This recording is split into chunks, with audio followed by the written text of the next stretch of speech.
Hello and welcome to Reimagining Childhood, a special symposium organised by the World Innovation Summit for Health, WISH, and UNICEF on the occasion of World Children's Day 2020.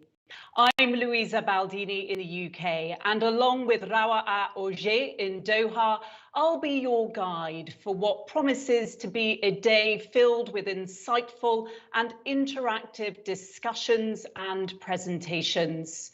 Over the coming hours, we'll aim to get to the heart of topics that are crucial to ensuring the well-being of a group we should be protecting the most, our children.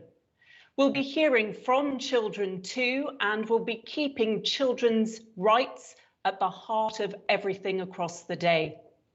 Some of the conversations we'll be having will be difficult, and they need to be. We'll be talking about the toll that COVID-19 is having on children's health and their development. We'll be shining a spotlight on child protection and considering how to make sure that children's interactions with the online world are safe and enriching. The education and social expert, Dr. Jassem Al-Mutawa, will join us from Kuwait to deliver a keynote address. And we'll be hearing from Inga Ashing, the CEO of Save the Children. In fact, she'll be launching here with us their latest report, Stop the War on Children. But there will be lighter moments too. We'll have music from the Qatar Music Academy and from America's Got Talent winner Cody Lee. There'll be messages from Hollywood stars Eva Longoria and Morgan Freeman, who both took part in the virtual WISH 2020 summit, which concluded yesterday after a week of exploring pressing health challenges.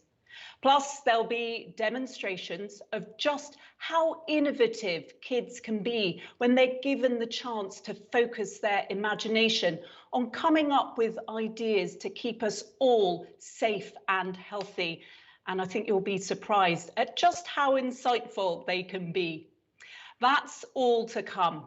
First, we're going to quickly check in on the Omani artist and disability advocate, Safia Al-Bahlani, who will be creating a piece of art for us throughout the day.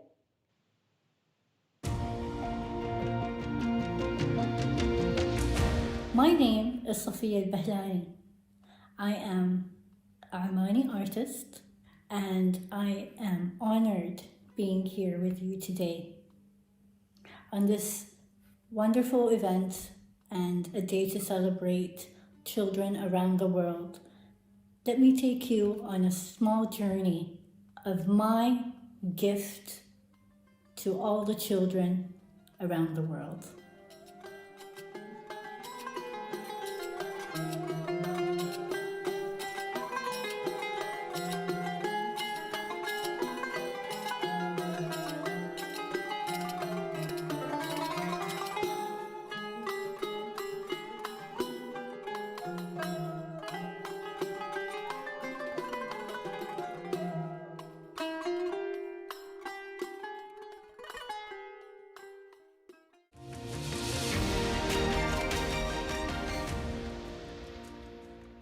Safia will be working on her artwork throughout the day, and you can check in on her progress either through the virtual WISH 2020 platform or via the homepage of the WISH website, wish.org.qa. Now, let's take a look at a short film made especially for World Children's Day 2020.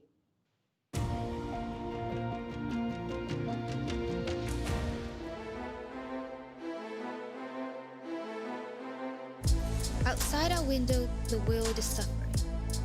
Overcrowded hospitals are washed with pain. Difference met with disdain. We hear the cries of Mother Earth. We are her children you can't silence. She will hear our poem for her forests, our song for her oceans. Together, our call will be a thunderstorm.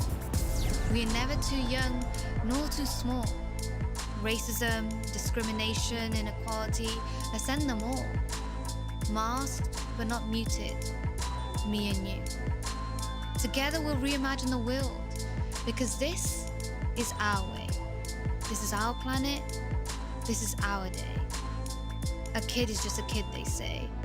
But when the world opens its eyes, it will see us for who we are. Masked, not muted. You and I.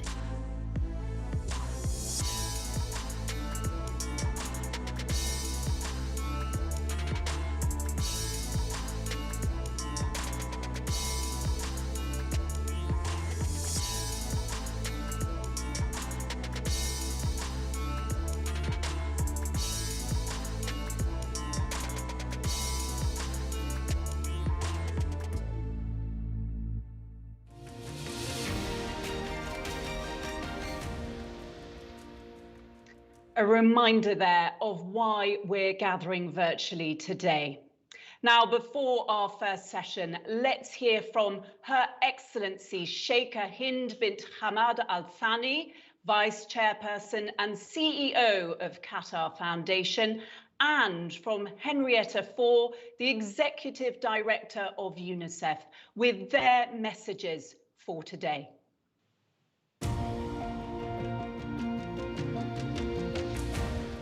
الحضور الكريم، الشركاء، الزملاء الأعزاء، أرحب بكم في هذه الندوة الخاصة التي نظمها مؤتمر القمة العالمي للابتكار في الرعاية الصحية ويش بالتعاون مع منظمة الأمم المتحدة للطفولة اليونيسف، التي تعقد بمناسبة اليوم العالمي للطفل من أجل تسليط الضوء على مسؤولياتنا المشتركة وواجباتنا تجاه الحفاظ على حقوق الأطفال وحمايتها. على مدى الأشهر العشر الماضية أهدرت آلاف الحصص التعليمية مع توقف الفصول الدراسية، وألغيت الامتحانات، ولا يمكننا الاستهانة بالتأثيرات الناجمة عن ذلك. لقد كان هذا العام مليئاً بالتحديات على مستوى الرعاية الصحية، حيث أعادت هذه الأزمة العالمية إلى أذهاننا أهمية تعزيز السياسات التي تتمحور حول التواصل والتعاطف الإنساني. إننا وإذ نشهد لحظة تاريخية نحتاج أكثر من أي وقت مضى لأن يعتني بعضنا ببعض، بدءاً من الصحة الجسدية ووصولاً إلى الصحة النفسية والاجتماعية. Today is World Children's Day, a global day of action for children's rights. On this day, we meet to highlight our shared responsibility and duty to safeguard and protect the rights of children. Many of you will be joining us today, having spent much of this week taking part in the 2020 World Innovation Summit for Health. An overwhelming theme emerging from our deliberations was inequality. Instead of being the great equalizer, the pandemic amplified existing health inequalities. Indeed, in times of crisis, it is so often our most vulnerable who suffer disproportionately, and that, sadly, is the case with our young. Over the past 10 months, thousands of hours of classroom time have been missed, education disrupted, friendships paused, meals not eaten, warning signs missed. The impact of such loss cannot be underestimated. This year has pushed us to ask the big picture questions. As the world begins to heal, we should use this moment of disruption and reconstruction to build a system that works. Change starts with education, and education has to change. It is up to us to provide the children with the knowledge and tools to navigate and manage their well-being so they can lead healthy and fulfilled lives. So as we go about our discussions today, I ask us to do so with the knowledge that we all carry the enormous responsibility to work together, to provide the happy and safe environment that our children need and deserve.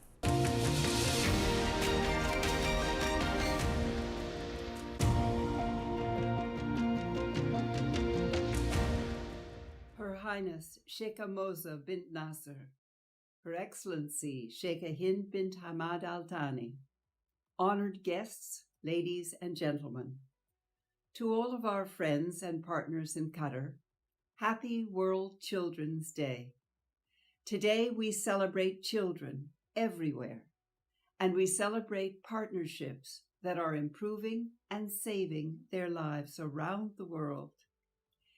But today is also a moment to look ahead to the challenges that children face, especially today under the shadow of COVID-19, a time in which all of the systems the children need are under threat.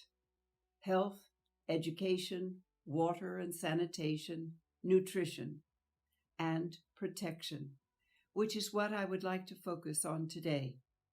Even before COVID-19, violence against children was far too commonplace. Violent discipline, abuse, bullying at school, gender-based violence. Millions of children worldwide in every country faced these challenges.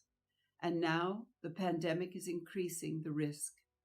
With school closures, disruption of livelihoods, family confinement and isolation, children are not only cut off from social supports that they need at school and in the community, but they are at heightened risk of violence and abuse, as well as child marriage and child labor. Calls to national helplines from children in distress are skyrocketing. Family and child welfare services have been interrupted, and with more children online, they're being exposed to increasing amounts of risks, including at times abusive and violent content. While the immediate health crisis will eventually wane, the impact of violence and trauma in childhood can last a lifetime. Now is the time to strengthen prevention and response services to help children weather the crisis. We need our friends in Qatar and around the world to help us up the volume on these urgent needs. First, we need to invest in stronger protection and counseling services and the workforce providing them. Second, we need to strengthen helplines so children can access the support and counseling that they need. Third, we need to scale up positive parenting training and resources, including digital platforms. Fourth, we need to make the internet safe for children by working with technology companies, teachers, social workers, parents, and caregivers. This includes providing at-scale support and counseling where needed. And fifth, as schools reopen, we must ensure that students have access to mental health and psychosocial support while at school. By working together and by investing together, we can use this moment to build stronger protection systems for children and young people. Thank you again to our Qatari partners for standing with us in this important work. Together, let's support children through and beyond these challenging times.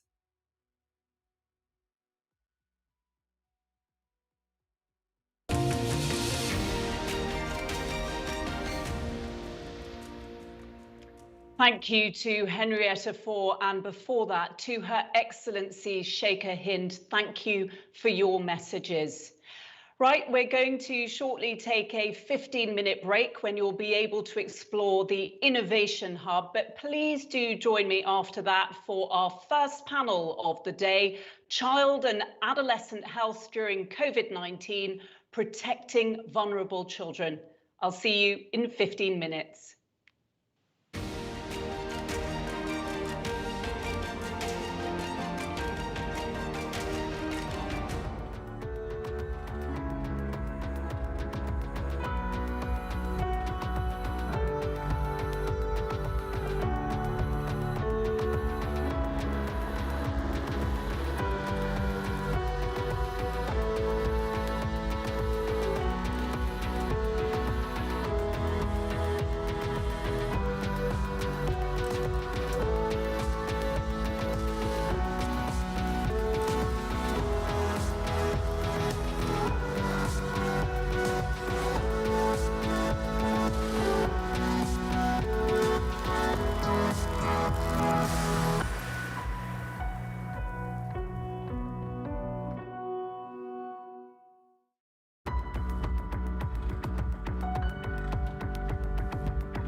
Welcome back. Well, we've got a lot to get through, so let me introduce our first panel of the day, Child and Adolescent Health During COVID-19, Protecting Vulnerable Children. In times of crisis, it is the vulnerable we must look out for first, including our young. And so as policymakers react to new norms, the most vulnerable should not be overlooked. Against this backdrop, healthcare and social support systems should remain effective and integrated, and day-to-day care for the vulnerable should not be sacrificed. This panel will focus on the big picture, how COVID is and will be impacting children's physical and mental health in our societies globally and in the Middle East and North Africa. It will look at the multiple programmatic implications for national governments and highlight a few areas where ideally all stakeholders could concentrate efforts. Our panel consists of 4 leading experts and policymakers who will discuss what can be done to protect the most vulnerable in society, both within Qatar and internationally. And so let me introduce them. We are joined by Professor Salman Rawaf, Director of the World Health Organization Collaborating Centre for Public Health Education and Training at Imperial College in London, and he joins us from London. Joining from Doha is Professor Khalid Al-Ansari, Chair of the Emergency Medicine Department at Sidra Medicine. We also have with us, joining from Toronto, Dr. Zulfikar Bhutta, who is the chair of the Centre of Global Child Health in Toronto, and also at the Aga Khan Aga Khan University in Karachi, but joining us today from Toronto. Hopefully, we will also be joined by Dr. Lu-Wei Pearson, who is trying to connect from New York. She's the acting director of UNICEF's Health Programme Division. Hopefully we'll be hearing from her soon. But first, before I lead a conversation with the panelists, Dr. Bhutta will share some unpublished recent data and has some slides to show us. Dr. Bhutta. Well, thank you very much, Louisa, and good morning, good afternoon, and good evening, ladies and gentlemen. Thank you very much for the opportunity to speak to you on an existential crisis that the globe is facing as we speak. So I looked at the figures this morning, and what I will try and cover is principally the 5 key lessons that we have from this current pandemic, its direct and indirect effects on children and adolescents, and then the 5 key actions that we recognize from experience so far, and this is limited to the last 9 months, that can help mitigate, prevent, and reverse the consequences of this adversity. So this morning, the data indicate that we have close to 57 million cases worldwide. And who could have imagined this 9 months ago when we first started to face this crisis substantively? And about 1.36 million deaths worldwide. And the virus has been pretty much universal. It hasn't just affected, as typically pestilence does, low and middle income countries. It has affected North America, it has affected Europe, and it has affected the lives of everybody across the world. The first point to drive home is that children have, fortunately, in terms of the direct effects of the virus, been generally spared. And what we know so far is that it's generally a milder infection in children with negligible mortality, less than 0.2%. And you can see this very clearly in this case comparison across various countries. When you come down in comparison to adults and the elderly, young children have almost negligible mortality. And you see some increase over time, particularly in adolescents who have chronic diseases. But by and large, this is not a big issue in terms of direct effects of the virus. But the second point is very important in that we do recognize now that the indirect effects of COVID-19 infection through control strategies far outweigh the direct effects in children, especially among the poor. And I'd like to illustrate this by work that we've recently done in collaboration with UNICEF in South Asia. So South Asia, in the neighborhood of Qatar, has had its own fair share of COVID-19 infections reflected here by mortality and deaths at population level. And although this may not be as high as we have seen in Europe and North America, but India has had quite a significant burden of mortality. And you are, in many instances, beginning to see a second upsurge. These countries took action pretty quickly after the onset of the pandemic. And if you look at this slide, which shows you the government response stringency index, which is a combination of measures such as workplace closures, school closures, travel bans, all put in a composite, you will see that very rapidly governments in South Asia cranked up measures. And by the middle of March, beginning of April, almost everybody had closed down. And you will also notice that over time, some countries in that region have begun to open up, and others are still finding their way through it. And this is reflected in something that affects children enormously, which is not just health service coverage interruption, but also things like nutrition, food supply, because of food insecurity, economic impacts through principally joblessness, and interruption in education that I will refer to very shortly. And there are all these secondary consequences of not just the direct health effect, but the indirect effects, the interruption of services, immunization services in many instances that we believe have an impact on health. And because of some of the measures related to lockdowns, families living together, schools being closed, we're also recognizing the mental health impact of this pandemic at family level and amongst children and adolescents. How have we been able to quantify this? So with South Asia, based on not models, but actual data from health services, we've been able to estimate that by the end of this year, in 2020 alone, we estimate that child mortality would go up 14%, an additional 230,000 deaths in South Asia alone, increase in stillbirths, and also an adverse effect on maternal health and mortality that affects newborns. And you will see this reflected in geographies also in Africa.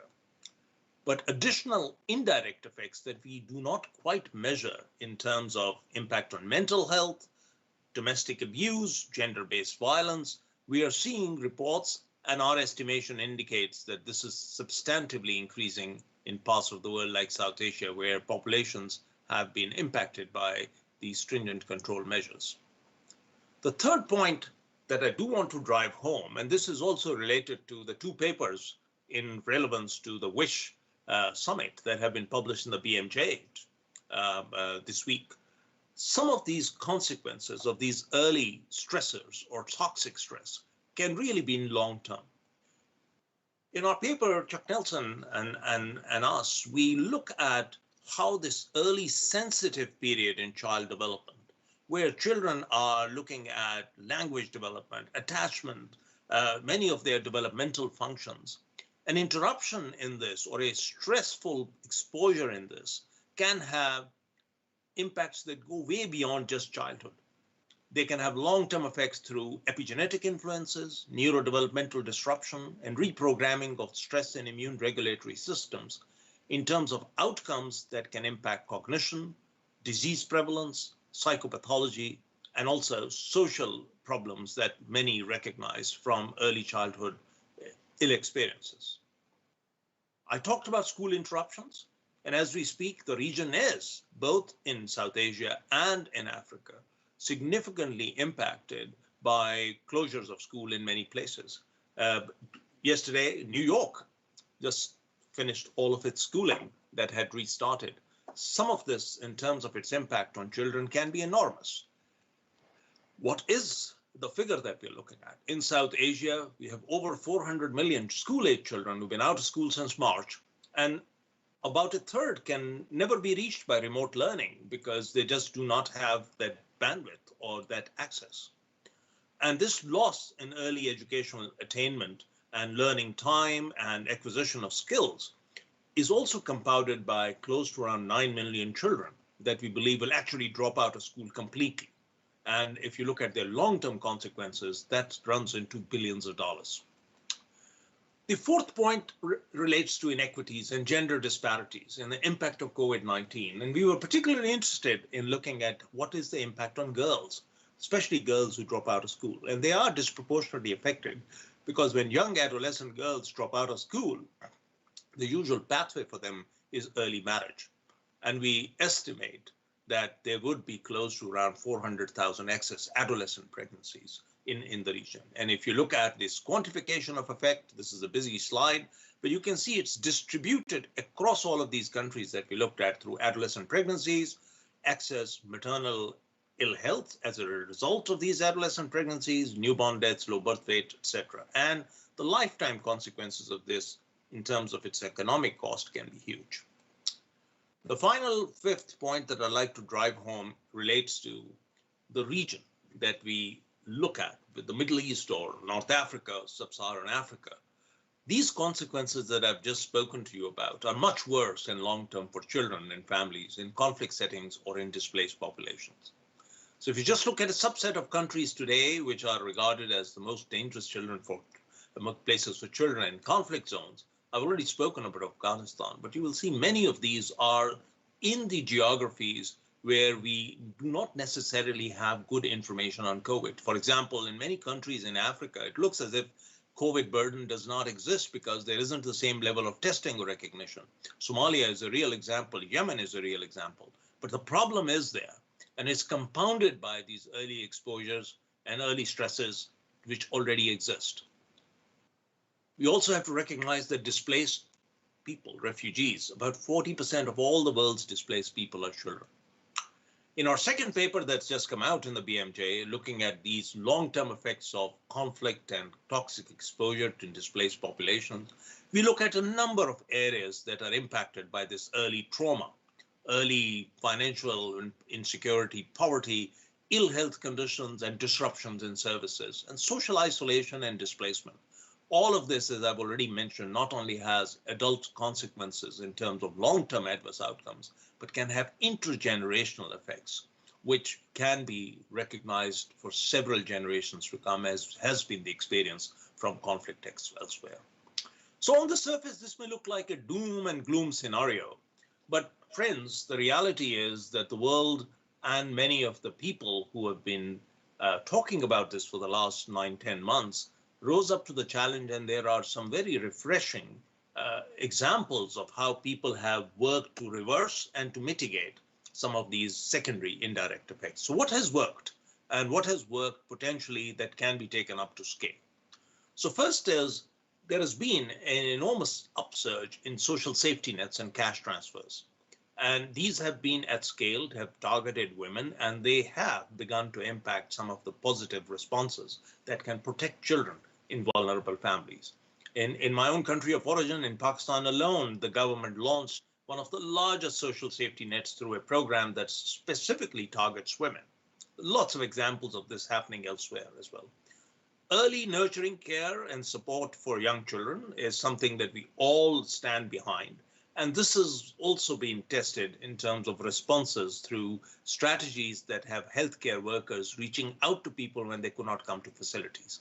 And those are the large community health workers and outreach programs. They've had to have the appropriate safety measures, but they have been able to provide ambulatory and domiciliary services to the poorest of the poor, and even in many urban slums in populations where the disease has been kept under control.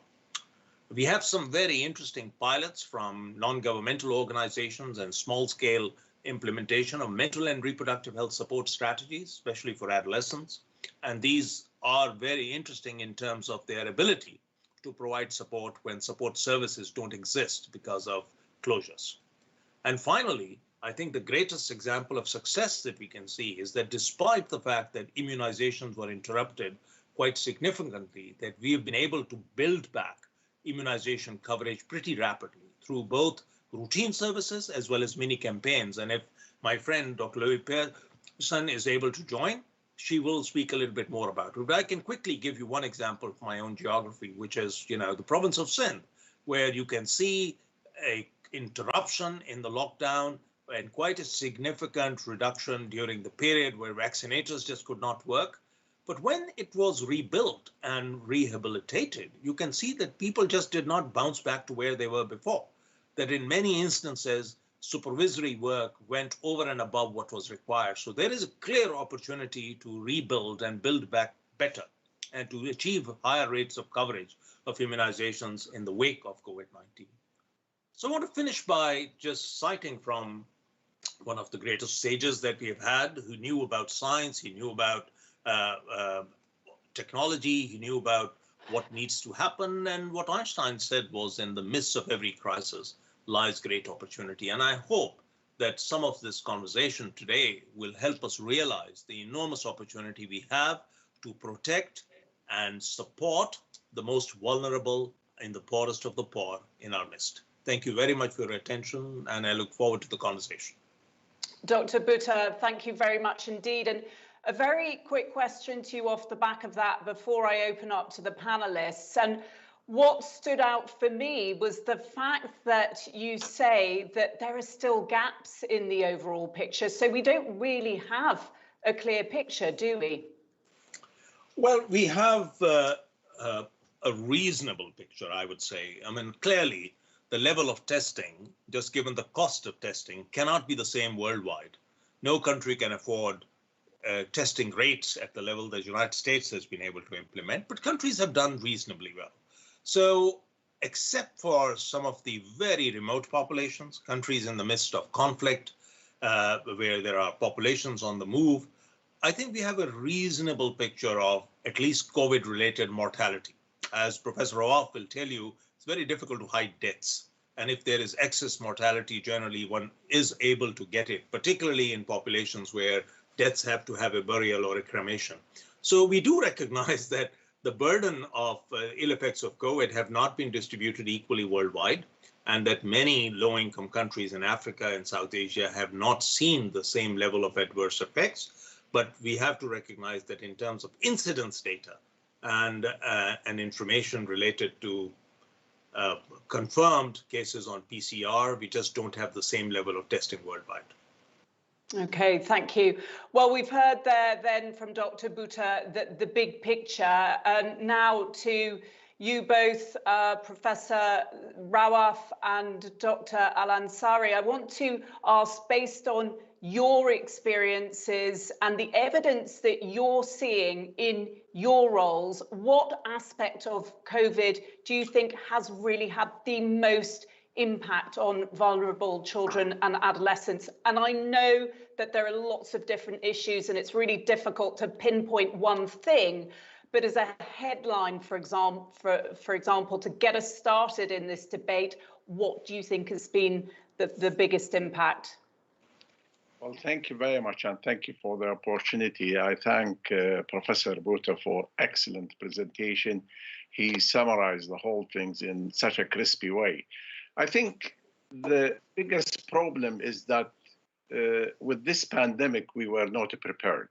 If we were prepared, these all eventualities, which is beautifully illustrated by Professor Bhutta, wouldn't happen. And yes, we were prepared to deal with acute event, but not to that magnitude. And all public health authorities, health systems, etc., taken by surprise. The victim of that is not only children, but the entire populations which we serve worldwide, as we see now across Europe and indeed across the Middle East in some countries like Jordan, Lebanon. We see it also in other big countries like Afghanistan, Pakistan, etc. But I think the children were victim in a way because of this, what happened socially, not medically. Majority of the families shifted their priorities from their children to struggle to survive, especially when many families were threatened with unemployment, lack of money, etc. The health services didn't really pay the attention needed initially. I'm glad many of these were corrected and we could really touch on these in the due course. Yeah, definitely. Thank you. So for you, the biggest impact has been the social impact on children and adolescents. And Dr. Khalid Al-Ansari in Qatar, for you there, what has been the main impact there, do you think? So I think the social impact is worldwide for those kids. And, I think we would see the medical impact when you look at the more vulnerable group of those vulnerable patients. Now, as you have mentioned, Louisa, children are a vulnerable group, but among those group, there are kids that are more vulnerable, like, special need children, children with malignancy, immune deficiency, children who are more prone to abuse. So those kids would require a better access to care, would require to be seen more oftenly, would require the medical staff to be more attentive to their need. And an example of an effect of COVID on that is the child abuse and the reported cases of child abuse. I can tell you, during the COVID period, we reported 30% less cases were referred to the child abuse center. Right, so the number of cases that we got or were referred to the child abuse center in Qatar were 30% less. Probably that's because people who are in contact with those kids at school or neighbors or relatives are not in contact anymore, especially with the lockdown and the homeschooling and so forth. And I think a proof of that, we started seeing at least double the number of severe cases of child abuse. We started seeing the full-blown shaken baby syndrome in a double figure as compared to the previous years, and the significant physical abuse in children. So there is something going on. It's happening. It's more severe, but they are not reported as often as you would like them to be reported. And this is only an example of that a special vulnerable group. So let me understand, that fewer cases have been reported, but that cases of abuse, for example, in shaken baby syndrome, have increased. So basically, those cases of abuse are only coming to the fore when they are extremely serious, when they should really have been reported earlier. And, I'm mentioning the child abuse as an example. I would bet you that this applies to the other vulnerable group. Simply by looking at patients who seek care in the emergency department or attend the outpatient clinic, you can find a significant drop there. Yes, please, Professor Rawaf. Yeah, we have seen, Professor Khalid is absolutely correct. We have seen a reduction in use of the health services. Even emergency department have seen a drop by something like 70% in some places. But you see, the problem, there are two factors driving these problems, especially among children. Number one is fear of the infection, Secondly, which is really, really worrying all of us, is the misinformation, especially the misinformation spread by colleagues. Some of them are prominent colleagues, So what sort of misinformation exactly? A lot of misinformation happening, during this epidemic. Misinformation that the virus is not going to affect children, the transmission. Children is not transmitting the virus at all, misinformation about the severity of the disease, misinformation about the conspiracy theories, misinformation. It's it's become a science by itself. It's worrying authorities now around the world, and some countries trying to introduce legislative framework to prevent that from creating that fear among the population, or even in some population, unnecessarily dismissal of the virus, dismissal of the intervention, dismissal of reaching the social and health network needed.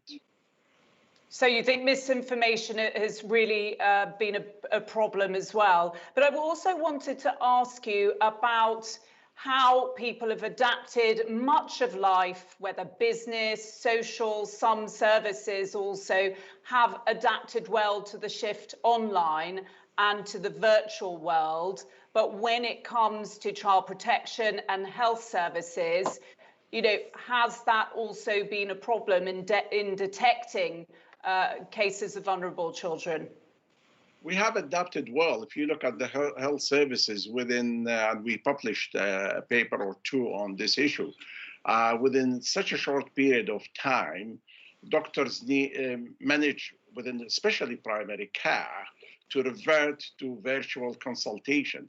Today, it's almost in any pediatric department, in any primary care center, actually 90% of the consultation are virtual.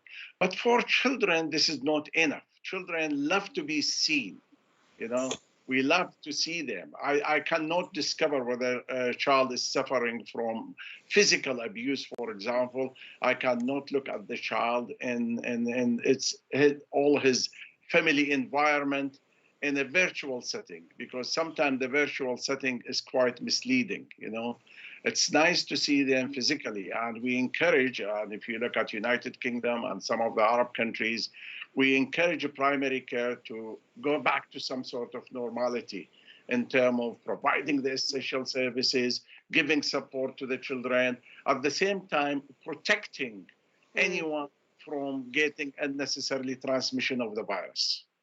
Dr. Al-Ansari, is that the same situation in Qatar then, that seeing children virtually it doesn't work? I think it's worldwide. I think we have not picked up from this, from this virtual yet. We went to the virtual, the virus attacked us really fast. We went to the virtual just to protect everyone, the medical staff and the patient themselves. Children need is more than virtual, right? It's a third person who gives you the information. You cannot rely on the virtual to get really a correct and the full picture. Access to care has to be more than virtual, and the medical services has to start picking up on that. They have to see, and the needs of every patient has to be individualized.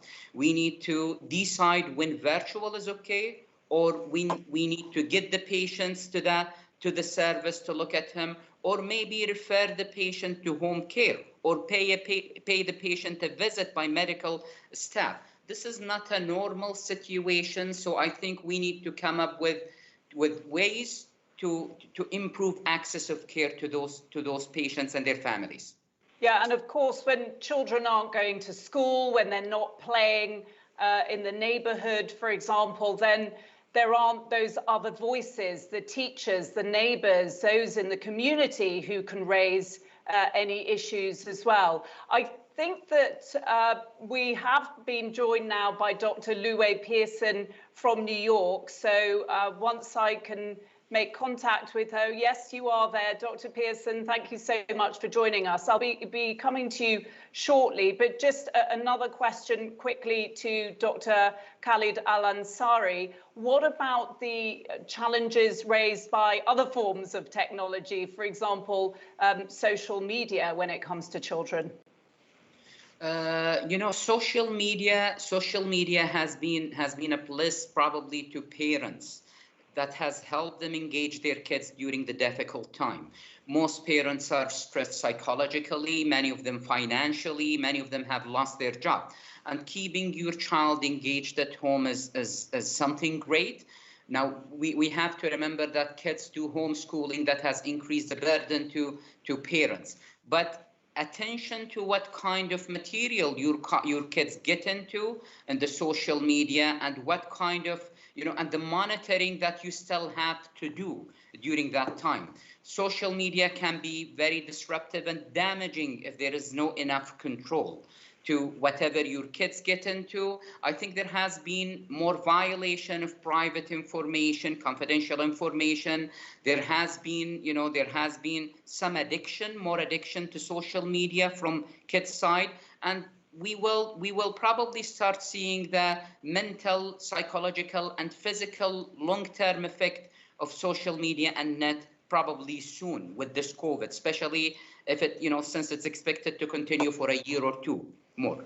However, on the other hand, for example, I know from my own experience with my son, having video gaming and being able to connect and communicate with his friends through games was an absolute lifesaver for him during lockdown, because he's too young to have a cell phone, a mobile phone, so he can't just pick up the phone and talk to his friends. So actually we were increasing his screen time, whereas normally we're always fighting to reduce it. We actually found we had to increase it so he could at least speak to his friends.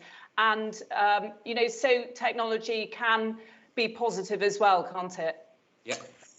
But just as a caveat, if I may, I think, technology, yes, has been a panacea in many cases for virtual consultations, education. But remember, the vast majority of the poor children of the world don't have access to this. Yeah. Even in terms of education services, a lot has been made out of virtual schooling. The poorest of the poor have not had access to it. Many places just do not have either the technology or access or the ability to do this. So I don't think that's been sufficient. And I think the excess increase in screen time may have worked in a short time period, but do remember, it's very difficult to wean children off that. If they've got used to spending an extra 2-3 hours every day glued to their handheld device or PlayStation, try and get that to reverse once things are back to near normal. It's going to be very challenging. So is the chasm between rich and poor, rich nations and poorer nations, and the technology divide, or the chasm between them, is that going to be even more noticeable as we come out of this period? Absolutely. And it's not just between high income and low income countries, Louisa. These differentials have been noted in high income countries as well. Just look at the differences in mortality rate and differences in access to services between various socioeconomic groups and on the basis of color and race in North America. And you will be astonished as to how wide those gaps are. So as Salman was pointing out, this is basically where you look at social determinants of health and see how they have profoundly influenced some of the outcomes of this pandemic. But let me come back to this. I mean, we know all of this now. I think the important thing to focus on is how can we mitigate and prevent these things and reduce them? And as we rebuild services, and I'm itching to hear from Louis, how can we actually go back to not just where we were before, but we can go back to a better place in the future? Yes, well, we definitely want to move on to talking about building back better shortly. So yes, let's bring in Dr. Louis there. Thank you very much, Zulfikar Bhutta. And Louis, thank you for connecting with us from New York. I know technology can sometimes not cooperate the way we want. And you actually have some data on the magnitude and scale of impact of the pandemic on children. Can you give us a quick overview, please? Sure. I have 2 slides, and it has been tested by a few minutes ago. I'm not sure if it is visible to you. It is. It is, good. In UNICEF, first of all, I'm Louis, working in UNICEF New York as a principal advisor in the health section. We looked at how the pandemic is affecting essential health services, because the epidemiological factors are not all known. In April, the world predicted a severe interruption pattern of services that could result in 6,000 additional children's lives every day. That is 6,000 additional deaths every day. We looked at Q2 this year and the Q2 2019 data. I'm just presenting 2 indicators. One is the immunization coverage among children. We saw the interruption pattern is very different across the globe. In Peru and Pakistan and a few other countries, the majority of the children, up to 50-60%, have been affected and have missed immunization. And in West Africa, there are not many children affected. In fact, they have reported increasing immunization, children immunized during Q2 this year compared to last year. And we thought this could be affected by the disease burden. If you look at the COVID-19 cases per million population, it's also related to the design of the frontline services. if we're able to provide outreach and the community-based services safe. We have seen recovery of immunization services during Q3, but the analysis is not complete. And if I look at the, oh, I should have another slide.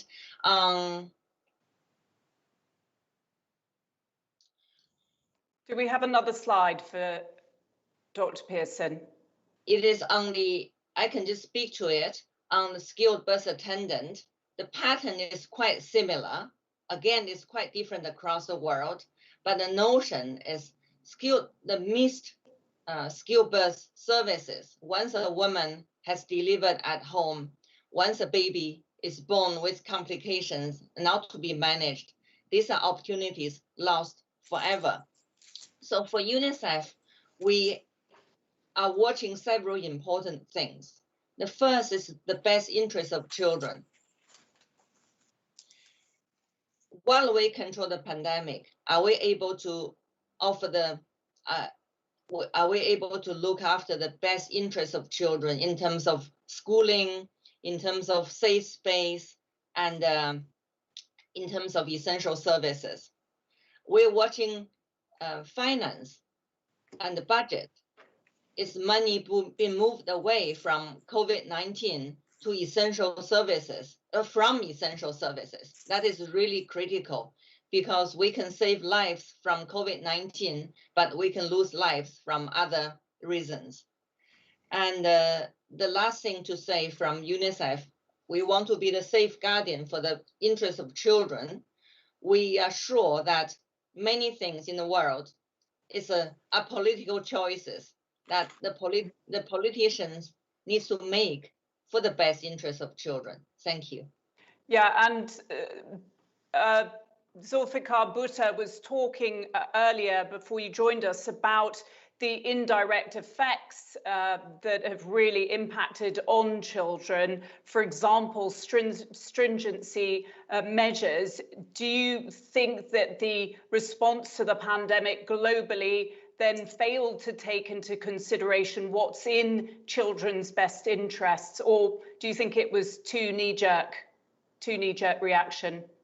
Yes, there are many knee-jerk reactions, and we are also learning how to do things better. For example, Yemen, a country in your region, has started immunization campaigns by giving face masks and hand sanitizers to community health workers and vaccinators. So they have seen that people are willing to come back to receive the services. So yes, there are many things we could have done better, but we will build the health system back stronger from the lessons we learned. How exactly are we going to do that, everybody?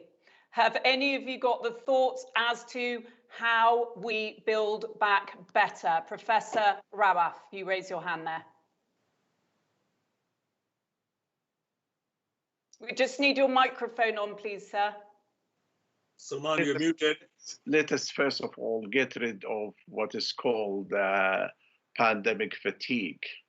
There is so much fatigue among policymakers. There's so much really tiredness among people in charge of the system as well as the public. Secondly, we have to address the inequalities, which is already mentioned, the inequalities in reaching services, the inequality in reaching technology, the inequality in reaching food and the income, substitution for the income lost. We've seen today on CNN actually queues of families for food bank. They cannot feed their children. I mean, these are priorities.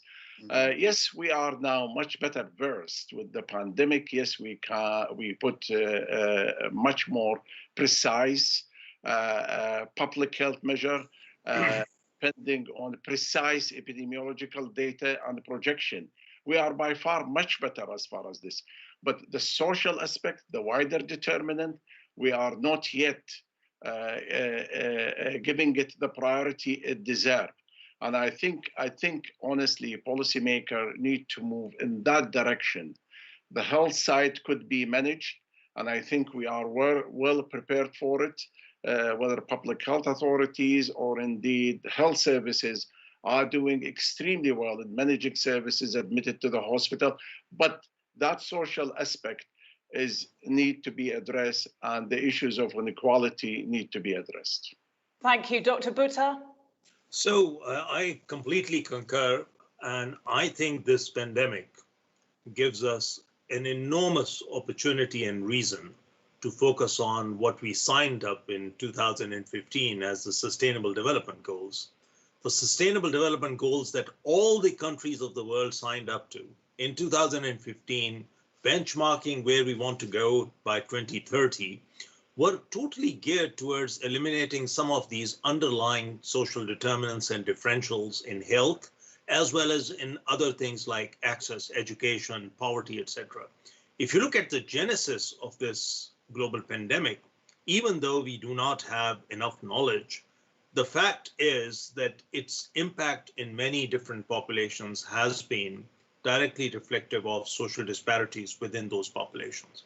And this should open our eyes in terms of how we need to do things differently, whether it is low and middle income countries or high income countries, to reach those people, to provide some type of effective services to the most vulnerable, to ensure that people have equal opportunities, to ensure that our data systems capture those on a regular basis is the global challenge now.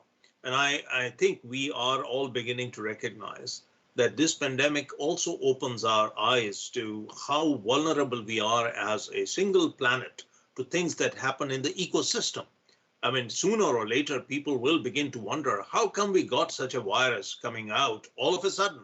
And what were the determinants of this? So just like Ebola, just like Zika, coronavirus also arises when there are pressures on the ecosystem, when we do have things such as climate change, urbanization, deforestation, the One Health concept of living with our environment and animals. When all of those things are disrupted, you will have risks of these kinds of outbreaks and pandemics. And therefore, moving forward, I hope, Louisa, that we will be looking at a much more holistic response than these band-aid measures of here is something in immunization, let's fix it. Here is something in health that we fix, or education.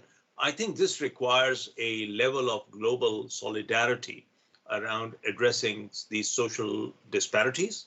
It also requires global solidarity in information seeking and information sharing. My final point on this is, I think we should look at the positives out of this also. And as you can recognize, although there are many things that we don't know, the world's response to this global pandemic in terms of scientific information sharing, in working together to produce diagnostics, vaccines, and to also have a global dialogue on how are we going to get those vaccines to the poorest of the poor, has been unprecedented. Frankly, if you had asked this a year ago or less than a year ago, whether we will be able to mount a scientific response of data sharing, whether we would have a dialogue worldwide where the COVAX, the vaccination facilities, will be able to get these expensive new vaccines to the poorest countries, I would have said maybe not, because this has not happened before, but we have made that change. And I think on the positive and optimistic outlook, I am looking at 2021 being a lot more positive and optimistic in terms of how the world will move together. But the key there, just to close, is political and effective ownership and leadership worldwide, not just by one or two countries, but all the global political leadership on standing together, getting out of this denial mode, and just looking at scientific basis for their decision making. Thank you very much. And Dr. Buttar there mentioned a holistic approach, needing to do things differently. In Qatar, Dr. Al-Ansari, are you ready starting to think on those lines? How are you addressing these problems looking forward? I will talk about the perspective of direct clinical care providers and people who work in hospitals and healthcare in the country. I think it's very important, as I've mentioned, one of the learning lessons is access to care to our patients. Try to come up, individualize that access of care, especially to the high-risk population, and come up with different ways of providing the service and delivery of care to that population. I think this is a big challenge and learning lesson for us who works directly with patient care. So is it about coordinating multi-sectors, multi-disciplines? Is that the approach that you are going to be focusing on even more? Absolutely. So you will need to, it will be more of a collaboration. It will be more of a teamwork. It will be more of a fill in the gap of what resources are in existence with the multiple stakeholders, trying to provide the max that you can to that, to those kids and families. Right, thank you for that. We will be taking some audience questions soon, but as we wait for them to come in, a question to you, Dr. Pearson, in New York, based on the lessons that we've learned this time, how ready do you think we are for a future pandemic? Thank you for the question. I'm looking at two things where UNICEF can support the countries. First is the information system, and the second is the supply chain. I can explain more. The data you have seen, that one slide I was able to share, actually we got the information with a lot of difficulties. The government in the beginning of the pandemic were very reluctant to share information on real-time basis for various reasons, and partly is not to be blamed for certain gaps of services. But now I think that the government is ready to share information to allow us to monitor the essential services on real-time basis. And the second is the supply chain. The production capacity and the transport capacity of protective equipment, oxygen concentrators, and many other things in March, April, May were very much blocked, and now it's getting a lot better. So we need to learn as a global community how to keep the supply chain operational. We can overcome COVID-19 eventually, but there could be another pandemic. We need to get our primary healthcare systems ready for the future potential interruptions.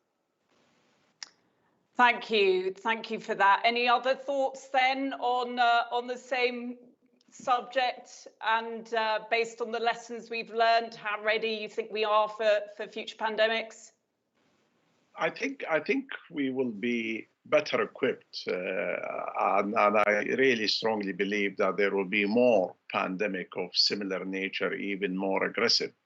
What Professor Botha mentioned in terms of the ecology and what happened in the global environment will continue to have these sort of impact and spread of diseases, which are unknown to us now, But memory tend to be short. I mean, once this pandemic over in a year or two, I don't think the pandemic will disappear simply because somebody introduced a vaccine, which is a fantastic development. We have to live with this pandemic for some time to come. And the problem is not those people, unfortunately, infected. The problem is the 90% of people who are not, Those people need to protect themselves. Government need to protect them and support them. But that preparation in the future need to be totally different.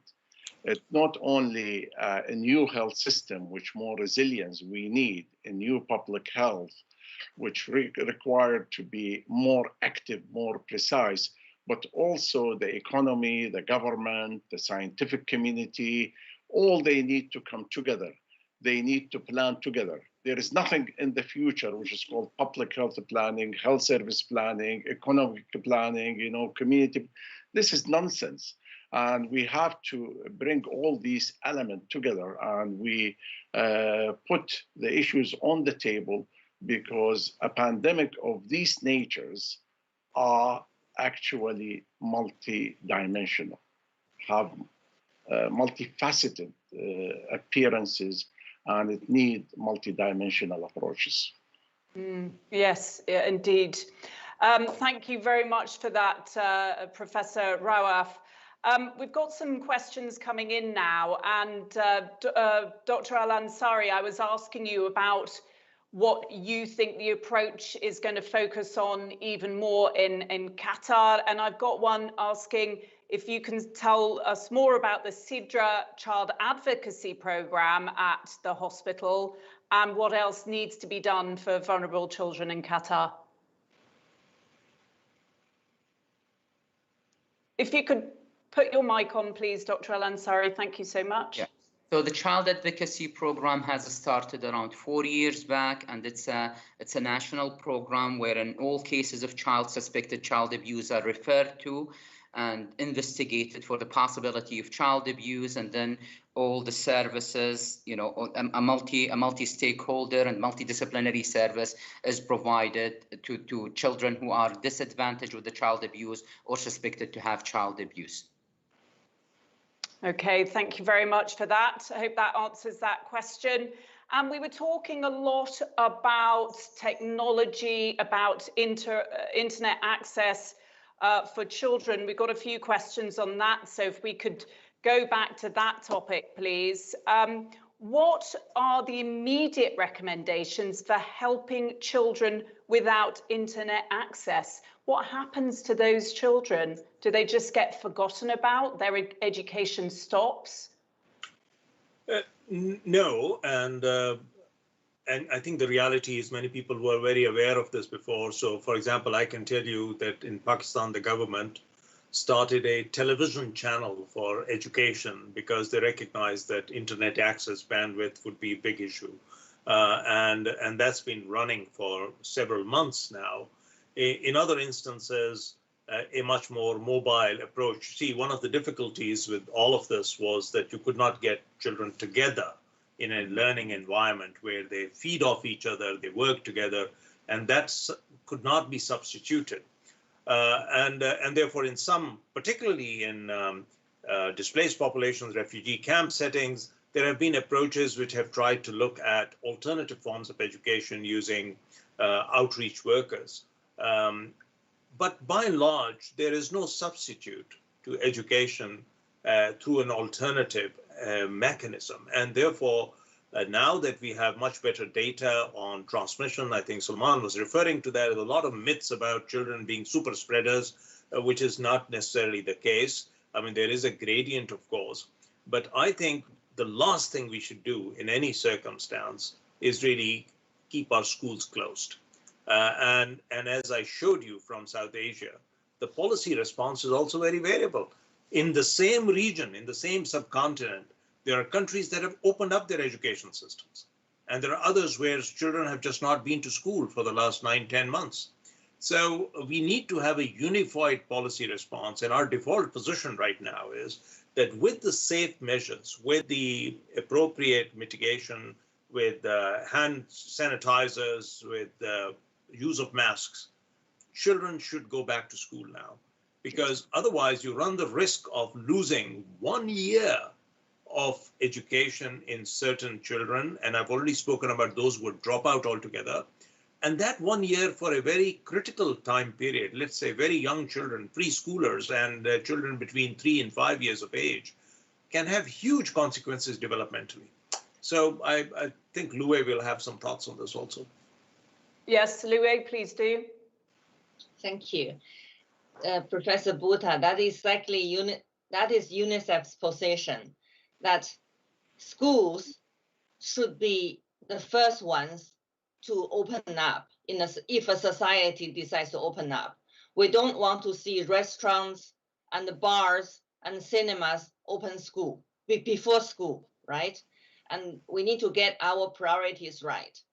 And secondly, in many of the schools, the basic infrastructure are not sufficient in terms of hand washing, in terms of keeping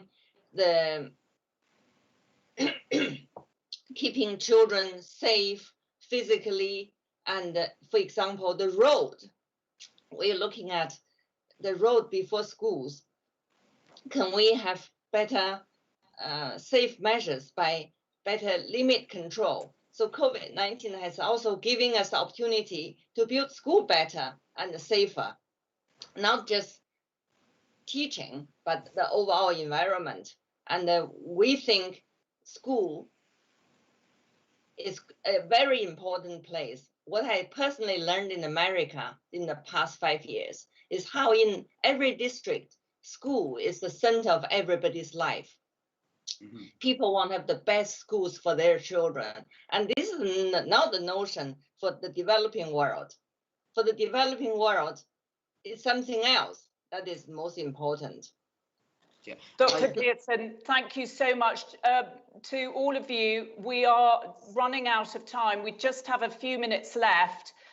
So I'd like to give you each 1 minute, please, just to summarise or conclude your thoughts as to how best societies and nations can look out for vulnerable children and adolescents. And if we can start, please, with Dr. Khalid Al-Ansari in Doha, a minute to summarise your thoughts, please. I think the pandemic has showed that one hand cannot clap. We need to work collaboratively, hand in hand, from all disciplines all over the world to come up with the best solution, collaborate, work together to get over this health crisis, world health crisis, and be ready for the future one if there would be in a few years.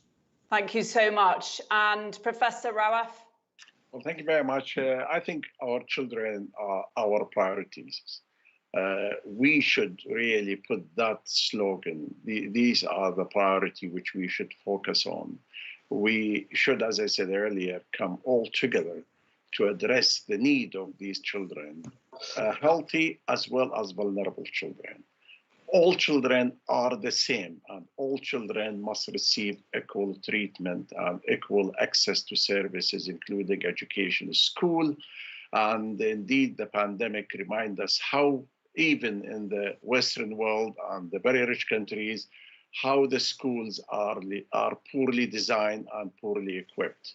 You know, it's a great opportunity in looking at the classes and how things are shaped differently in the near future. Thank you very much, Professor Rawaf. And Dr. Pearson? It is very important for UNICEF to be present at the front line to support every country. In 190 countries over the world, we're at the front line. Let it be Qatar, let it be Pakistan, or everywhere. And you can count on UNICEF to support each of you and the government and local institutions to build the system back better and to take care of every child and their family, no matter where they are and who they are.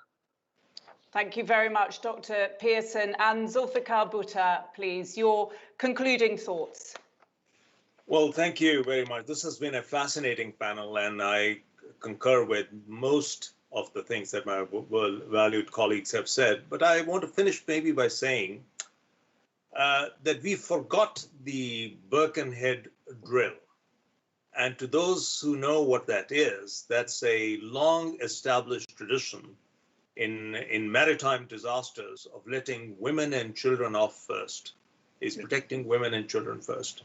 And I think in international health regulations, that's got to be the dominant thing, even though we may have sometimes reactions at a population level. So I think what we need to do henceforth, since I do agree that we will face similar crises again, every time a crisis like this comes, we think that's the last one. That's not going to be the case. We need to be better prepared as a global public health and education community as to how we deal with something like this, putting the most vulnerable of the vulnerable, the women and children in the poorest section of society first. The second thing that I would say as I close is, this also tells us how interconnected things are. That we may live in different countries. I may be speaking to you today from Canada, Salman in United Kingdom, Louis in New York, and Khalid in Qatar. But the world is a global village, and we are all linked together in ways that was not the case 50 or 100 years ago. So, to some extent, the analogies with the great flu pandemic of 100+ years ago do not hold true, because we are much more linked, connected, and the rapidity and speed with which things spread is much greater. But that also means that the rapidity of our response can be equally fast, that we don't have to wait like the global pandemic, flu pandemic, to lose 50, 60 million people worldwide, that we could bring this to a close much faster, but only if we stand together. And hence my point about global solidarity and political leadership and governance in this. Thank you very much, Dr. Bhutta. Thank you all. Well, so we've been hearing there how COVID is affecting vulnerable children, or making some of them even more vulnerable in different ways, socially, through lack of education, through lack of vital services that would be able to detect the vulnerabilities and abuses. And we've heard there from our panelists that overriding thought that we need to take a more holistic approach, the whole world does, and that global leadership really needs to stand together if we're going to be able to get through another pandemic situation like this. So thank you all so much to my panel, Professor Salman Rawaf from the World Health Organization's Collaborating Center for Public Health Education and Training, to Professor Khalid Al-Ansari from Sidra Medicine in Qatar, Dr. Louis Pearson, UNICEF, speaking to us from New York, and Dr. Zulfikar Bhutta, speaking to us from Toronto, from the Center for Global Child Health. Thank you, all of you. Thank you very much. Thank you.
Welcome back to the second part of Reimagining Childhood, a special symposium organized by the World Innovation Summit for Health, WISH, and UNICEF on the occasion of World Children's Day 2020. I'm Rawa Oje, and I'll be presenting the second panel of the day for a topic that is very dear to my heart. In an ideal world, this conversation wouldn't be necessary and wouldn't be happening. In an ideal world, children are loved, and I should add, in the healthiest form of love. They are cared for and protected. In the world we dream of, we give them the best of us so they could bring the best future for all of us. But unfortunately, millions of children grow up exposed to different forms of violence. Discussing a public health approach to addressing violence against children, I have with me Dr. Najat Maalem-Jeed, the United Nations Special Representative of the Secretary General on Violence Against Children. I also have with me Professor Carlos Javier Aguilar from UNICEF, Regional Advisor on Child Protection at the Regional Office for the Middle East and North Africa in UNICEF. We have also Professor Dame Caroline Hamilton, Director of International Programs and Research at Coram Children's Legal Center. And I have with me in the studio Ms. Najat Abdullah, Director of Family Affairs at the Ministry of Administrative Development, Labor and Social Affairs in Qatar, and Ms. Mariam Al-Misned, Executive Director of DREAMA and Aman Centers for Qatar Social Work Foundation.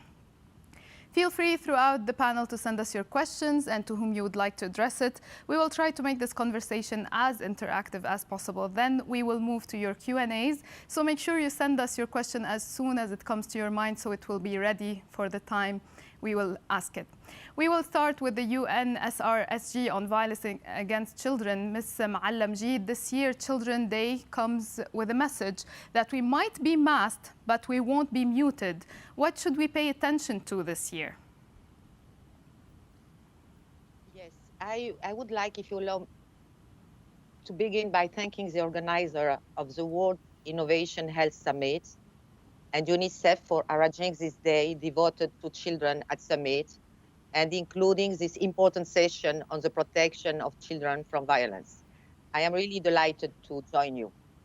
As we commemorate today the World Children's Day, I want to begin by recalling that all children have the right to live free from violence as enshrined in the Convention on the Rights of the Child, the most widely ratified human rights treaty.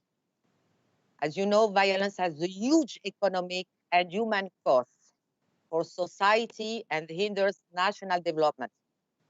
The 2030 Agenda for Sustainable Development recognizes the need to address this challenge and has a key target, 16.2, to end all forms of violence against children. And yet, despite this commitment, the lives of millions of children are surrounded by violence each year. Children are victims of violence in the places where they should feel most secure within their families, schools, and institutions for their care and protection. And they are now increasingly threatened in the online spaces they use to learn and socialize. Although many countries still do not collect regular data on the scale and prevalence of violence across the world, up to 1 billion children are estimated to be subject to some form of physical, sexual, or psychological violence every year. That's half of all children.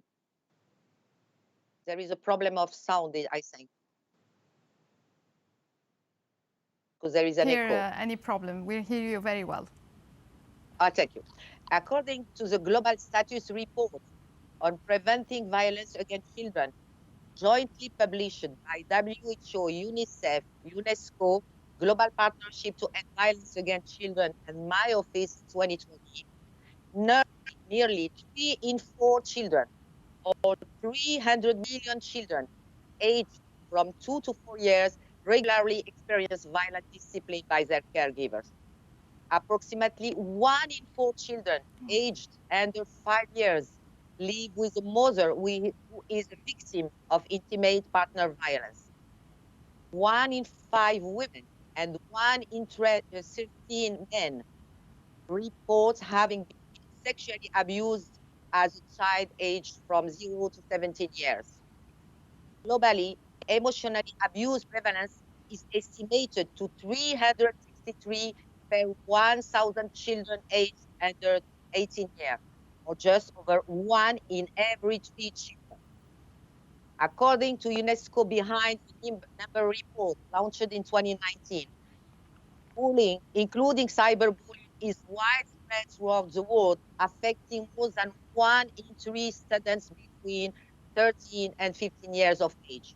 In 2019, nearly 70 million child sexual abuse images and videos were reported to the U.S. National Center for Missing and Exploited Children.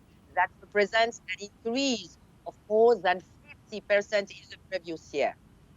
According to UNICEF June reports, around the world, 650 million girls and women alive today were married before they were 18. And in the developing world, 1 in 9 girls is married before they turn 15.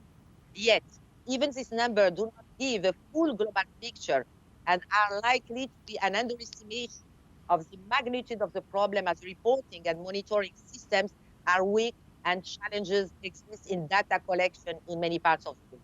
Ladies and gentlemen, the challenges of ending violence against children were already immense before COVID-19 spread.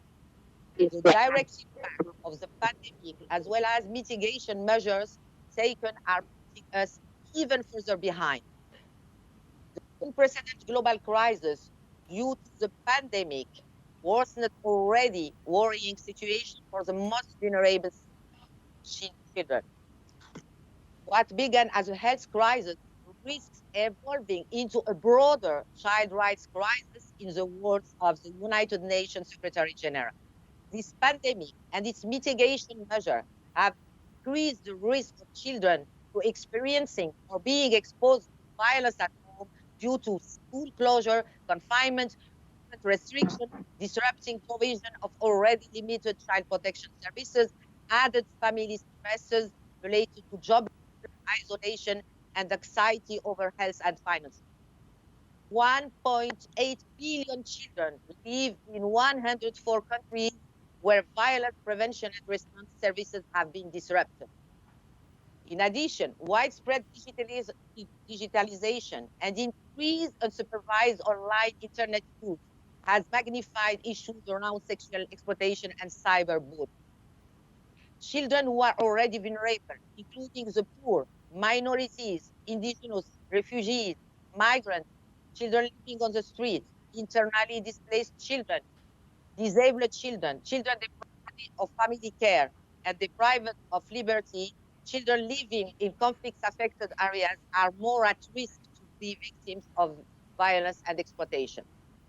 The stress and uncertainty associated with the COVID-19 outbreak has significant negative effects on children's mental health. In various consultations with children, children express that they feel unsafe, insecure, scared, lonely, and isolated.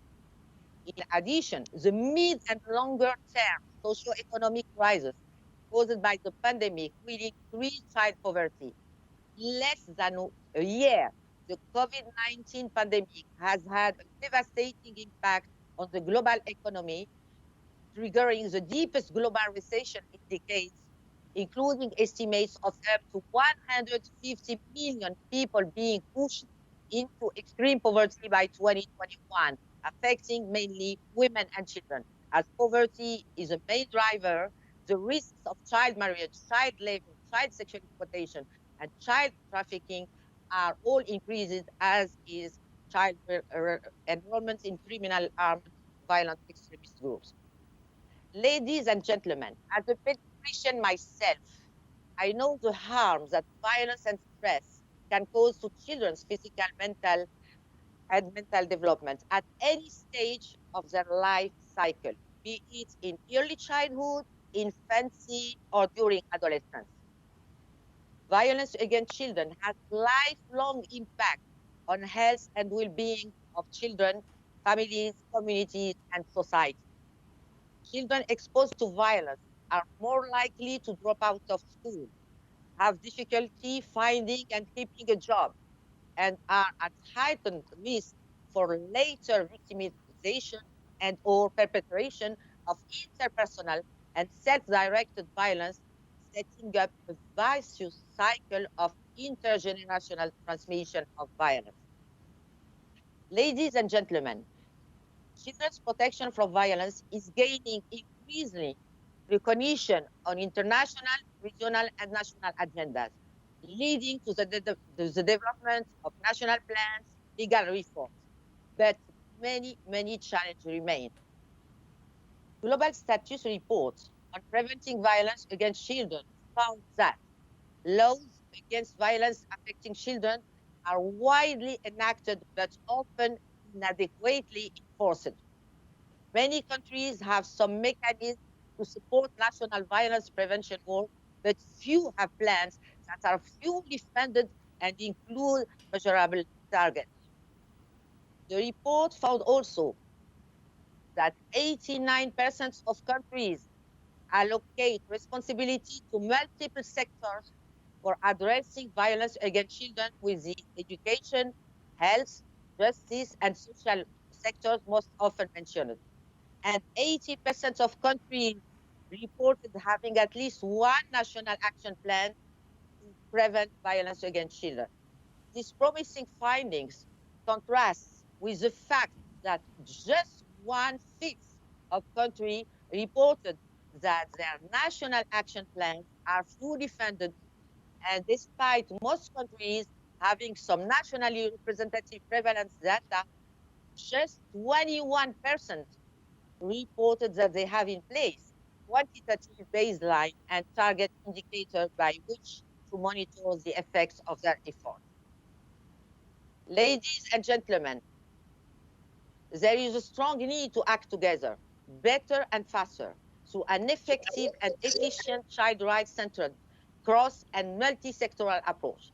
I am a firm believer that a public health approach to ending violence against children is the surest way ahead. The public health approach to violence is based on the rigorous requirements of the scientific method. In moving from problem to solution, it has 4 key steps. 1, define and monitor the problem. 2, identify risk and protective factors. 3, develop and test prevention strategy. 4, assure widespread adoption. The public health approach provides a useful framework for both continuing to investigate and understand the causes and consequences of violence, and for preventing violence from occurring through programs, policy intervention, and advocacy. Public health approach draws on a science base that is multidisciplinary and cross-sectoral, including health, education, social services, justice, policy, and the private sector. The public health approach uses the 4-level social ecological model to better understand violence and the effect of potential prevention strategies. This model considers the complex interplay between individual, relationship, community, and societal factors. This approach is more likely to sustain prevention efforts over time than any single intervention. In adopting a public health approach, we must equally stress that in the long term, prevention is a more effective, efficient, and sustainable approach than responding to the after effects of violence. Ladies and gentlemen, we must ensure that in the immediate response to the pandemic and in the rebuilding, child protection is recognized as a life-saving and essential service along with health, mental health, and education. We must recognize the links between strong social protection system and effective child protection. In many countries, these systems were inadequate before the pandemic, and we must seize the opportunity of recovery to build back better. We must recognize that allocating budgets and strengthening services for the well-being and protection of children from all forms of violence is an investment in the future and will be key to the recovery phase as we build back better. This cannot be done without children's perspectives and views and without involving them as part of the solution in the immediate and recovery phase of this pandemic. Ladies and gentlemen, we already have some good foundation to build on. The United Nations Secretary General has issued policy brief on the impact of COVID on children, on mental health, universal health coverage, with strong recommendation on how to strengthen system recovery he has also called for a global ceasefire on domestic violence. We have also the 2030 Agenda for Sustainable Development and a comprehensive set of targets that address the strengthening health, education, social and child protection system and the gender and economic inequality that are the drivers of violence. The 2030 Agenda has led to a mobilization of global alliances, coalition and partnerships that are working together to accelerate implementation.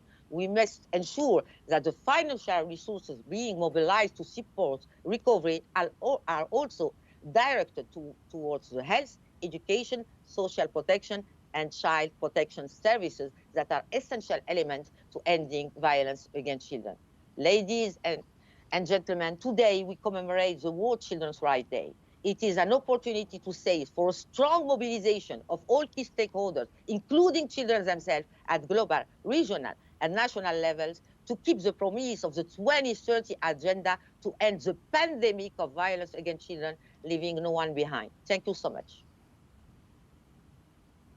Thank you, Dr. Ma'alla Mjid, and we join you in calling that the COVID-19 impact should not stop or delay the fight against other pandemics such as violence against children. It should not delay the plans of 2030.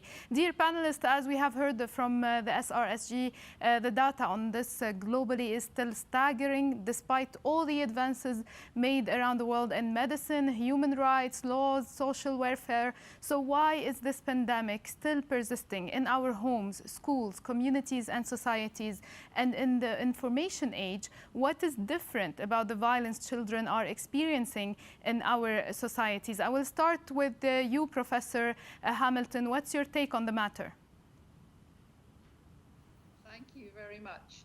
I thought that was an extremely inspirational speech, and thank you very much, SRSG. In a way, that is the macro level that we've heard about, with all the different action plans and the agendas and the different organizations and their publications. Looking at it in a slightly different way, perhaps from the more micro level, the state level, we know that in practice it's difficult to put in adequate systems to address what, as you very rightly say, is a pandemic of violence against children. And it takes a very determined effort by the state, by the community, and the involvement of children to really address issues of violence. We know, for instance, that it's the experience of many states that health systems play an extremely important role in child protection. They're often the first to see signs of violence or abuse, of physical injury or failure to thrive or behavior problems. But that doesn't seem to translate into real protection for children. And the question is, well, why not? Well, we know that very often families have a right to privacy in health providers' eyes. They don't want to intervene and interfere in what is seen as family matters. Or they feel bound by confidentiality and feel that they can't respond. Or they don't know how to respond. There are no referral protocols in place, and health officials are not sure who to report to or how or when. And of course, a lot are not good at listening to children, at picking up the cues, at understanding what they're saying. And there's not a great understanding of family dynamics and the psychology of abuse. So what to do to address those factors? Well, UNICEF has taken the view that you need a multidisciplinary approach to child protection. So we know that we need laws and regulatory frameworks and policies, and that I think the international bodies have been good at. But we also need effective governance structures in countries at central level, at regional level, at local level. We need a continuum of services. We need to be able to support families and help them to use positive discipline rather than physical discipline. We need services for children who cannot stay with their families because the violence is just too bad. We need standards, and we need someone who inspects the system to make sure everybody is doing what they should. Money is essential. You cannot have a child protection system on the cheap without putting any money in. It's not possible. And we need financial and we need human infrastructure. We need social participation. The community has to buy in to child protection. They have to accept that children do suffer from violence and that this needs to be addressed. And we need to listen to children. And we need all those different bodies, whether it's health, whether it's education, whether it's justice, or whether it's social welfare, all to come together. All needs to come together and act in coordination to provide child protection. And we need referral mechanisms, we need national children's rights bodies, we need these bodies to ensure that these protective elements are in place. So you can see it's really a complex system if we're going to put together adequate child protection. Just putting those elements in place also won't necessarily do the trick. And we see a lot of instances where individuals or communities are really running their child protection system, but what we need is to professionalize the system. We need to train public health officials. We need to train social workers. And that means having university courses, having readily available training, making sure that social workers are adequately paid, adequately trained. All of these issues. And I think coming back from my perspective, having worked on child protection systems in many countries, it's not easy. And it's not a short-term fix. That as we start on this journey, as the SRSG has reminded us, we've got 10 years before 2030. How can we fulfill that agenda? And I think it needs an enormous practical push to get systems in place and to start operating them so that our children can really benefit from child protection, both in terms of prevention and in terms of response when it happens, and enable them to realize their potential and have the future that we would all wish for our children. Thank you. And I guess we can also work on public awareness as well, especially in countries like in the Middle East, where we like to meddle a lot in the affairs of others. But when it comes to stopping an abuser from hurting a child, we usually shy away and say it's none of our business. Let's make it our business and let's consider all children our children. Mr. Aguilar, what's your take on the staggering numbers that UNSRSG mentioned? Very good afternoon, and thanks a lot for creating this space for such an important topic. And I could only agree with what was already shared by the SRSG and Caroline. Maybe a few things. I would like to concentrate on where we think we can make the difference. We have many ideas, many possible solutions, but let me share what we have learned in UNICEF globally, and especially in the Middle East and North Africa region. We have at least, let's say, 5 ingredients if we want to make a change in the lives of children. And those ingredients have to come together. The very first one is the political commitment. The second one is really the capacity to deliver prevention and response services. Then a supportive public opinion, practical solutions to help parents, communities, and then finally generating evidence that what we are doing is working. In the real world, all those 5 ingredients rarely come together. And I think the challenge we have now is to bring all these 5 elements and more as one. So let me go one by one on where we think we can make the difference in our region in the Middle East and North Africa. We already have a number of solutions. We need to do more. Surprisingly, COVID has created an opportunity, a moment of reckoning, where we see violence is not something that is happening remotely in the street at the hands of a stranger. Violence is happening in our own homes, in our own communities. So we're in an interesting moment of reckoning. So the first element we need to work together to make a change in the lives of children and young people is that political commitment. So what is happening in the real world is that when we present evidence to political leaders, they cannot believe the data. Even when we show data, the most scientific data we have from public health models, they don't believe that this is possible. There is still a certain level of denial, with a few exceptions. I'm not pointing out specific countries, but the first is really recognizing that violence is not something that is happening remotely, it's something that is happening in our own communities.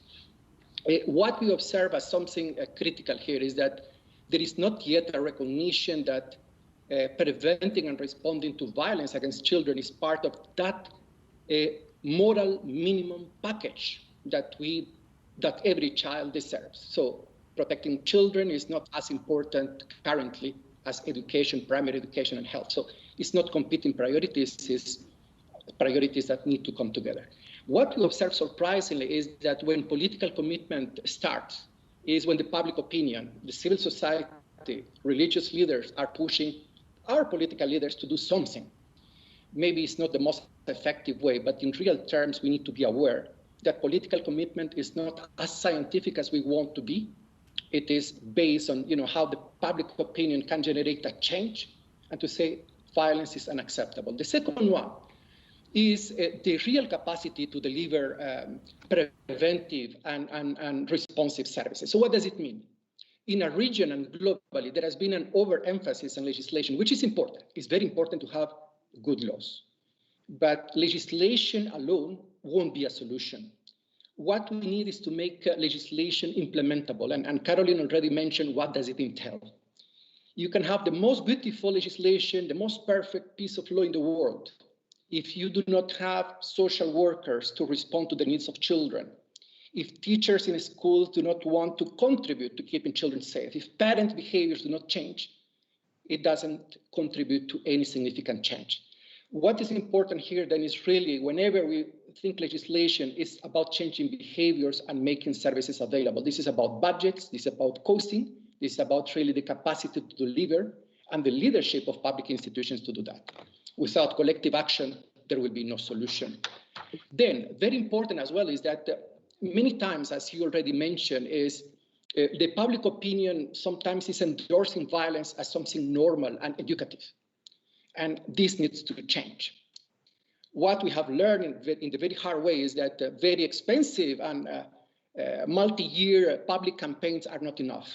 We need a real dialogue with communities, with parents, religious leaders to show that there are ways to educate children without violence. We also need to make that important shift in which we recognize that in our own homes, violence is happening. It's not an exception, but it's something universal in the lives of children. But then there is the fourth element, which is practical solutions. In some countries, we have political commitment, we have institutional capacity, but political leaders tell us, but what is the solution? Explain me what are the solutions. We have some of those global solutions now based on evidence. This includes helping parents and improving the way they raise their children, how they interact with their children, how they bond with their children. It takes a lot of time, but those solutions work. Big question mark is we need to make them work at scale, not for a few hundred children, a few thousand children, but for millions of children. The aim should be universal. Same applies to keeping schools safe, which has an impact on learning, economy, but also on the well-being of children from a mental health perspective. So if we are not able to propose those solutions to political leaders and public institutions, such as keeping schools safe, parenting programs, keeping children safe online, those solutions do exist. But I want to insist on the fact, to stress the fact that without that being at scale, there will be no proper change. And finally, my very last point in 10 seconds would be that we should be able, and this is what we need to learn from the public health models, we need to be able to generate evidence on what works at scale. The public health models have been able to quantify issues, demonstrate solutions, and rectify things when they do not work. I will stop there for the moment. I'm really very keen to pursue this conversation, and thanks a lot for creating this space. Thank you. For sure, and I will take this question to Ms. Abdullah, who will be answering in Arabic, so I will address the question to her in Arabic. لقد تحدثت الممثلة الخاصة للأمين العام للأمم المتحدة عن أرقام مرعبة ما زالت تتفاقم حتى مع السنوات، وخصوصا هذا العام مع وباء كوفيد 19 في العالم، وليس فقط في العالم العربي. هناك ارتفاع في العنف There is an increase in violence in schools, in violence on the internet, and there is still family violence which is still existent and has increased in compared to the past years, despite all the legislations that have been adopted in all the countries. In your opinion, what stops any real change? In the name of God the Merciful, I would like to thank you to inviting us and to invite the Ministry of Administrative Development and Labor and Social Affairs to this conference. Any change requires efforts, concentrated efforts between the different parties concerns. Violence has increased, and we know that it is related to the COVID pandemics. COVID is a source of pressure on families, but if we all, governmental, civil society organizations, join forces with the families, if we collaborate, we will come out with major solutions to this problem. However, this requires time. There are many challenges, but with common efforts, we can face the situation and protect the children in all fields. As you have said, all the parties, from the legal viewpoint, the administrative viewpoint, we all have to work together in order to suggest solutions with the support of the civil society, and we have to work hand in hand with the families as well. And we do hope we will find solutions. In our Arabic societies, the families are those that oppose such legislations because they consider that there's an intervention in the affairs of the family. How can we change this viewpoint in families, and how can we work with children that are part of society as a whole? Culture, education is very important. We have to do educational awareness before marriage, not only at a restricted period of time when people have children. No, before marriage, people have to be educated and made aware of the problem. We have to take specific steps before marriage, during marriage, when children arrive. We have to train people and make them aware of the problem. I speak for the state of Qatar, and the majority of families are educated, and we have families that try and find solutions to the problems of education, how they deal with children, how man should deal with his wife, what is the relation between men and women. And I believe that we are today in a more peaceful situation. All parties have tried to develop the programs through the internet, using information technologies more and more, and have found solutions. We now can pass on the messages to all houses, to households, and we use today the virtual world more and more. So the information reaches every household and everyone is informed. The Ministry of Development, before and during the pandemic, has cooperated with many stakeholders in order to see how to work from a psychological viewpoint, from an educational viewpoint. How does the family react with children? How do members of the family react with one another? How does the men in the Gulf society behaves? And today there are really progresses. Not only in the Gulf, the presence of men in homes could be a problem, not only in Gulf countries. For those who didn't get the translation or who are not Arabic speaker, Ms. Abdullah said that first, any real change still requires some time, but mostly requires collaborative efforts from the family itself, from the governments, from the legislative part. So I allowed myself to follow up with her and ask her about the resilience and the resistance from families, especially in the Middle East and North Africa region, towards any laws to protect children, as they feel that this is intrusion inside the family. And how can we move to a society that considers children part of the society as well, and not only private parts of the family. So she mentioned that this we are witnessing now with the higher level of education of new couples. We are witnessing better understanding and better relationship with the children, with also better dynamics within the family itself. And that during COVID-19, the ministry launched a lot of awareness campaigns of how to deal with the stress of COVID-19, how to deal with the stress of lockdown, and how to make the environment within the house more friendly and less stressful for everyone.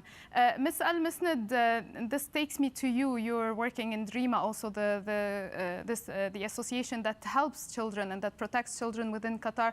I go back to you with the original question to all panelists. Despite all legislations and the presence of centers like yours, what's stopping a real change in child protection?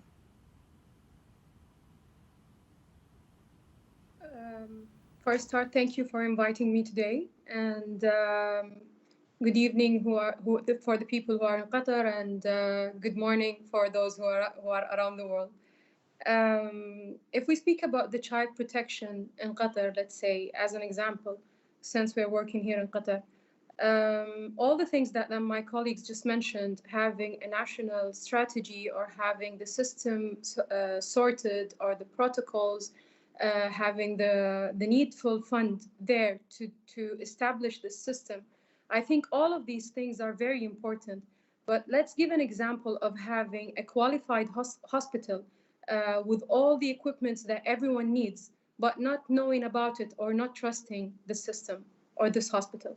So I think that we have the strategy and we have the system there and we have the norms and the laws.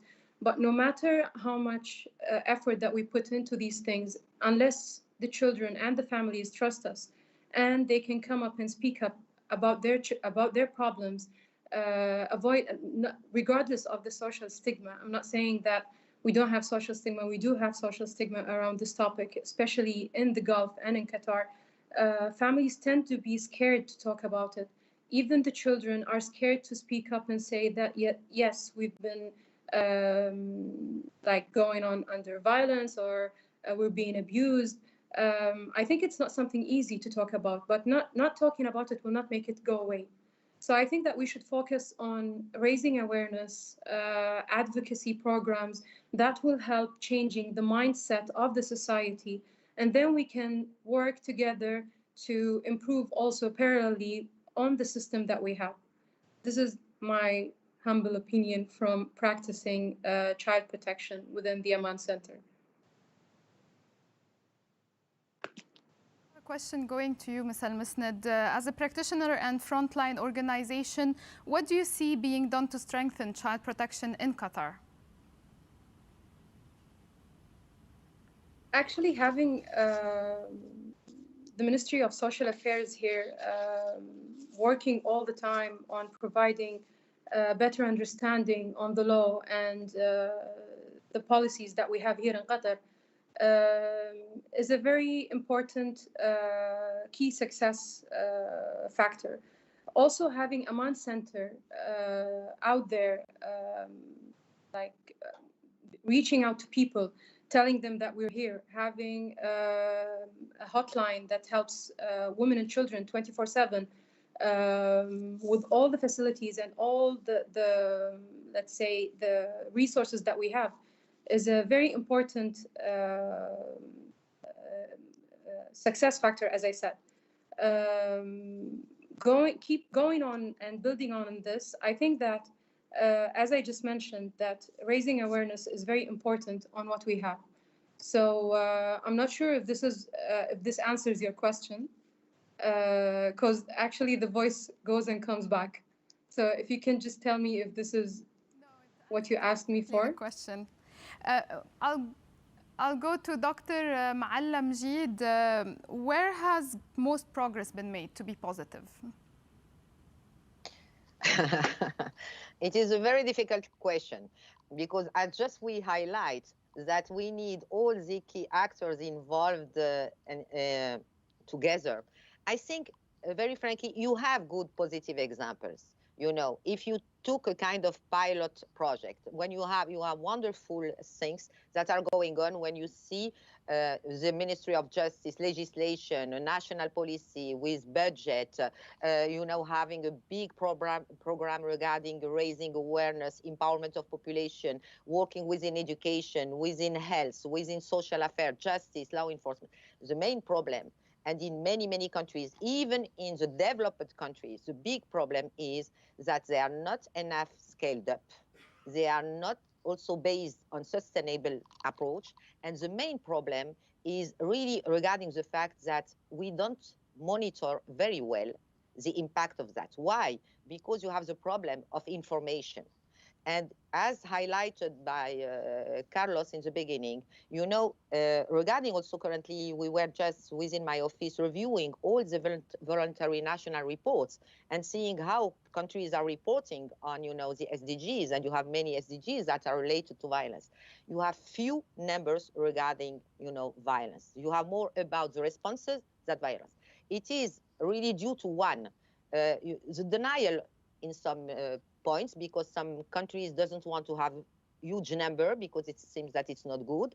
And at the same time, it's a problem more about, you know, definition, clear definition, sharing information. I am coming from Morocco. When I try to have information regarding the scale and the magnitude, I have to look within the Ministry of Justice. They have their own definition. Ministry of Health, they have their own definition. Ministry of, and this is very, very difficult, really very, very difficult.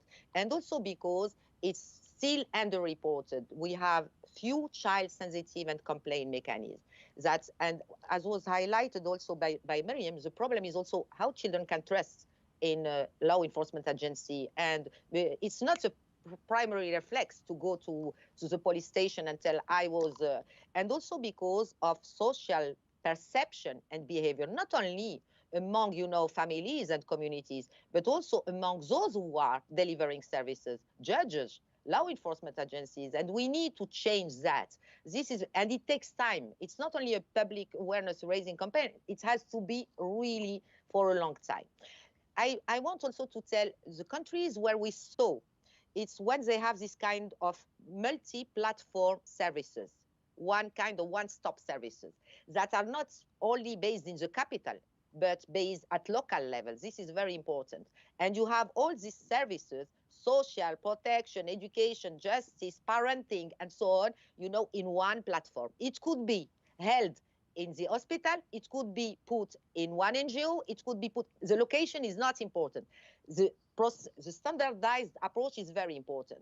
And this, I think, we need to go more on that, because what we saw, each ministry is developing his own. What we need, we know what is working, what works. We just make sure that we need to standardize that and to put it within, you know, at local level, within the service or the institution, really, that it's present, and to build on the existing mechanism, and to link between formal and informal mechanism, because you have some informal. I am coming from an Arabo-Islamic, you know, background, and we have also in our values and in our tradition strong protection. And I think we need not to fight only the bad, harmful social norm, but also to increase the wonderful, protective norms. And this is important.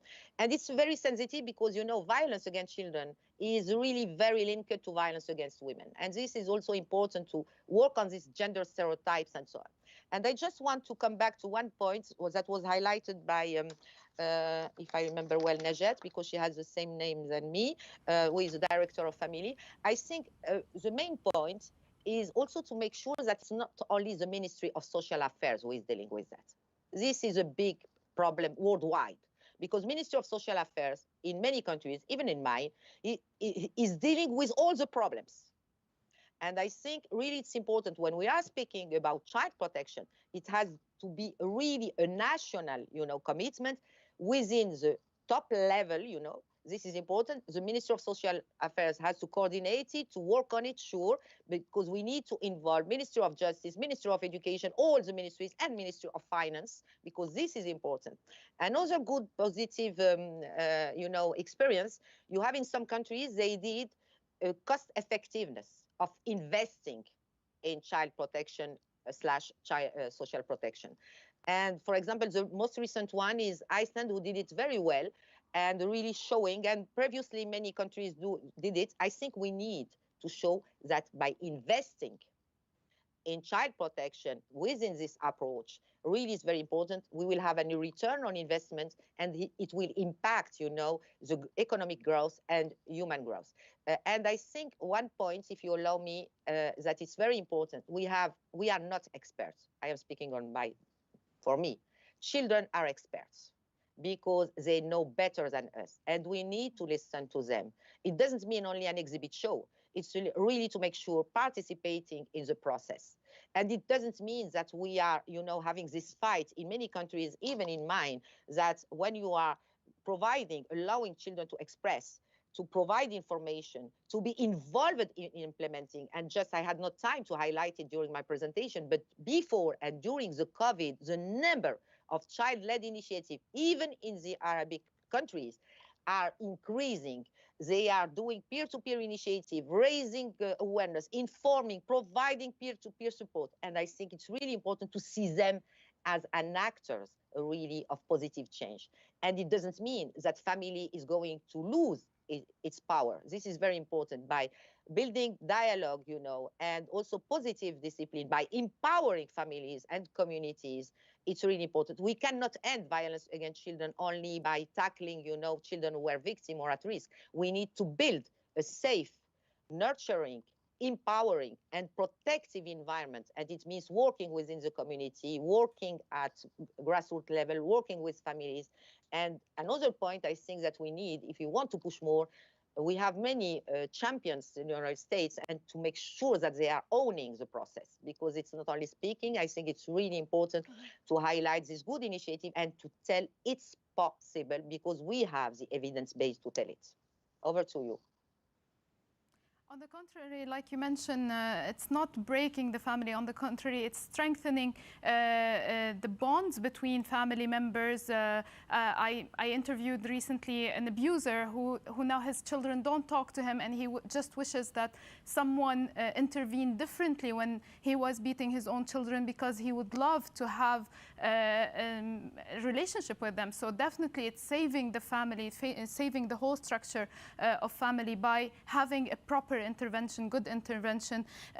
سيدة عبد الله أخبروني أنه هناك ترجمة، لست بحاجة لأن أترجم كلامك. كان لديك تعليق على ما قالته الممثلة الخاصة للأمين العام. About the representatives of the Secretary General. I wanted to add the following. Today, within the Commission in charge of women and children and handicapped people and old people,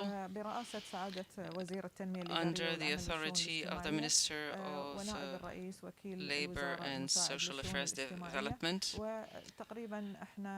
we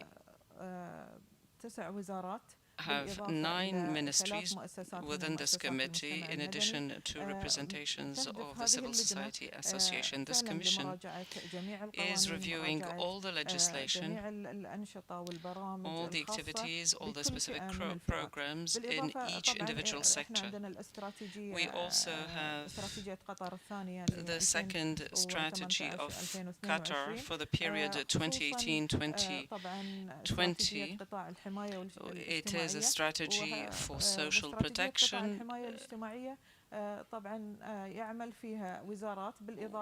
where different ministries participate. Of course, my ministry, in addition to the associations of the civil society, we exchange experience. And one of the parties is in charge of the program. It's either the ministry or the associations that choose a given topic to manage it. مشاريع كثيرة بالإضافة إلى وزارة التنمية الإدارية والعمل والشؤون الاجتماعية بالإضافة إلى أن فعلا يعني هناك تعاون كبير بين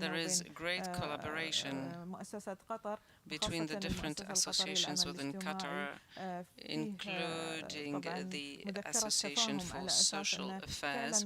We've signed an MOU to work hand in hand. We also work with the Doha Center of Family. The purpose of all this common action is to reach positive results. 2 weeks ago, more or less, a new legislation was adopted, that of associations. It's a new law on associations, and we do hope that we will have more associations and private organizations in charge of the child in our country in the future. Thank you for your attention. Thank you to you, Madam. We'll get back to you for more questions later on. Hamilton, where is acceleration still needed to end violence against children?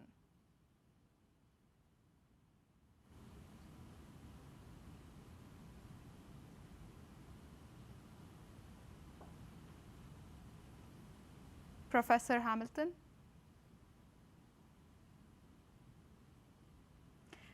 Yes, Professor Hamilton, I'm asking you, what can we accelerate action to end violence against children?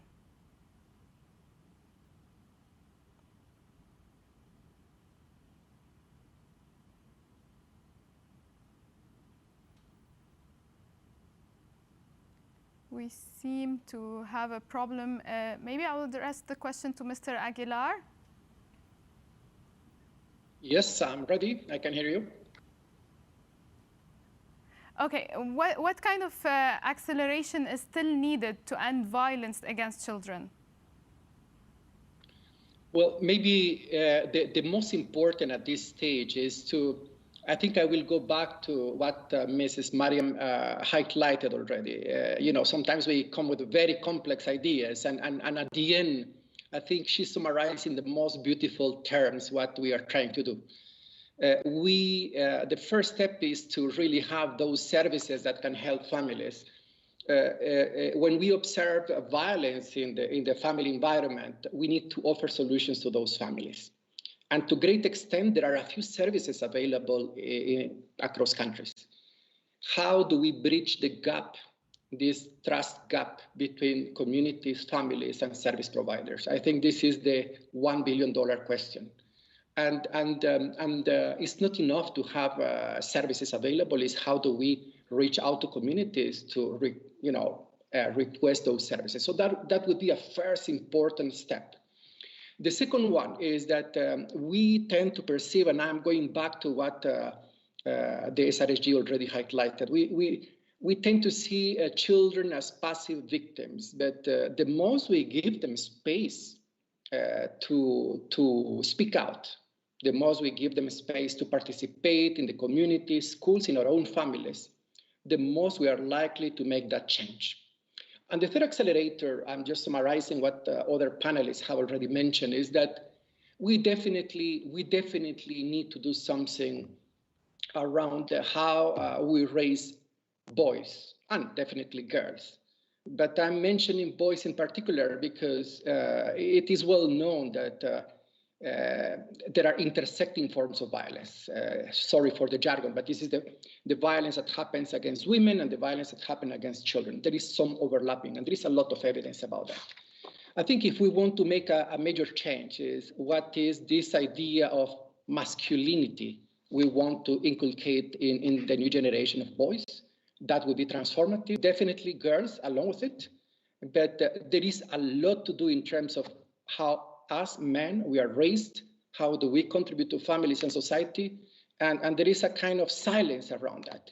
And probably the fourth accelerator, I would say, is we are in that desperate need of champions. Champions such as, I can see that Qatar has been leading in many topics from education to disabilities, and that type of international leadership, that convening role of some government is really catalytic. A few years back, it was impossible to have this type of conversation because we were considered not important. Child protection violence was considered like it's a second topic. It's not important. So we need, as an accelerator, leadership and really champions that make us, connect the different countries in the region. And I'm hopeful that in the years to come, we will create a broader and sustainable cooperation in the Arab region. We have a lot to learn across the region, from North Africa to the Middle East. Many new practices emerge. And so I would say if we are able to bring all this knowledge in the Arab region and to really learn from each other, that would definitely be an accelerator. Thanks.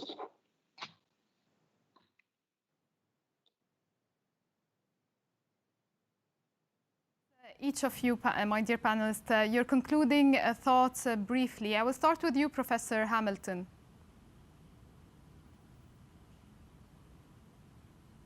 I'd like to just go back. You need to unmute your teams. I have unmuted. Can you hear me? Yes. I'd like to go back. We can hear you perfectly now.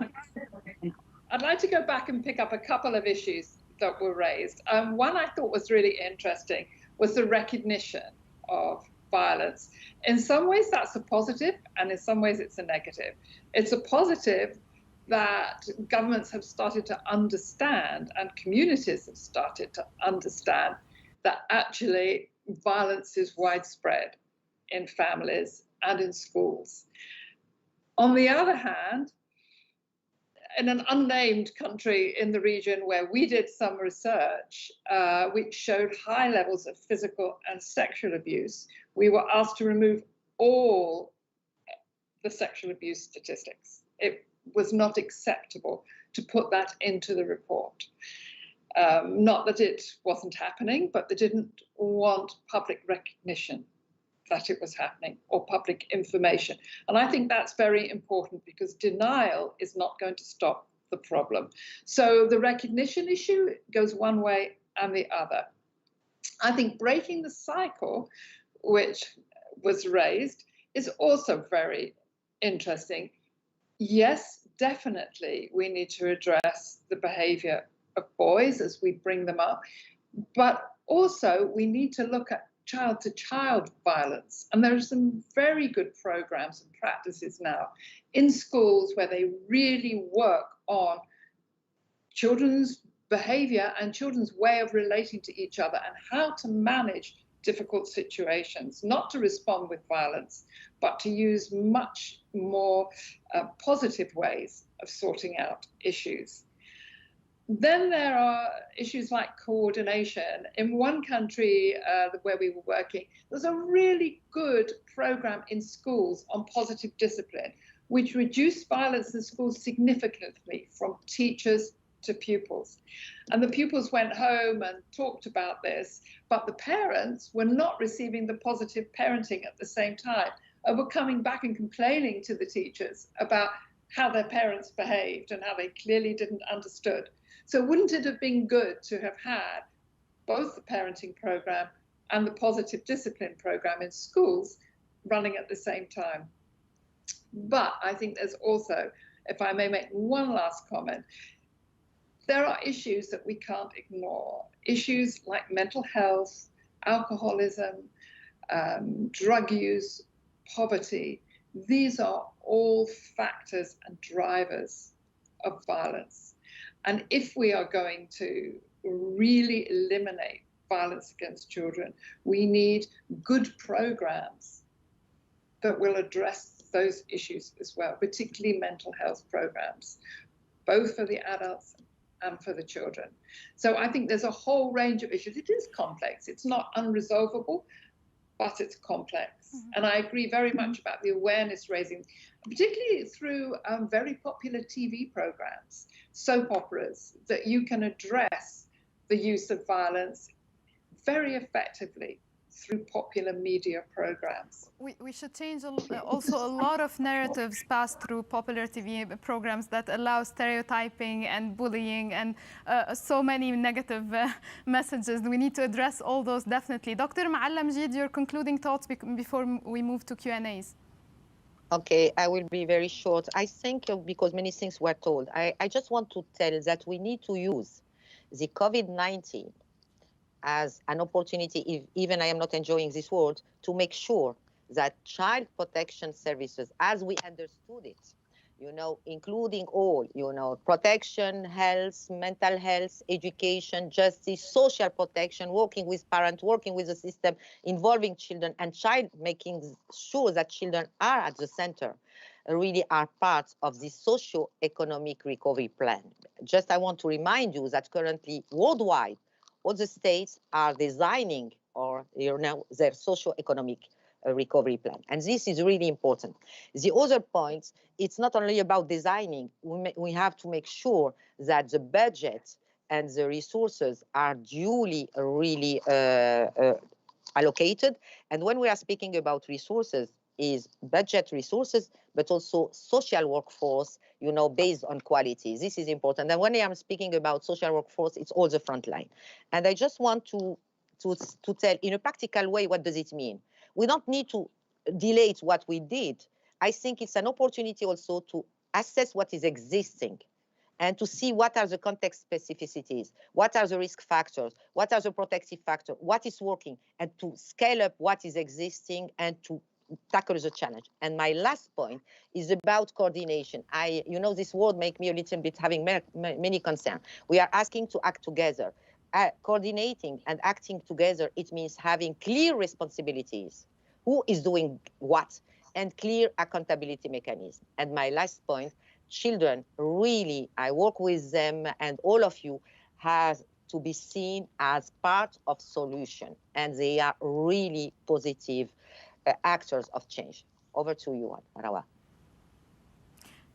Mr. Aguilar, if you have concluding thoughts, you can add it to the answer to one of the Q&As that came directly to you, whereas the question is about Qatar. The question is, what can Qatar do to strengthen its child protection systems, including the most vulnerable children with disabilities who are often forgotten? This is a question for me, sorry, yeah? Yeah, okay, so maybe there is already... Yes, coming from the audience. Very good. I'm aware that it's already happening in terms of legislation and enhancing social workers. If there is something that maybe it's important to take into account is whatever we do, we need to look into at least two things that are coming together. We have to aim at behavioral change and not only a provision of services. Whatever we can do through social workers, education, it is a really specialized area of work to try to look into how do we contribute to promote positive behaviors among children, parents, teachers, community. And the tradition has been that in many countries, and probably it can apply to Qatar to some extent, is that we think that the provision of services will be the solution. Going back to what Mariam said just a few minutes back, I think that's the point. You have the most perfect services available, but there is still something missing. And this element is about the behavior and recognizing that we need help, that also we can help others. So that would be the first thing I would say. The second is that we definitely need as well, for the few things I know about Qatar, is a specialized workforce that is capable of dealing with the most serious cases, including sexual violence. There are some forms of violence that are easy to recognize and accept, and we are able to talk, but as the SRG mentioned, we are a little bit, no, I think Caroline, we're a little bit more scared of talking about sexual violence. The most we have this specialized social service workforce capable of helping families, I think that can be a breakthrough as well. Thank you. Ms. Al-Misnad, this takes me to a question coming. Many panelists mentioned importance of strengthening the social service workforce and strengthening the child protection system, just like Mr. Aguilar said. What does this really mean concretely, and why is it so important? I think that it's really important to strengthen the system and also to raise the skills of the social workers who works with children. As I said before, if a child does not trust the person that he goes to report to or work with him, I don't think that it will be a successful journey for the child, neither for the family. But I think also that we should focus on having our civil society and the governmental entities being more proactive than reactive, because we tend to be reacting towards problems that happens every day, and we solve the problems that comes to us, let's say, on day-to-day basis. But when it comes to being proactive and collecting data and knowing exactly what is the cause, what is causing violence. Mr. Carlos just mentioned something that is very important. The way that our boys are raised, especially here in the Gulf, I think that we need to stand back and look at it. Are we doing it right? Do we think that we need more parenting programs? Is the problem? Does the problem start back at home? Does it start with the family? Who creates the problem? Does it go back to substance abuse, just as Ms. Caroline said, or other factors? So I think that we need to first understand what is causing violence, work on being proactive plus being reactive, of course. Do some training programs for those who work with children, such as social workers, psychiatrists, and psychologists who works on daily basis with children. Also, I think we have to come up with the right solutions according to. I cannot say that this solution will work in Qatar and it will work elsewhere in the world. I think that every society has its own, let's say, way of solving the problems according to the norms and social services that they have. سيدة عبد الله، ما أهمية تعزيز القوة العاملة في مجال الرعاية الاجتماعية سواء من معالجين نفسيين، أخصائيين، وحتى تعزيز psychologists or social workers at this? What is the role of families in this connection? This is very important. And it is very important to solve any problem, the present one and the future problems. The ministry is setting up an integrated program in cooperation with UNICEF, with education, mental and social workers specialists.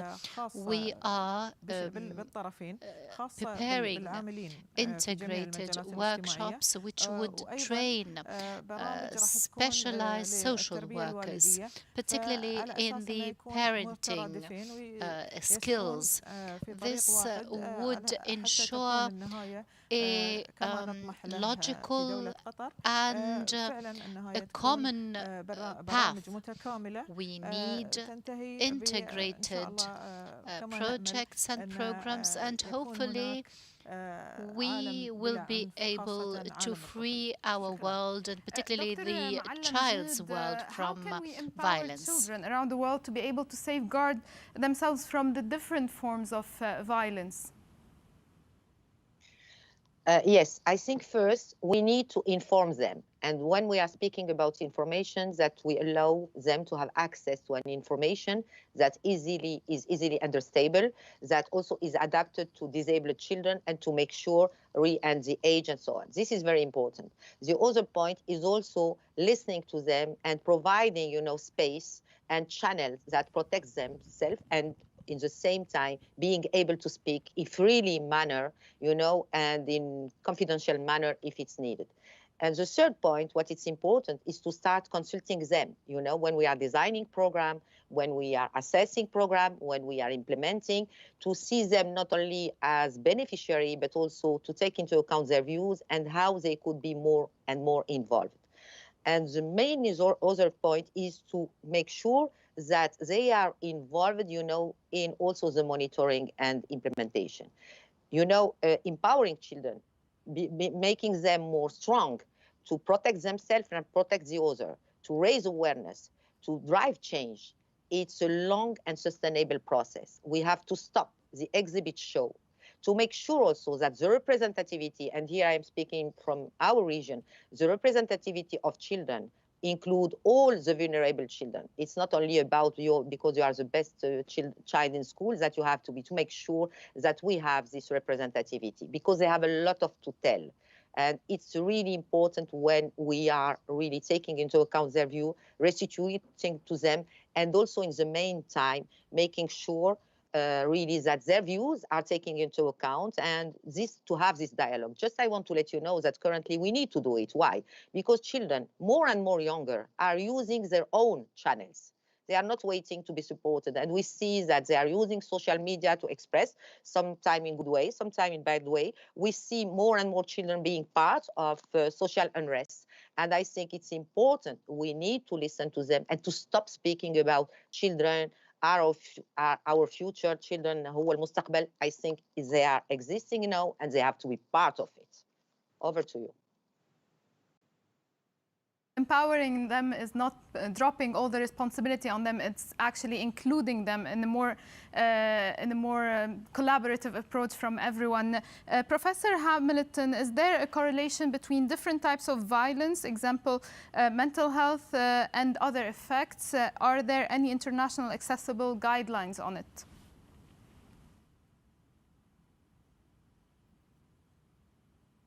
You need to unmute your teams. In terms of child protection, yes, I mean, there are guidelines from the World Health Organization, there are guidelines from UNICEF. It's difficult, though, because a lot of these factors cluster together. So you'll find that there are a whole range of circumstances. And I think one of the other things that's quite important to say is we've been talking about eliminating violence for all children. And for most children, that violence, if it occurs, will not be serious violence. Upsetting, but not necessarily serious that has an impact on them long term. But for a certain group of children who are really vulnerable and very much at risk, we do need those specialized services that can really intervene and respond to the violence. And it's important that that element is put in place in every state, as well as, the more broad public awareness programs, peer-to-peer programs, general health and education programs. There's another question. Is there a centralized database or mechanism to track violence against children at home? I think Javier is the best one to reply to that, because there is a UNICEF database. Right. Let me, thanks a lot for the question. Maybe a couple of answers to this question. The first source of information is you have surveys that are done at country level. In the Middle East and North Africa, you have the demographic health surveys that give you information about the prevalence of violence, but those are more superficial surveys. The most important, the most really useful type of information is that what we call in our jargon administrative data. So the main source of information here is the child lines. We have at least 15 child lines in our region where people report incidents of violence against children. So this is a very valuable source of information telling you the trends. There is a lot of missing information, and then you have more specialized surveys that look into the type of violence that is affecting children, including sexual violence, situations of armed conflict, and beyond. So it's partial. The takeaway here is that it's largely insufficient to understand the magnitude of the problem on a real-time basis. Thank you, Professor Carlos Javier Aguilar from UNICEF. Thank you, Dr. Najat Maallamjeed, the United Nations Special Representative of the Secretary General on Violence Against Children. Professor Dame Caroline Hamilton from the International Programs and Research at Coram Children's Legal Center. Mrs. Najat Abdullah from the Ministry of Social Affairs in Qatar. And Mariam Al-Misnad, the Executive Director of DREAMA and Aman Centers of Qatar Social Work Forum. Thank you, everyone. I really hope the messages sent here today resonate, and that this will be the last year we ever talk about children, violence against children, but maybe not before 10 years. Next up, we go back to Luisa Baldini in our London studio for the keynote speech. To you, Luisa.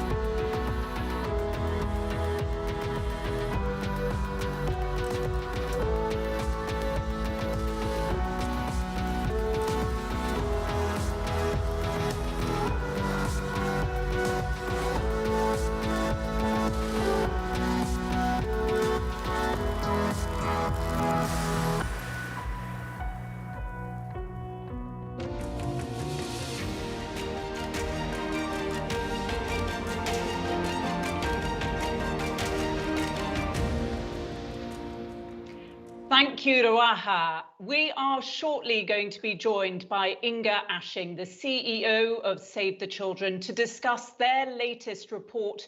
And I'll be following up with some questions. But you can also submit your queries to Save the Children. So please do send them in, and she will try to answer as many as possible. But first, to Dr. Jassem Al-Mutawa, who will explore the role that governments and healthcare practitioners should play in ensuring that children are protected.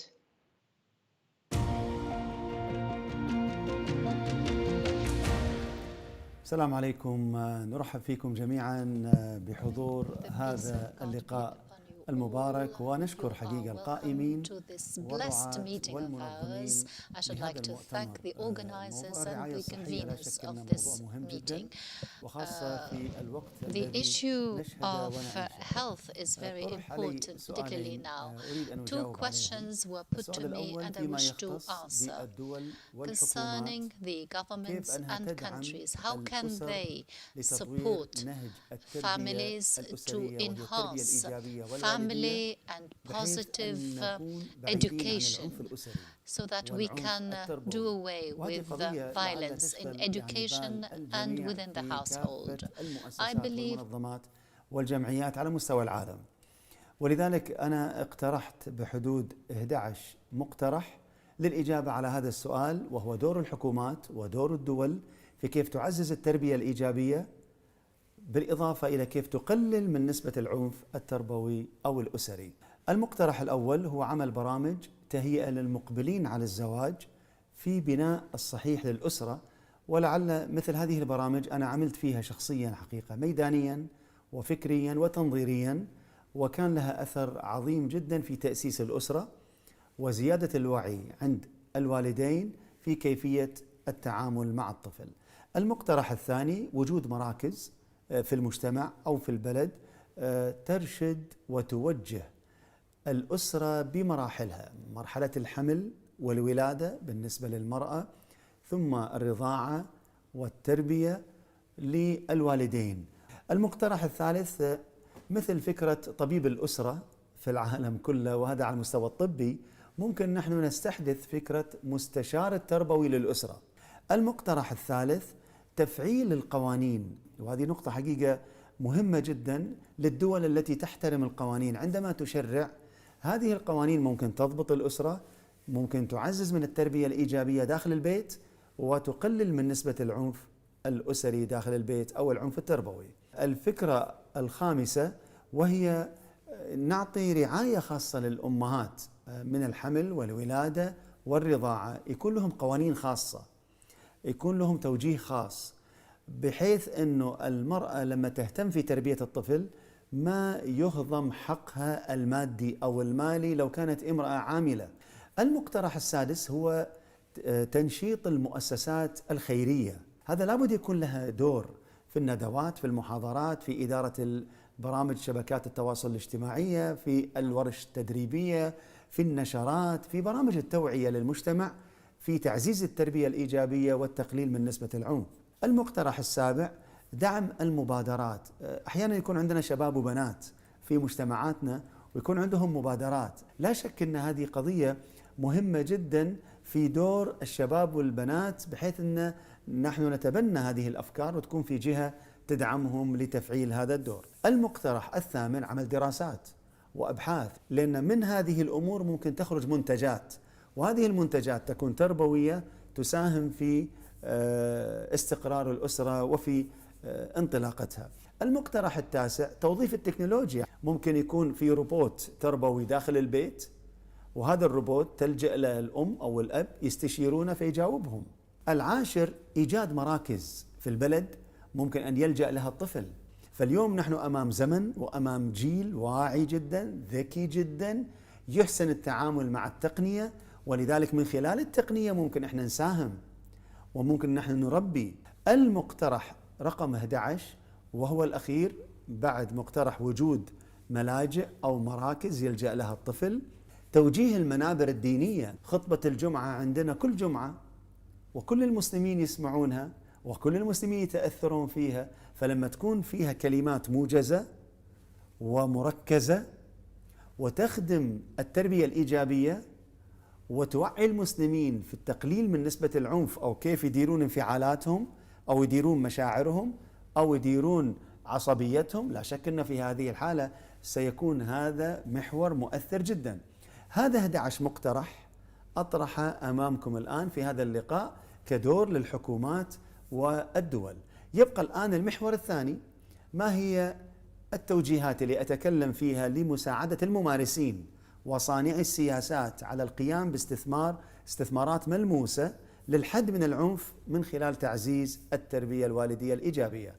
أنا الآن أمام 10 مقترحات أخرى غير ال11 على مستوى الدولة والحكومة، الآن 10 مقترحات سأذكرها لكم، وهذه أقدمها على طبق للممارسين.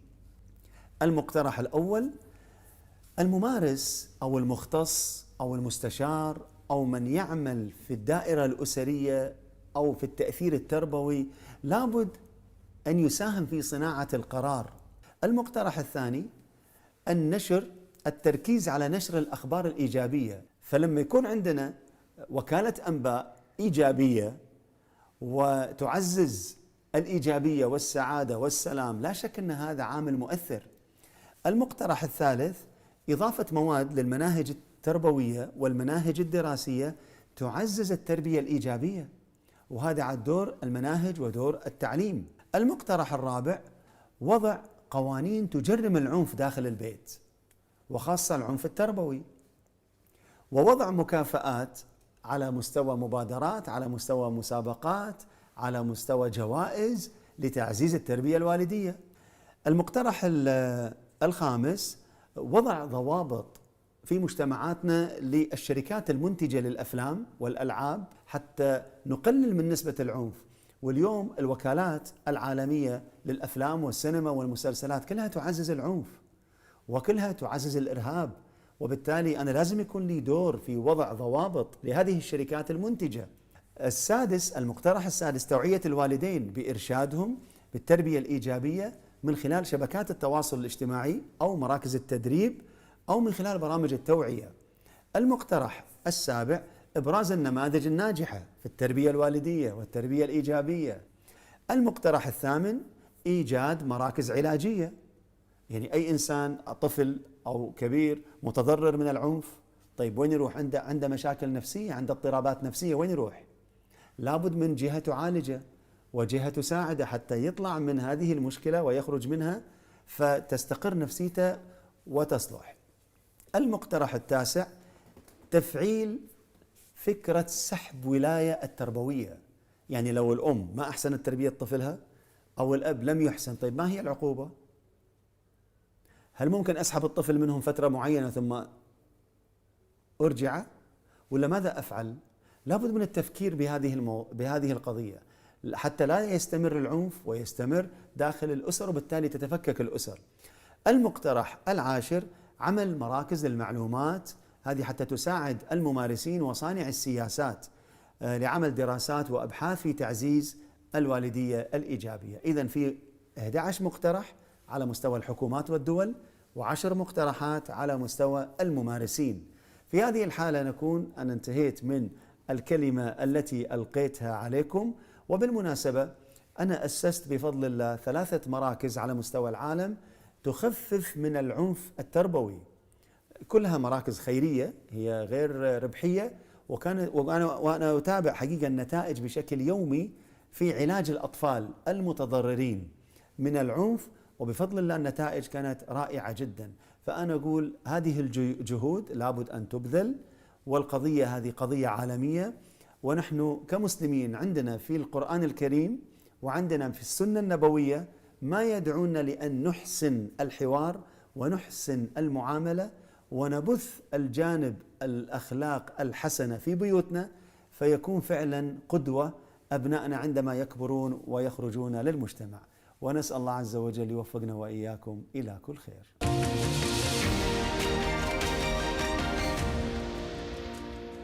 Dr. Jassem Al-Mutawa there. Well, we now invite you to take a 15-minute break when you'll have a chance to visit the Innovation Hub if you haven't done already. You will find it on the Wish Summit website. And I'll see you back here with me, hopefully in 15 minutes' time, when we'll be hearing from the CEO of Save the Children, Inga Ashing. See you then.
Welcome back to Reimagining Childhood, a special symposium organised by the World Innovation Summit for Health, WISH, and UNICEF on the occasion of World Children's Day 2020.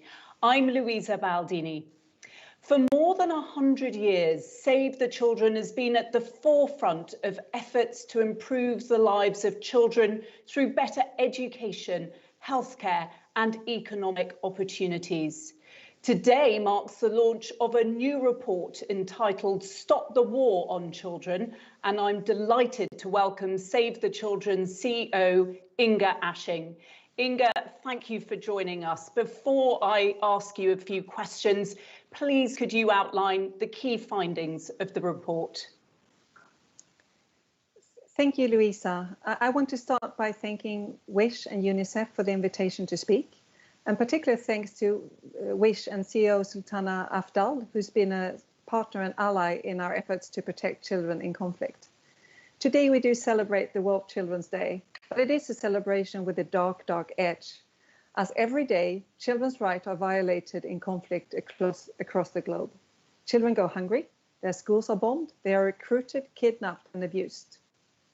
Just a few years after she founded Save the Children, in 1919, Eglantine Jebb presented a declaration of the rights of the child to the leaders from around the world, calling on them to remember the forgotten children. The declaration laid the foundation for what would later become the 1989 UN Convention of the Right of the Child, a landmark human rights treaty. This reminds us that the suffering of millions of children should never be accepted, and it reminds us that it is possible and to actually drive change, which we need more than ever at this critical moment. 2019 marked the centenary of Save the Children, and our movement united around a call to stop the war on children.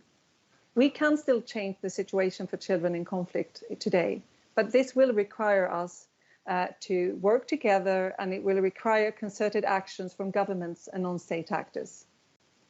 Stopping the war on children is, of course, not just something that we as Save the Children are focusing on, and not something that any of us can achieve on our own.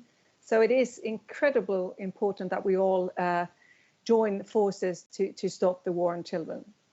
I will share some highlights from the report that we are launching today, and let you know that for the past few years, we've been working with the Peace Research Institute in Oslo and other partners to reveal new data, trends, and analysis of children's experience of modern conflict. And today we are proud to release the fourth in the Stop the War on Children series, Killed and Maimed, a generation of violations against children in conflict. I'm saddened to tell you that the situation for children is worsening. Since 2005, more than 250,000 violations against children have been verified. Of these, over 100,000, that is more than 42%, are related to the killing and maiming of children. Over the past decade, over 90,000 children have been killed or maimed in conflict, often by bombs, shelling, mines, and snipers. That is 25 children every single day of the past 10 years. The equivalent of a classroom full of students, a whole class whose future are torn apart by armed conflict. Worldwide, some 426 million children are living in a conflict-affected area. These astonishing numbers include 160 million living in high-intensity conflict zones, and that is increased from the year before. Over the past decade, more than 200,000 grave violations against children in conflict were verified, with a sad new record in 2019, where over 26,000 grave violations were committed. And just for clarification, the grave violations are killing and maiming, abduction, recruitment and the use of children, rape and sexual violence, attacks against schools and hospitals, and the denial of humanitarian aid. Of all the verified child fatalities in 2019, more than a third were the results of explosive weapons, with that number dramatically higher in Afghanistan, Syria, and Iraq. Behind these stark numbers are countless stories of children, stories of resilience, and sometimes stories of hope for a brighter future. Children like Godfrey, who is now 16 years old, who witnessed his father's brutal murder by rebels in South Sudan. He left the country with the other family members, including his sister, who was heavily pregnant. It took us 3 weeks to arrive at the settlement camp, he told us. We had no food, no blankets, no water. My sister gave birth during the journey, but the baby died. Godfrey and his family now lives in Bidi Bidi refugee camp, and he volunteers in a child-friendly space there, trying to contribute to the situation he's in and the community he's now a part of. Or Ismail, who was 7 years old when he was severely injured by an airstrike on his school bus in Yemen that killed 40 of his schoolmates. Today he's 9 years old, and he hopes to become a pediatrician one day. Children like Godfrey and Ismail are victims of people who blatantly disregard international laws and standards, and of governments who are looking the other way when they allow arms sales to warring parties, even if it's clear that the weapons will be used against children. But there are initiatives and actions to change the situation, hopefully, which brings us a lot of hope. In 2021, states will come together to agree a new political declaration led by Ireland to recognize the humanitarian harm of explosive weapons with wide area effects in populated areas. And much do depend on these kinds of initiatives. Their relative success or failure help determine whether or not in the decade to come, another 100,000 children will be killed and maimed. It is our hope that governments will fully engage with this new declaration, all governments, and that they will champion its aspiration to turn international humanitarian law into a lived reality for millions of children around the world. We have already seen how the Safe School Declaration has helped to protect education from attack. And at this stage, 106 states around the world has joined this international political agreement.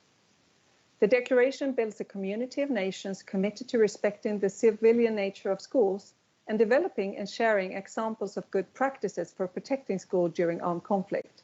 It offers guidance on concrete measures that armed forces and armed non-state actors can take to deter military use of educational facilities, to reduce the risk of attack, and to mitigate the impact of attack and military use when they do occur. In the countries that has endorsed the declaration, we see a 50% decline in military use of schools, while in countries that has not endorsed, we see a doubling. So it does matter. These declarations are not only a piece of paper.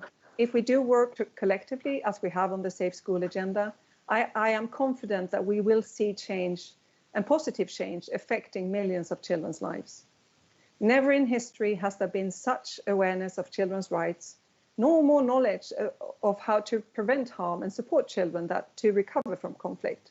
However, this awareness has yet to translate into sustainable collective action.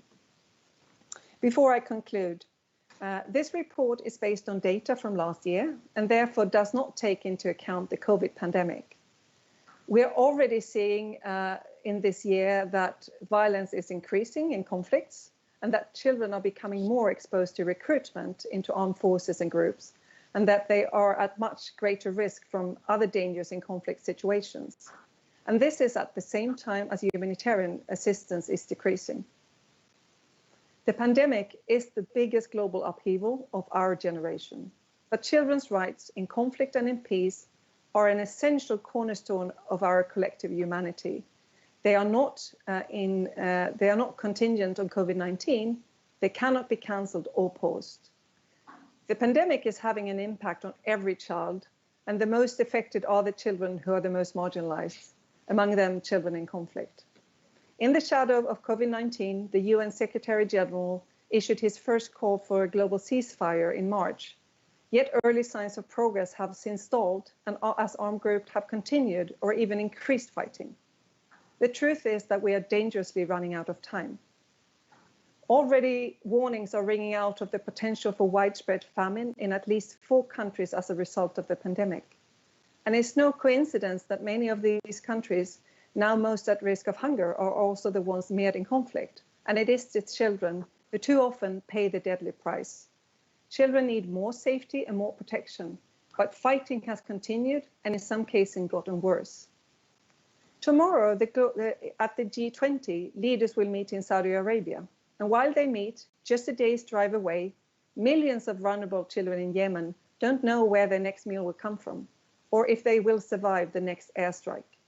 This is an opportunity for the world leaders to use their influence and their voice to make the right choice and to stop the war on children. On this World Children's Day, I ask that we all do everything in our power to stop this war on children. This situation cannot go on. Thank you.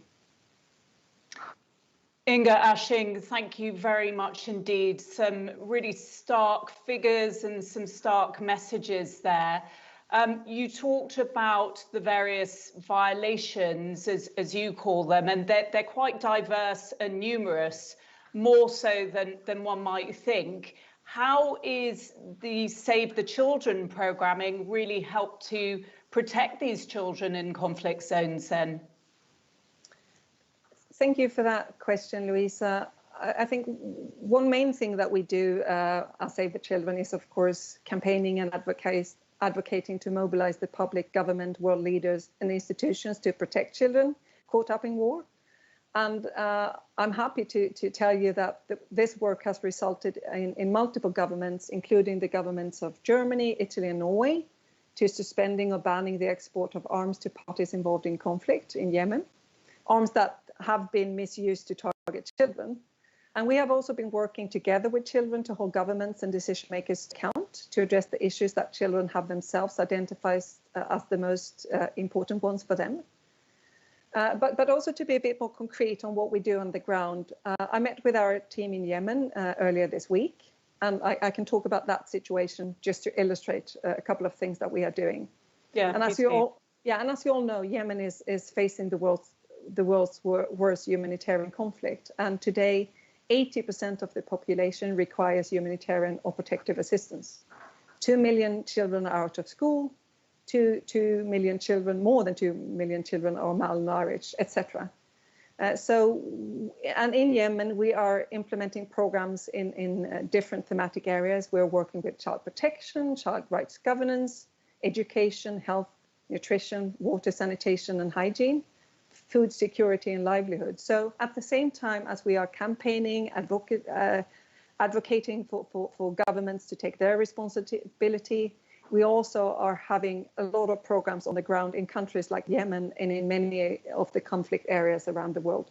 And that situation in Yemen, so desperate. And when we were chatting in advance of today and just exploring different avenues, something you said really struck me, and that was there is not a child in Yemen who hasn't experienced war.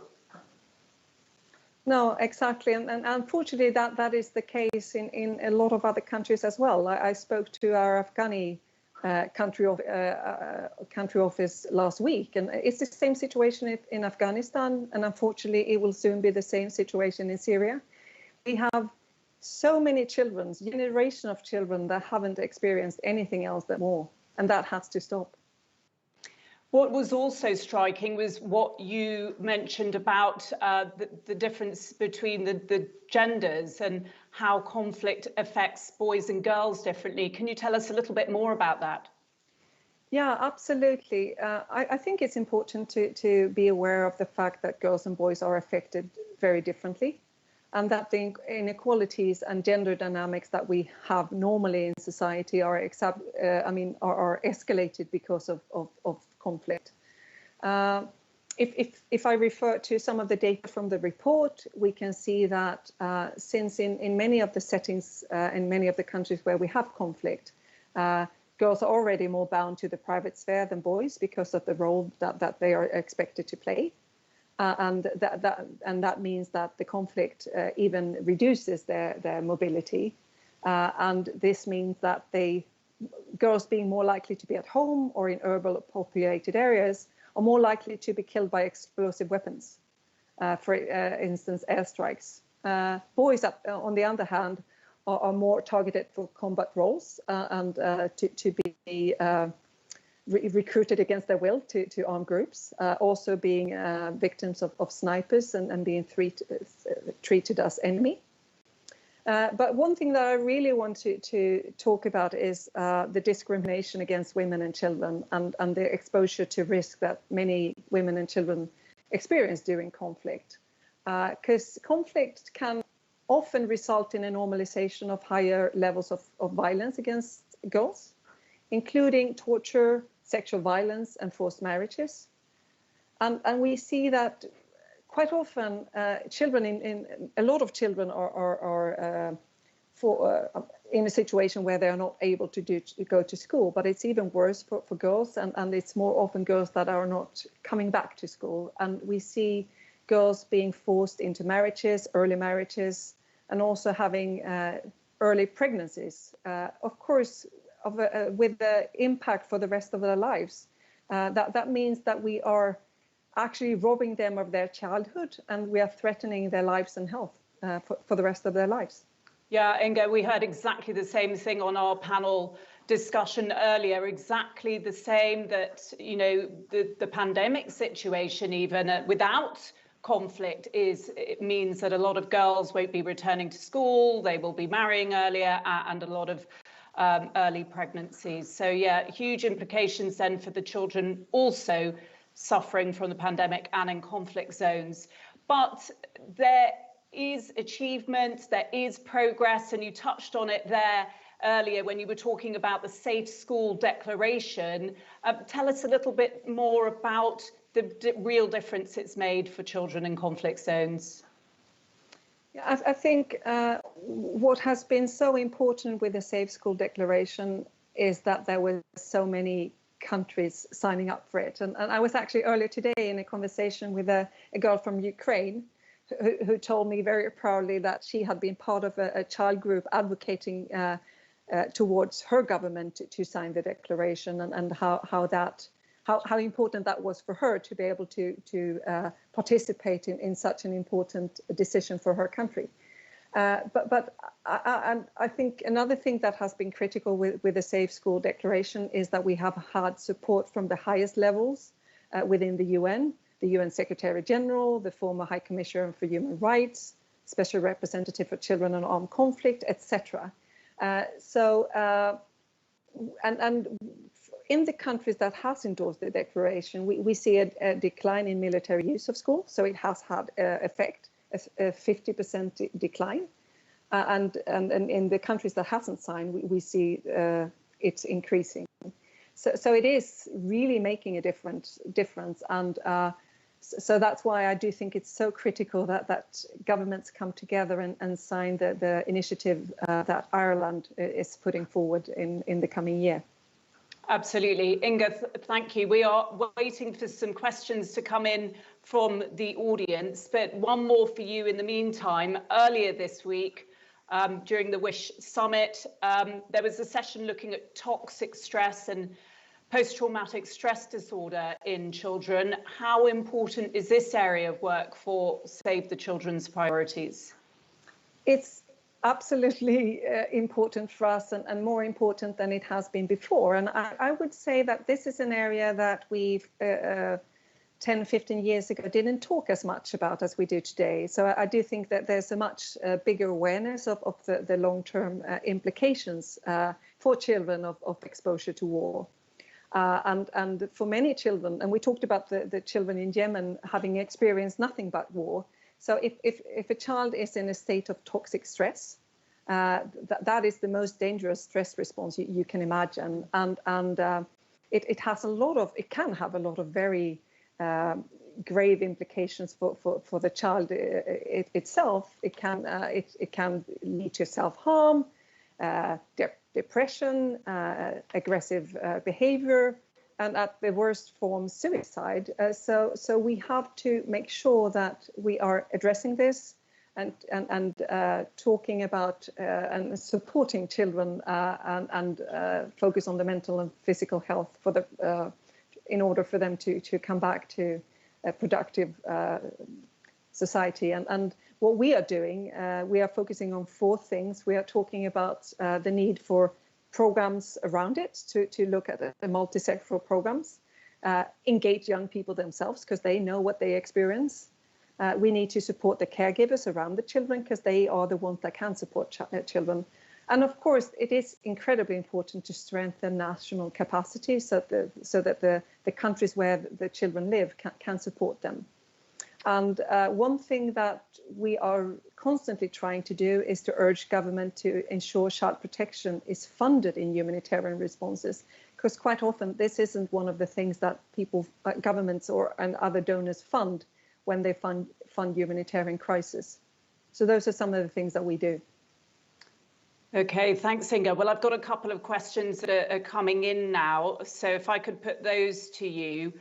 How do you focus care on children and make sure that the help is being used to better their lives rather than being used by other people surrounding the children? How important is it to support families then when supporting children? I think it's very important to support children, their caregivers, and the communities they live in. But at the same time, making sure that we are supporting children themselves. So if we go back to the situation that we just talked about mental health, for example, when we work with that, we need to make sure that we support the individual child so that he or she get the support they need, but also support the communities that they are part of. So I think it's a combination of both. I think the days when we were targeting children alone are over. We understand that children live in families, they live in the community, and the context around them is critical. Thanks for that, Inga. And another one, are there projected future trends in armed conflicts that are cause for concern, though neglected by the global community? And how does climate change play into this?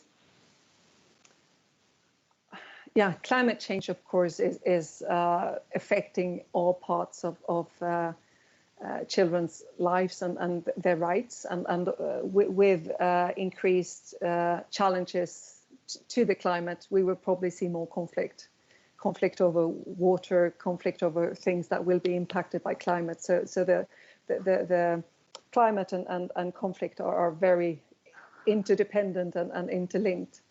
Which is a real negative trend, because we see a lot of challenges to the climate, which probably will then lead to more conflict. There's a couple of things that I would like to say when we talk about the trends. I think a very concerning trend in itself is that we are seeing more incidents of grave violations against children. If we just look 10 years back to 2010, we see 170% rise. And we also see that the rise of the total numbers of children living in conflict zone is also rising by 34%. So there are some really concerning trends that we see.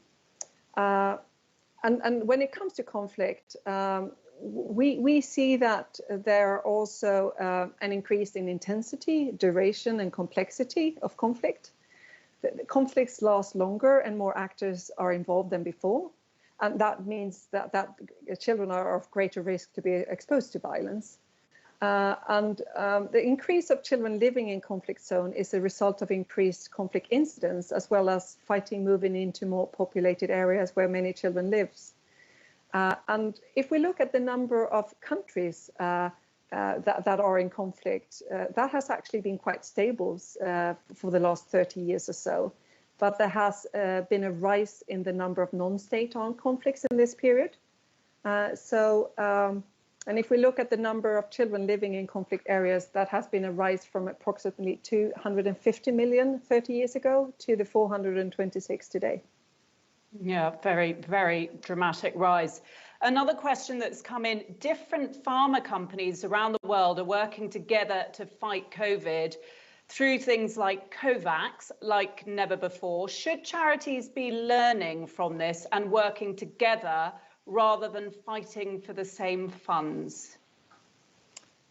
We should absolutely work together, which we do, but we should do that more. And I think that partnership is more important now than ever before. Partnership within the NGO sector, but also between the civil society, government, and the corporate world. So I am absolutely in favor of more partnership. But it's not just the big international NGOs. It's also making sure that we partner with the civil society in the countries where we work. because we need to make sure that we are helping the countries where we work to build resilience and to make sure that they are able to address some of these challenges themselves, because that is the only way that we will achieve long-term impact. But no, we shouldn't compete, we should partner. Yeah, absolutely. Good answer there. Thank you, Inga.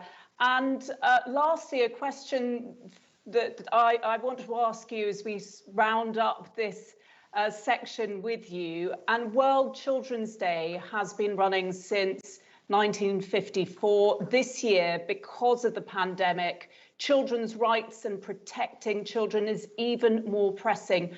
What do you want people around the world to really be thinking about today? There's a few things that I want to mention. And the first is that we need to understand that the situation for children are worsening every day. As I said, 25 children every day are killed and maimed in conflicts. So we need to be aware of the fact that the situation is acute and we need to do something about it now. The other thing that I want to say, which I do think is critical and that we do not talk about enough, is the importance of involving children themselves. Children are experiencing conflict, they are living in conflict, and they need to be part of discussing the solutions. And they are incredibly good at doing so. They have great ideas, and they are if we engage them, our response to the situation in country and I'm sure globally will be better. We are too often talking about children without including them. And I just want to end by sharing some asks that a group of children from Colombia, Mali, Sudan, and Syria and Yemen has told us that they see a need for when it comes to conflict. So I'm just quoting them now. We call on the world leaders to ensure we are able to go to school, play and feel protected in every circumstances. We ask leaders to change weapons for books, bullets for pencils, confrontations for games, cries for smiles, and hatred for love. We ask leaders to put a smile on every child's face. We ask leaders to turn to peace, to pledge to protect us, and promise us development. We ask leaders to offer us the opportunities that will enable us to become the best version of ourselves. Our common future is at risk. We demand that you act now. So that is what I would like to end with. We demand that you act now. And to hear children's voices, so important. Inga Ashing, CEO of Save the Children, thank you so much for joining us today. And if any of you watching want to have a look at that report yourself, you can find it in the reports and publications section of the virtual library on the Wish 2020 platform. Right, let's now shortly head back to Auger in Doha for the final session of the day, a session that includes a panel discussion exploring child development in the information age, plus our closing ceremony. It has been such an honour to be part of today's proceedings. So from me, Louisa Baldini in the UK, happy World Children's Day. And for one last time, let's head back to Doha.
Thank you, Louisa, and thank you for the great effort you've put throughout the week with the WISH Summit and with today Children Day Special Symposium joined by WISH and UNICEF. Welcome back to Doha, everyone. I'm Rawa Oje, and I'll be taking you through the final panel session, Child Development in the Information Age, and then through our closing ceremony, which will include some special guest appearances. For this session, I'm joined by Professor Vikram Patel, the Pershing Square Professor of Global Health in the Department of Global Health and Social Medicine at Harvard Medical School at Harvard University, and Dr. Rachel Harvey from UNICEF, Regional Advisor on Child Protection, East Asia and Pacific Region, and Dr. Sharifa Nouman Al-Imadi here with me in the studio, Executive Director of Doha International Family Institute, and Professor Sonia Livingston, Professor of Social Psychology in the Department of Media and Communications at the London School of Economics and Political Science. Feel free throughout the panel to send us your questions and to whom you would like to address it. We will try to make this conversation as interactive as possible. Then we will move on to your Q&As, so make sure you send us your question as soon as it comes to your mind.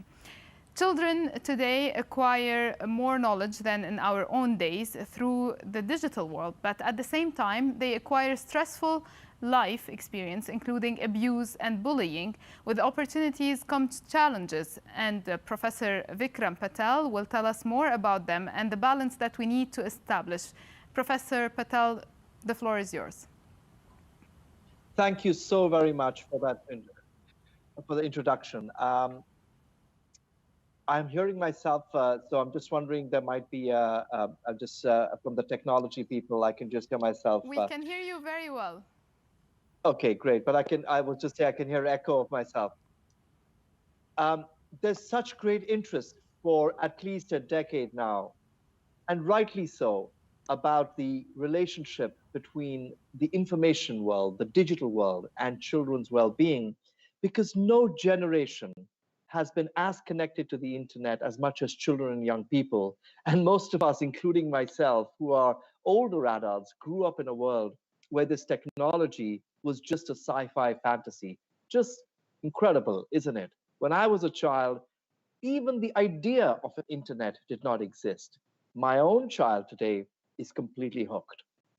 And never before has this subject been as important as right now, because thanks to the pandemic, virtually every aspect of children's lives have moved to the digital world.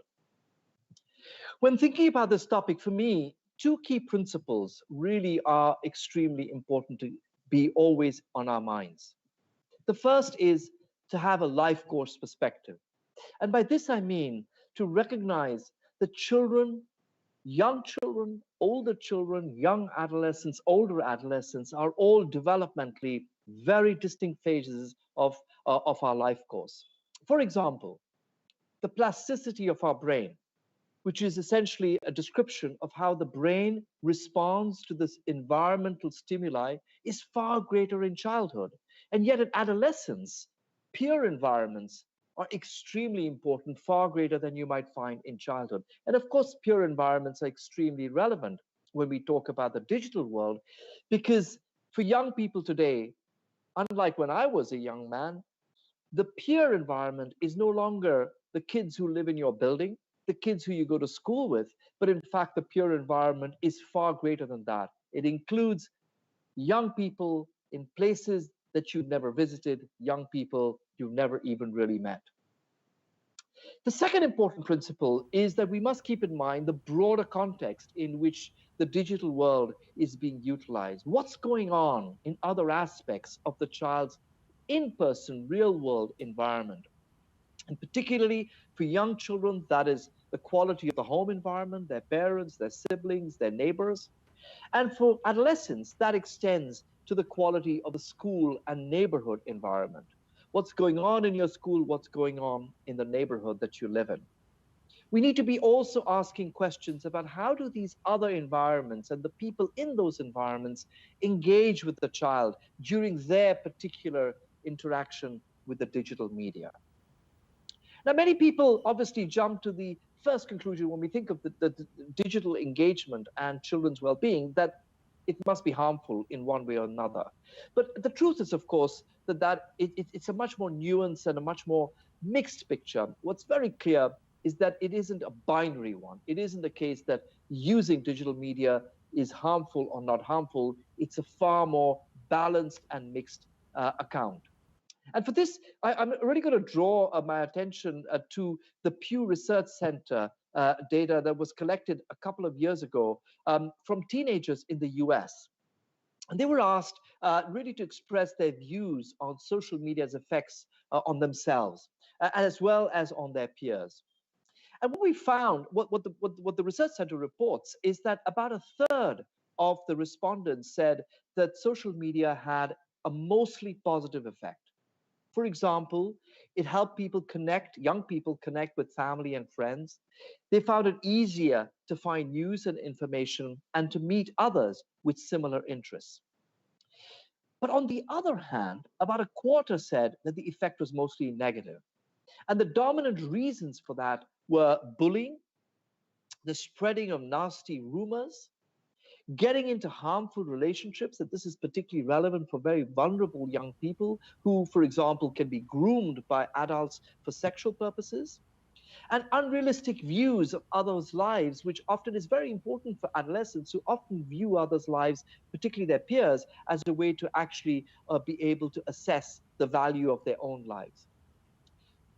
About 40% felt it was neither positive or negative. More importantly, there is now robust evidence that is looking at large-scale data sets from the population and examining the relationship between the utilization of digital media on adolescent well-being and health. I really want to draw your attention to the important work of Amy Orban from Oxford and her team, and most recently, a paper that they published in Nature Human Behavior that reports on the findings from 3 such large-scale population data sets of more than 350,000 adolescents, looking at the relationship or the association between the utilization of digital technology and adolescent well-being. And what did they find?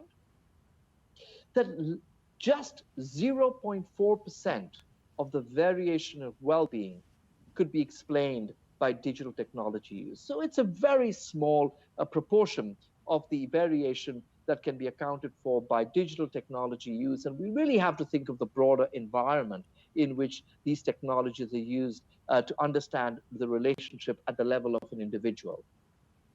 In closing, I want to look at the future.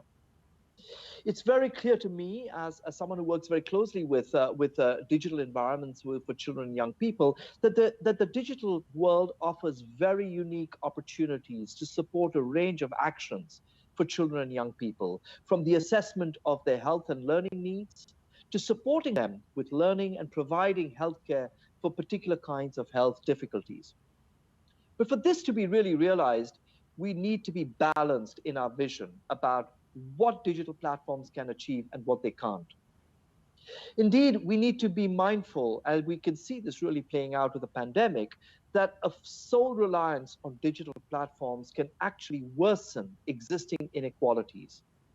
Digital can never fully replace in-person. Remote learning, which is something that many countries around the world have adopted in order to reduce the transmission of COVID-19, is a cruel joke for millions of families around the world, low-income families, rural families, who struggle to eke out a living in crowded homes with unreliable electricity and no internet. Or consider the needs of children with very different abilities, such as those living with autism, ADHD, or intellectual disability. They have very different abilities to cope with remote learning. Not only have policies that have essentially shifted all of learning to the digital environment fueled existing inequalities, but also conveniently forgotten that children come to school not to learn geography and physics, but they come to school to play with their friends. And this is a fundamentally important part of shaping development and well-being. Some kids also come to school to escape very difficult home environments. And indeed, in many parts of the world, school is the only place where they will get their most nutritious meal of the day. So there needs to be an acceptance of this diversity. Another important point is there needs to be an acceptance of the agency of children and young people so that we can include them in thinking about this issue. I'm very troubled by the fact that even though this age group is largely immune to the harmful effects of the pandemic, they have been asked to bear a disproportionate burden of the containment efforts.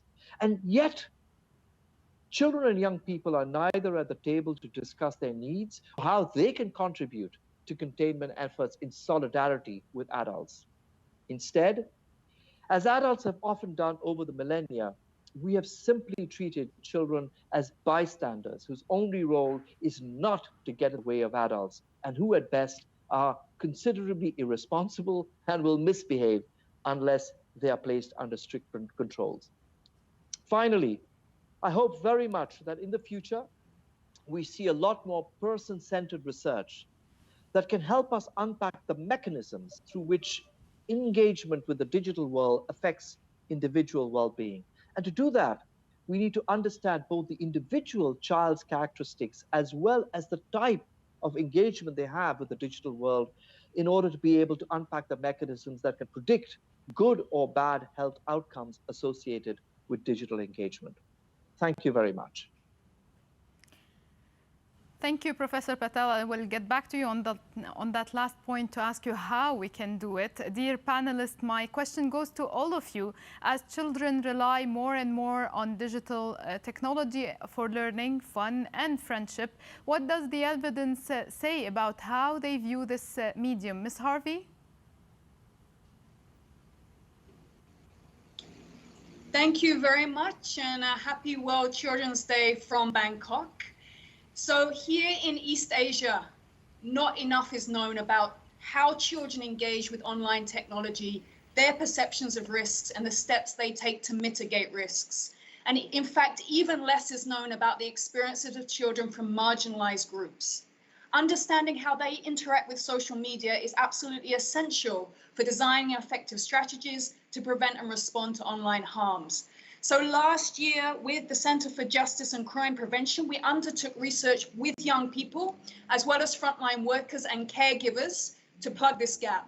And we included children who are often excluded from these conversations, children with disabilities, refugee children, children on the streets, and victims of exploitation. First, we found that regardless of their economic situation or vulnerability profile, technology was central to the children's lives we spoke to. Nearly all children had access to mobile devices and the internet, either directly or through friends and family. Second, use of social media is widespread, and the reason for use follows global patterns: information seeking, communication, entertainment, including gaming. They also reported using social media for learning new skills, content creation, and even generating income through sale and resale of goods. Third, social media provided opportunities to connect. One of the biggest reported attractions was meeting people beyond their immediate environment, including romantic partners. Connecting was especially important for marginalized children who told us that social media enabled them to be in touch with people who are like them, such as children with similar disabilities. And for refugee children, it enabled them to stay connected with families and friends and keep up with news from home. But of course, in addition to the opportunities, they did share the risks they faced. 2 out of the 4 children reported having bad experiences that they didn't want to tell anyone about, both boys and girls.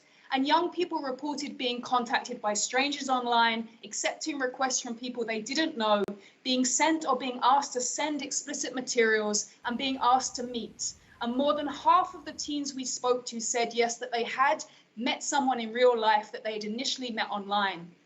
Parents reported their deep concerns about online harms, especially risks posed by strangers, and to protect children, their most frequent response was to restrict internet access or confiscate phones, rather than supporting young people to manage those risks. We have to take risks seriously, but we also note that risks do not automatically translate into harm. And when designing strategies, designing programs, it's really important to note some key findings. So while children said yes, they readily accepted chat and friend requests, they also employed risk mitigation measures. They blocked people when, in their words, things get creepy, and some changed their account. And the vast majority of children said that they did not share images and information when asked. Most were well aware that adults can pretend to be children online. And where they did meet someone offline, these meetings were thankfully largely benign, and the person who they met were the person who they said they were online.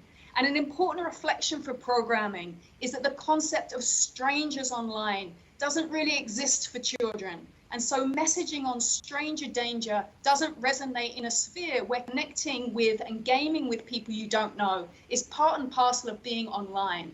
Lastly, we also found that the majority of children who reported harmful experiences were also those who faced heightened vulnerability offline. And so while tech played a facilitating role, research also showed that the nexus between offline and online vulnerability is absolutely critical to consider for programming. Thank you very much.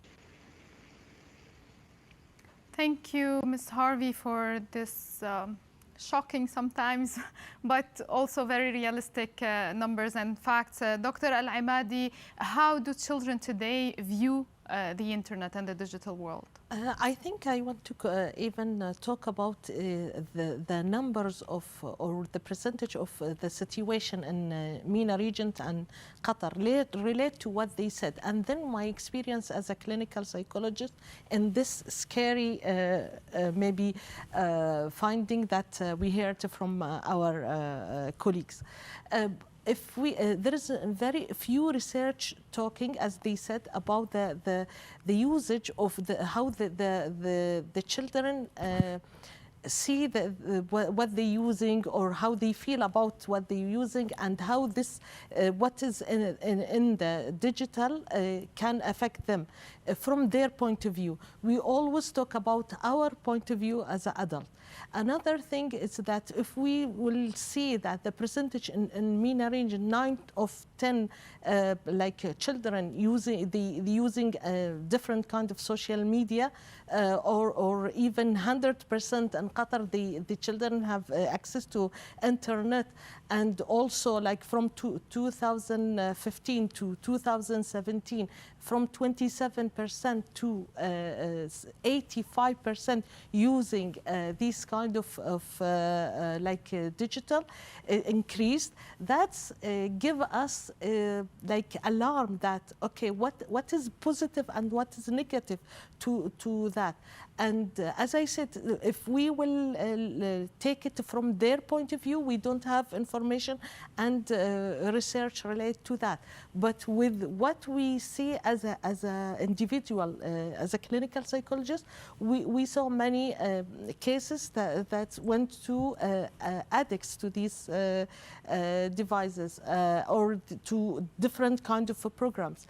We saw that they faced bullying, and they became had the self-esteem, and this guide them to do like destructive behavior, even relate to the gaming and addicted to gaming. All these kind of negative things will it's happened to the individual that we see them in the clinic.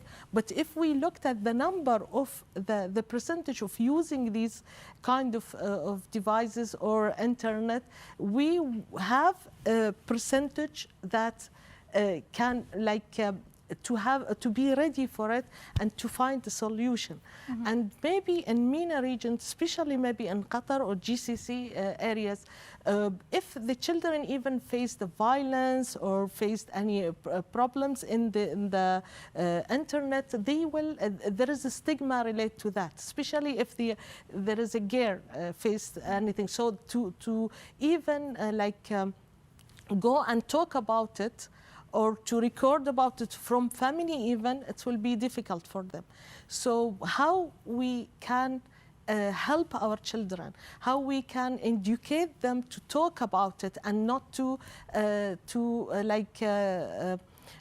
keep them silent, because this is a kind of violence that they're facing. Also, it's not the amount of, many research talk about the amount of or the numbers of hours that the children using in the internet. It's not the how numbers. many hours. It's the quality or what they're doing and how they're using this kind of digital. So it is this is even the concern of government and families that okay, we cannot stop our children using these devices because all the information, especially after COVID-19, they studying from like virtual and they do all their research and they will learn. We cannot say that we cannot learn from the internet, even us as an adult. So we have to let them to take information, to have more knowledge about around the world, and it's easier now. But at the same time, our concern how they use it, what they are doing, who's contacting them when it's a stranger, and how they're dealing with all these things, what kind of behavior is taking from using of the internet. So many things relate to that. We were lucky as a Doha International Family Institution. We did a survey before COVID-19 to measure the well-being of children. Then after COVID-19, we did post a questionnaire, and we realized that especially in many negative and positive things happened, monitoring the children from the family, they stay more with them together, the healthy food, everything was positive. But when we came to the using of the internet, it's increased, and the activities, the different activities, it's decreased. So that's mean there is like after COVID-19, because of the situation, and it wasn't for a study, it was for entertainment and for gaming. So there is something we have to focus and we have to do more research to understand, relate to your question, to understand their point of view and their perception of using different kind of... Whereas lockdown maybe could have been the perfect chance for parents to monitor what their children exactly. And this increased already in our research. Like they stayed more hours, but the problem is even the children, and this research shows that they like to stay with the digital and internet and the different devices than spending time with their family. And this is also alarming for families. Dr. Livingston, the same question goes to you now, especially after COVID-19, and we introduced devices even for children who didn't use devices before and digital technology. How do children first view this medium? Thank you for the question. I would like first to echo and agree with what my colleagues on this panel have said. I think the research and policy world are coming to a much more kind of a rounded sense of the importance of technologies in children's lives. Children are growing up in a digital world, and some of the old kind of panics that we had about how this is, as it were, ruining childhood, I think we have set aside.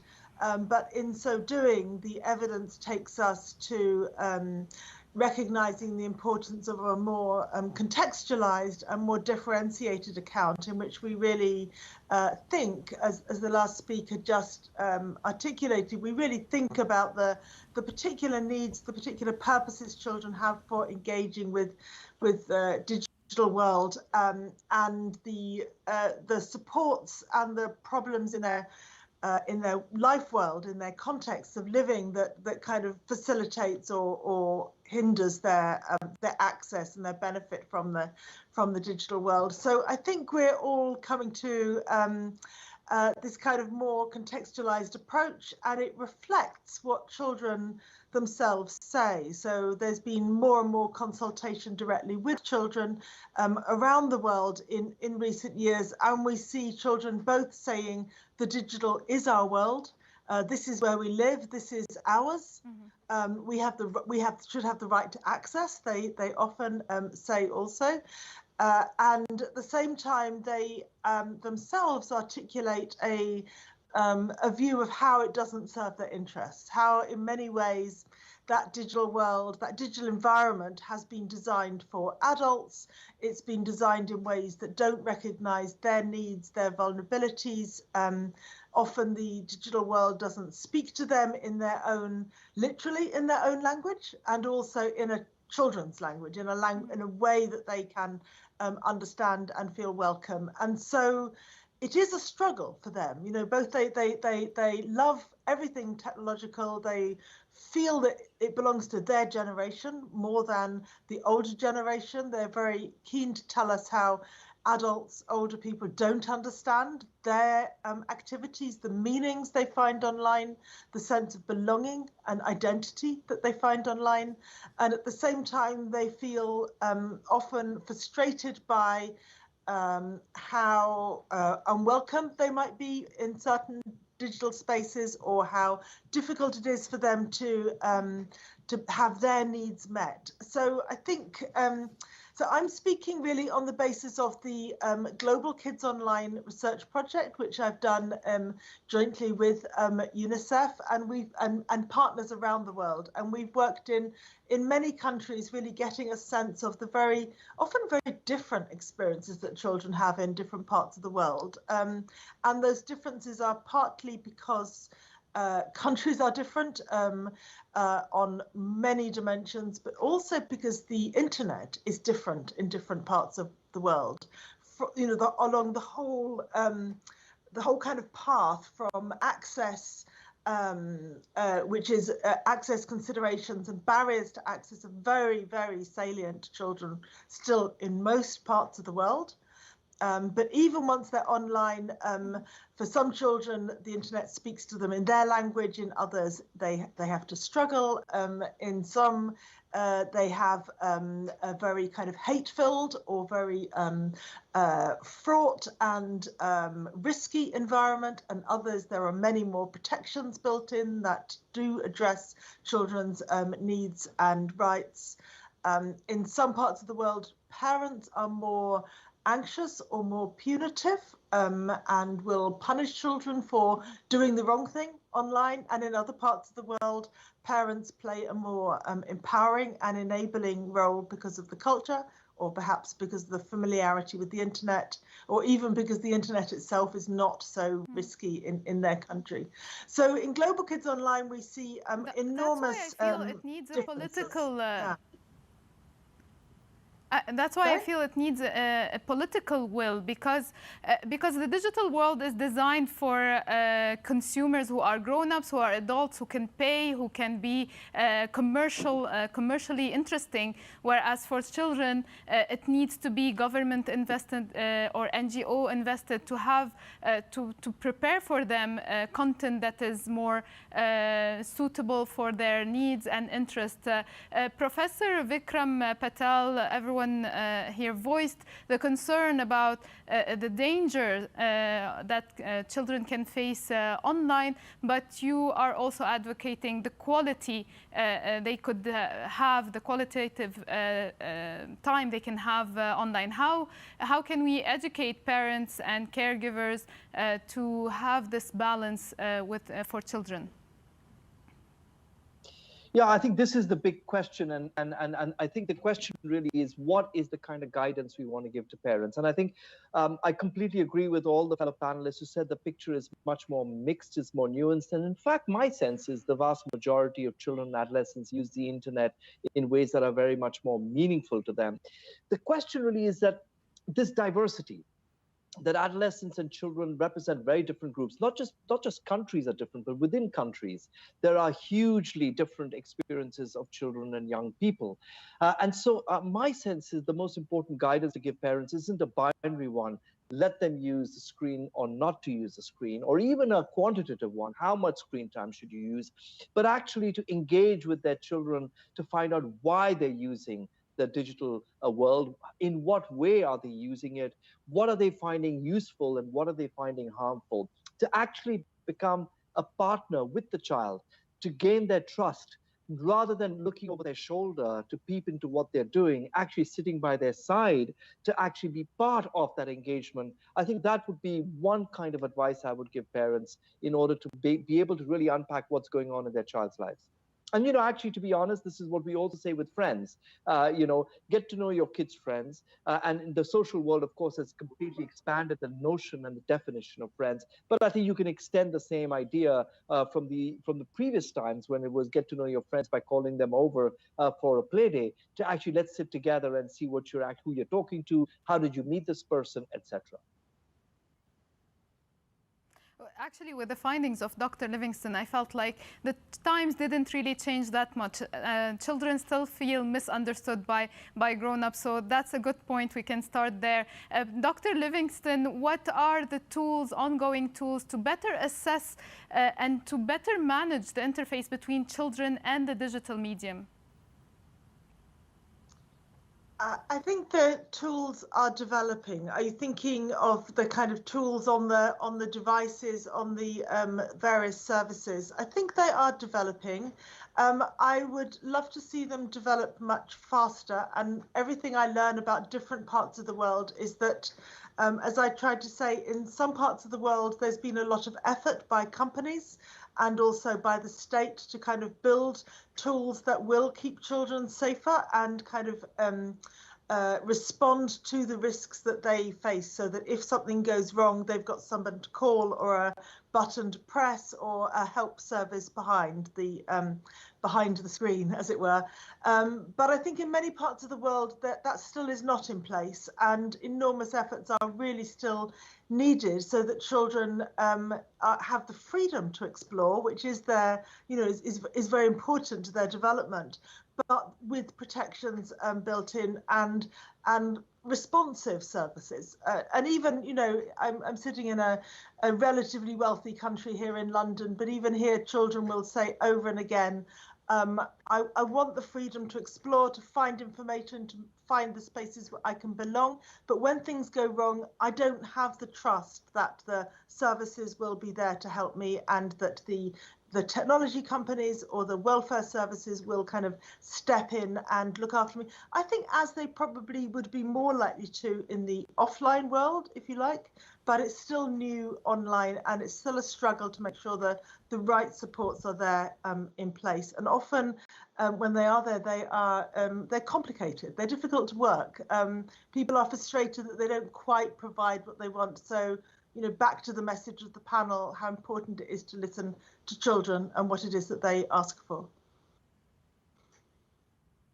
Ms. Harvey, you mentioned that the notion of strangers is not the same in real life as in the digital world for children. So how can we promote a more protective behavior for children online?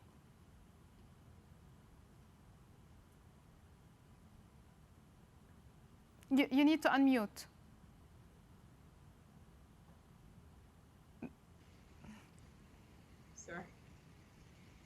So we have to think of the framework around the child. So first of all, the child themselves, and something that the others have said, is this link between online and offline.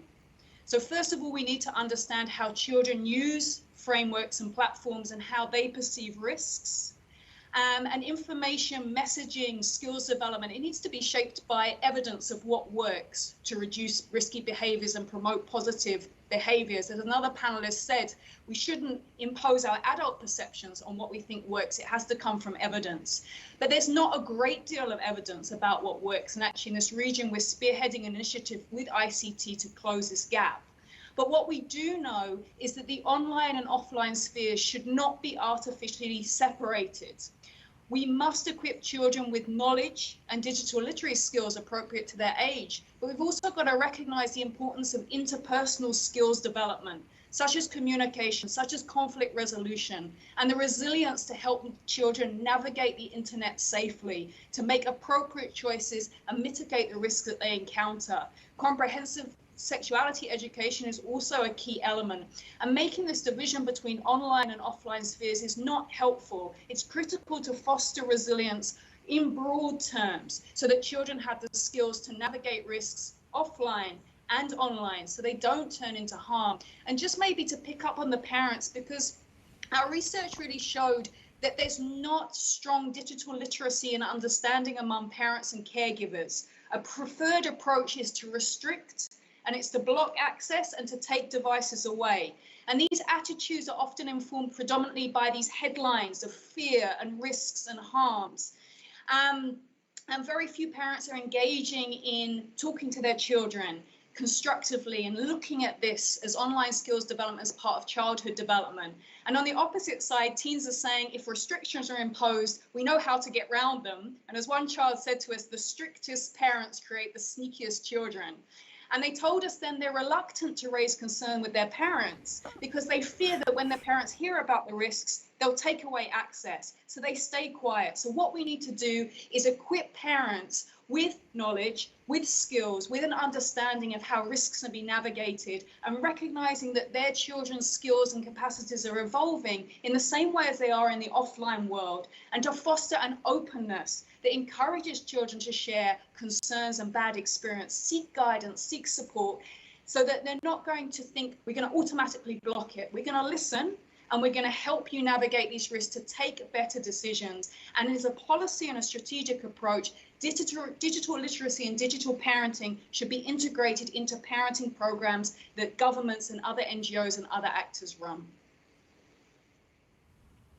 You made me laugh about the sneakiest children, because it reminded me of my son. He came to me and he tried to talk to my feminist side, and he was like, "Mom, you have to be a strong woman. Don't listen to Dad and give me the iPad." I agree, and I want to really engage in what my colleague said. It's really interesting, but always as a family or parents, we blame our children while we are a role model for them. Exactly. So in our research in Doha International Institution, most of the children, maybe 85%, they said that our parents, they're using the devices or mobiles extremely. They said it in this way. So exactly, this is the question. When we talk about children using 85% and more during COVID, how can we tell children that you have to be using it less or better when we are setting bad examples? So as a psychologist, we are a role model. So if we are using all internet and digital like technology all the time, so they will do the same. Another thing is that it's as you said, we cannot deal with them and tell them don't do this or do this. We have to create another activities for them. What we did for them, when I will start like a young children 4 years and less than that. The research shows like last research 4 years and above, but now we see less than this year they're using internet. Why we give them already the iPad and let them to like play with it or to look at to use to it? Why we don't read the books for them? So it's our responsibility. Another thing that if I will see my children using these technologies, I will do another activities, and especially physical activities, and I will encourage them to play with me. So this is another option.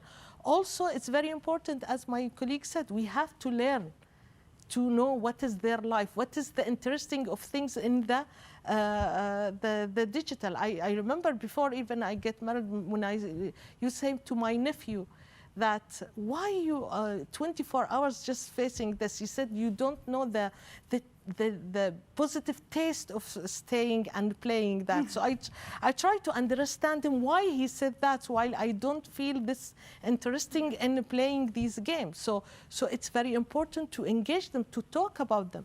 Very important things that why they will go, especially the little like teenagers will go to talk with a stranger with this kind of digital, because nobody listening to them, and these people are clever and they know how to listen to the children to take them to exactly what they want to, maybe sexual violence and these things that will take them to this stage. Because they know how to talk to them, they know exactly how to listen to them, how to communicate with them. So it's very important to listen to our children, to talk with them, to give them a chance to express their feeling.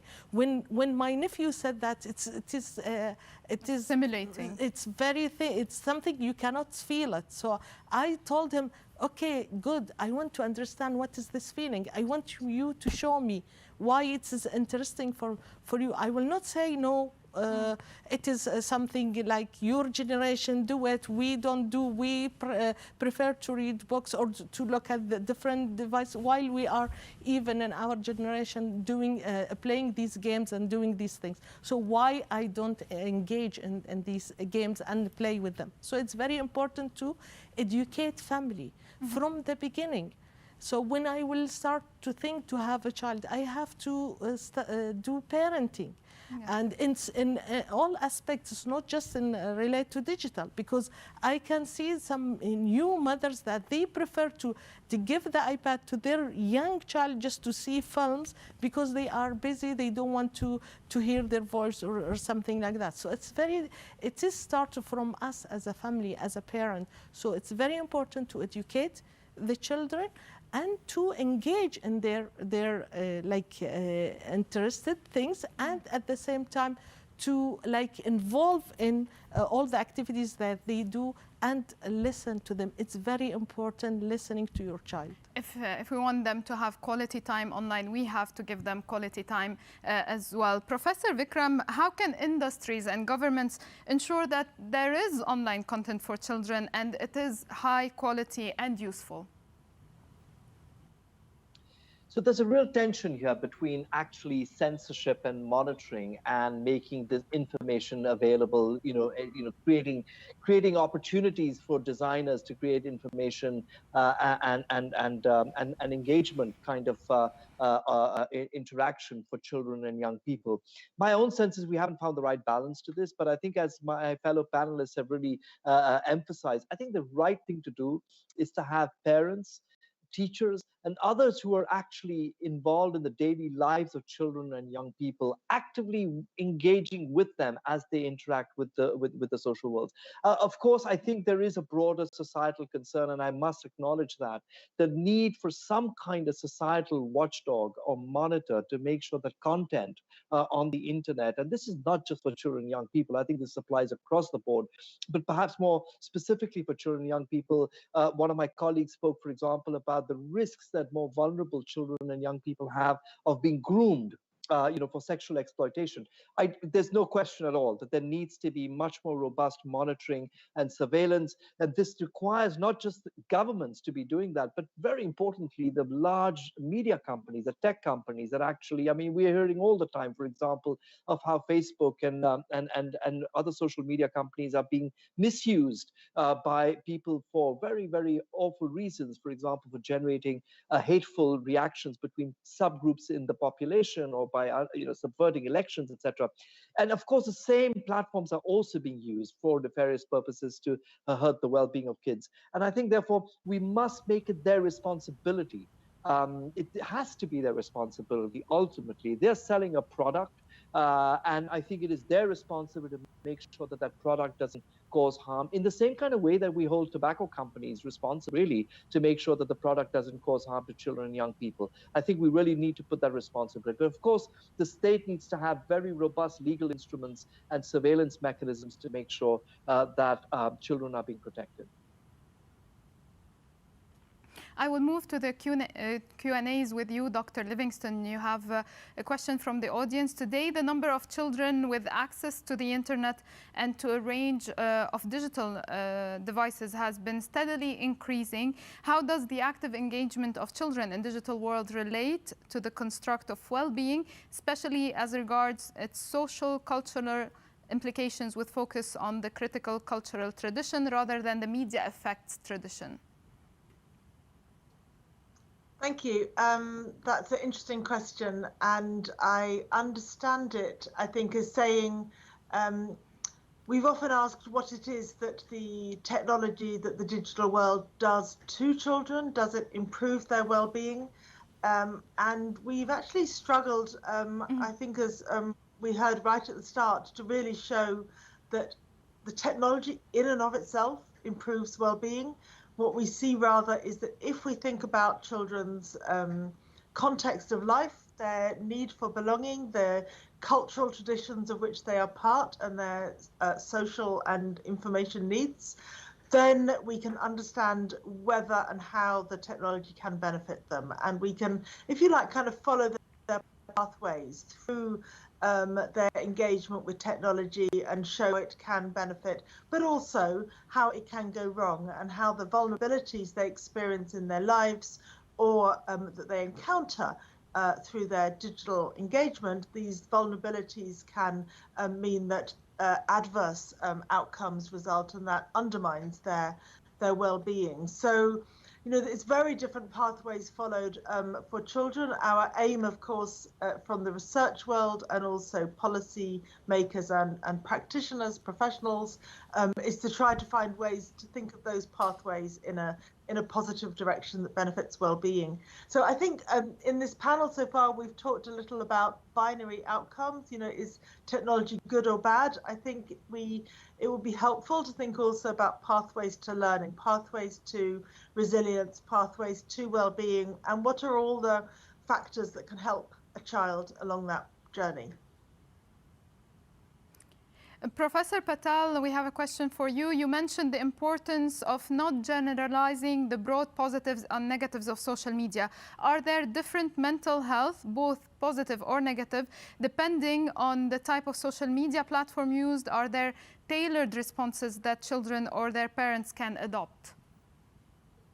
So, you know, this has, of course, been one of the most important areas of research to look at whether or not the use of social media influences your mental health. And again, the answers are very, very mixed. Clearly, there is a group of young people where the use of social media is strongly correlated with poor mental health. Now, the problem is unpacking the direction of causality. Is it the case that young people who are going through mental health difficulties, who are depressed because, for example, they're very lonely at home, they don't have good relationships with siblings or other students in school, that they're actually turning to social media as a way of actually coping with that loneliness? And so you find an association, but the association really is because the young person is trying to use social media to cope with poor mental health? Or is it the other way around? That because you're using social media, you're now getting into a web in which you are comparing yourself unfavorably, for example, with other people, or you're getting abused online. Is that why you're getting poor mental health? Unfortunately, I think the evidence is still very, very mixed. We can't really unpack these. And my own prediction is that there will not be a single answer. There will not be one size fits all. And it will well be that in some individuals' lives, it is one direction, and in other individuals' lives, it is the other direction. So I think the focus shouldn't be so much on the digital media itself. I believe the focus should be on making sure that young people have alternative avenues to address their distress, and they don't have to necessarily turn to social media when they're distressed. Ms. Harvey, I have a question for you. It feels like coming from a child. Are there some easy steps to adopt to communicate to parents on the management of online risk so that they don't blanketly ban internet access? In other words, many children don't come to their parents to tell them what they're facing, whether it's bullying or sexual harassment online, because they're afraid they will ban them from using the internet. How can they report it to parents and get them to support them?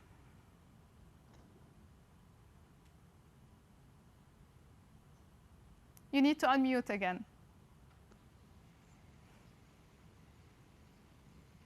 So I think that this is a really important question. Thank you to the person who asked it. And it's almost though putting the burden on children to find the right way to speak to their parents and caregivers. And actually, it should be the other way around. It should be parents and caregivers and professionals and educators ensuring that the way that they communicate about online risks and harms enable children to feel safe and supported to have an open dialogue about their experiences, so that when they suffer something, when they experience something, when they have a concern about something, they know that they can speak out. And the immediate reaction will be understanding, listening, not blaming the child, and seeing how they can help them navigate the risks. And this is the same for offline as well. We often hear from violence against children surveys, especially about sexual violence, that when children experience that, most children never tell anyone about their experiences. And when they do speak out, it's not always to family members because they're scared of being blamed, they're scared of being shut down and silenced, and they're scared of the stigma.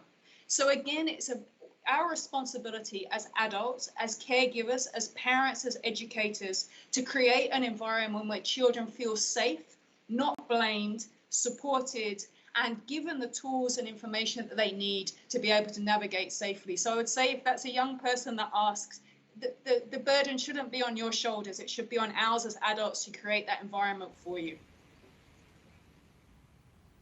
Dr. Sharifa, we have a question for you. How much do parents' digital skill or media literacy predict or affect children's well-being in relation to the children's media use? Sure, it's very important to learn as a parent what is going on in the digital, so we can engage.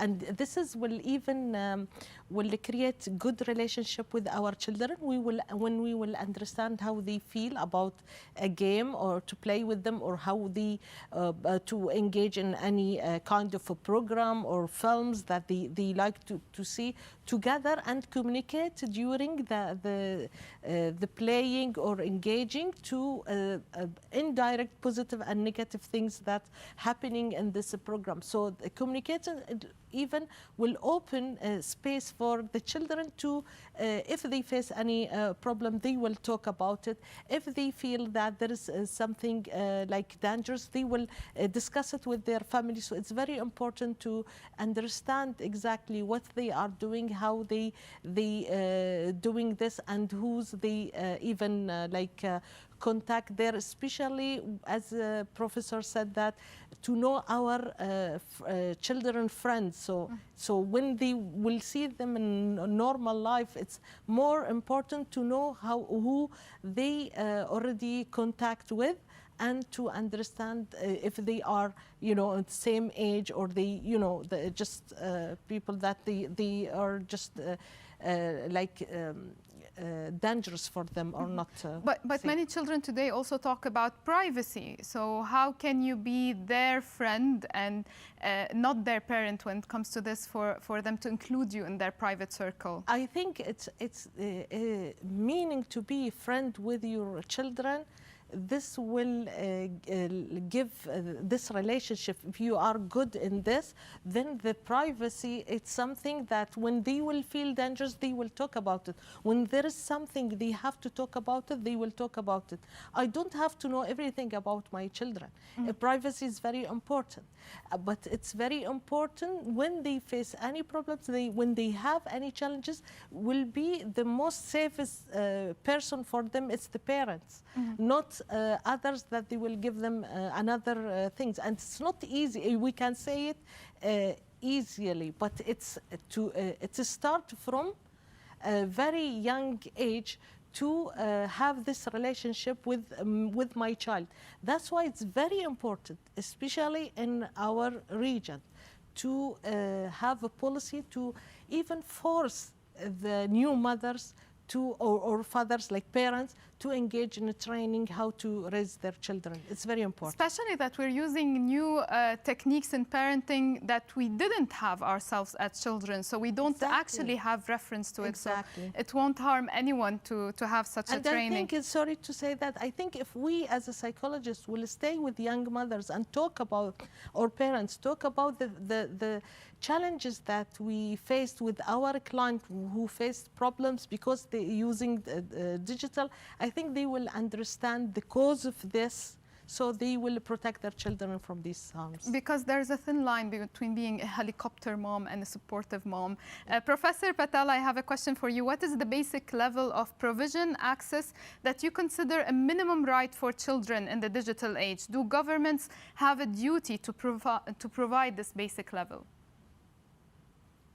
Absolutely, absolutely. There's no question in my mind that governments have a duty, but let's be very clear, the governments have a duty to support the parents of children. That is the most important caregiver for children today. Governments have a fundamental duty, and for me, really the most important role of government is to recognize the diversity of experiences that parents have in their country, in their communities, and particularly target resources to those who have the greatest need. And in most parts of the world, that will usually be families who are low income, but there are also other groups of families which need additional resources. So parenting support is critical.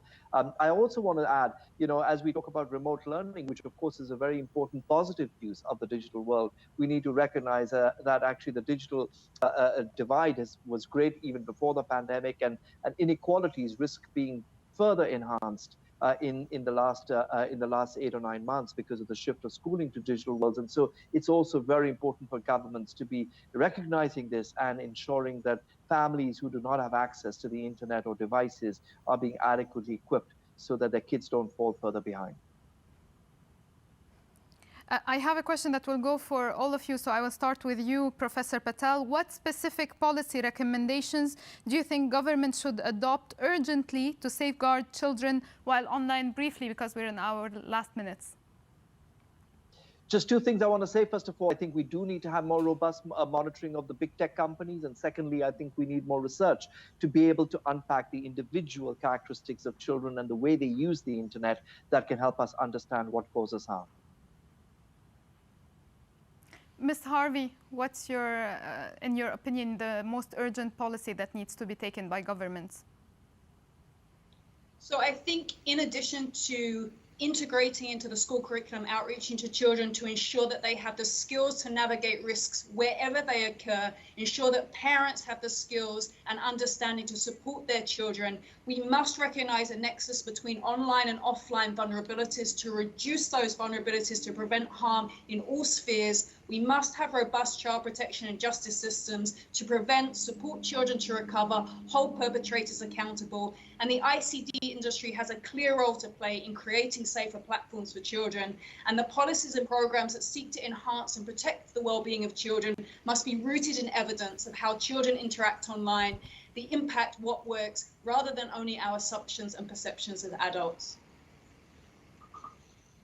Dr. Livingston, your thought?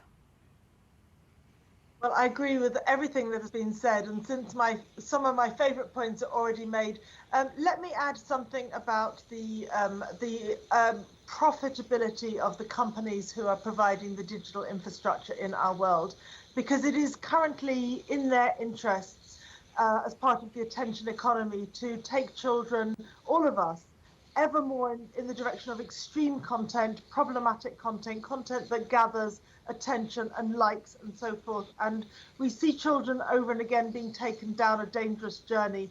And we could change that. We could disrupt this attention economy. We could regulate the algorithms in children's best interests so that they do find and are taken towards more diverse content, more beneficial content, content that offers them more quality and better engagement. But we need to intervene in the business model of the platforms. And at the moment, I think we have not addressed that in children's rights and best interests.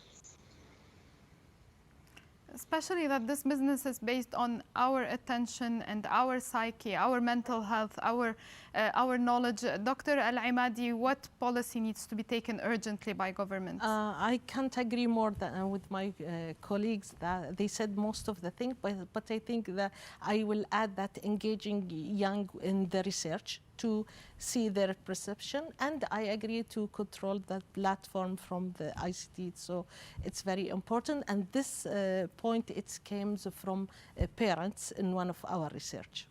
Thank you, everyone. Thank you, Professor Vikram Patel, the Pershing Square Professor of Global Health in the Department of Global Health and Social Medicine at Harvard University.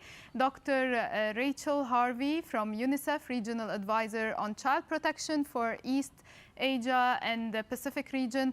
Dr. Sharifa Nu'man Al-Imadi, Executive Director at the Doha International Family Institute, and Professor Sonia Livingston, Professor of Social Psychology in the Department of Media and Communications at LSE, the London School of Economics and Political Science. Thank you, everyone, for joining us. And now we can stop for our closing ceremony.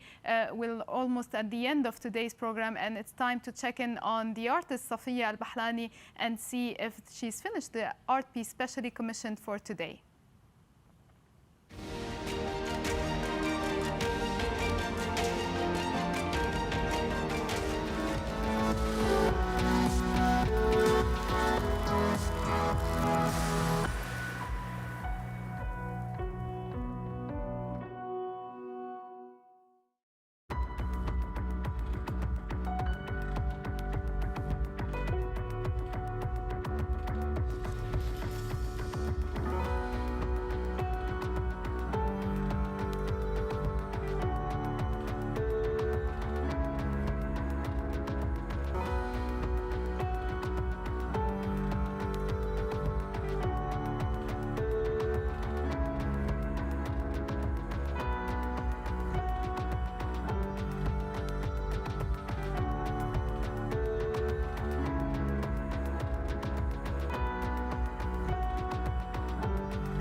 I think you'll agree Safiya is a rare talent. Thank you for sharing your art with us today. And for Children's Day, Morgan Freeman and Eva Longoria would like to address this joint message. Let's listen to them.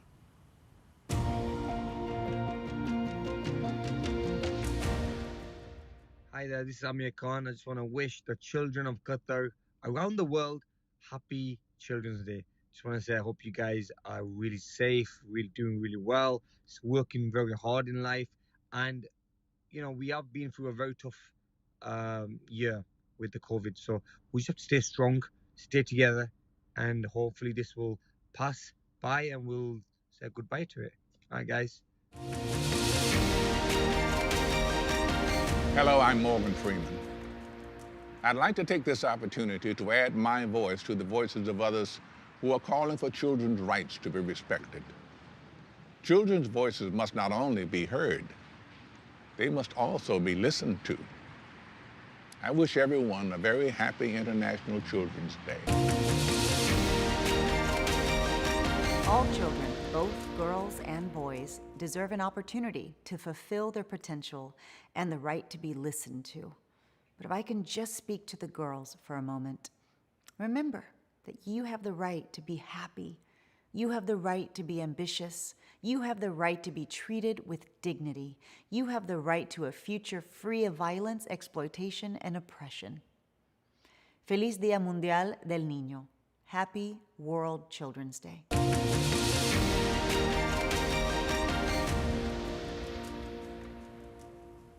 And I join them for this message. You deserve to be happy and you have the right to speak up, and we are bound to listen to you and to protect you. It's now time for some music. Last year, Cody Lee wowed viewers of America's Got Talent with this exceptional abilities, both as a singer and as a pianist. Cody, who is blind and autistic, has recorded a special message and some songs to be played at this event. And so it gives me great pleasure to introduce America's Got Talent winner, Cody Lee.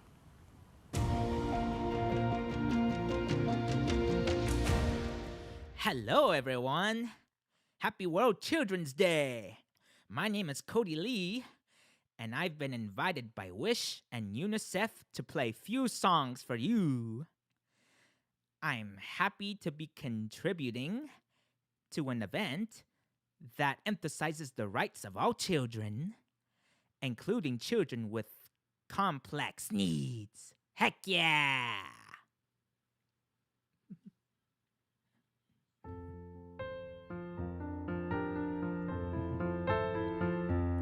I see trees of green, the red roses too. I see them bloom for me and you, and I think to myself, what a wonderful world.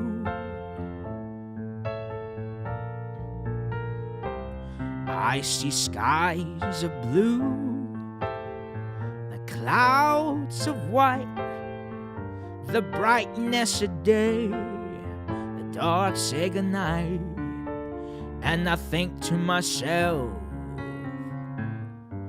what a wonderful world.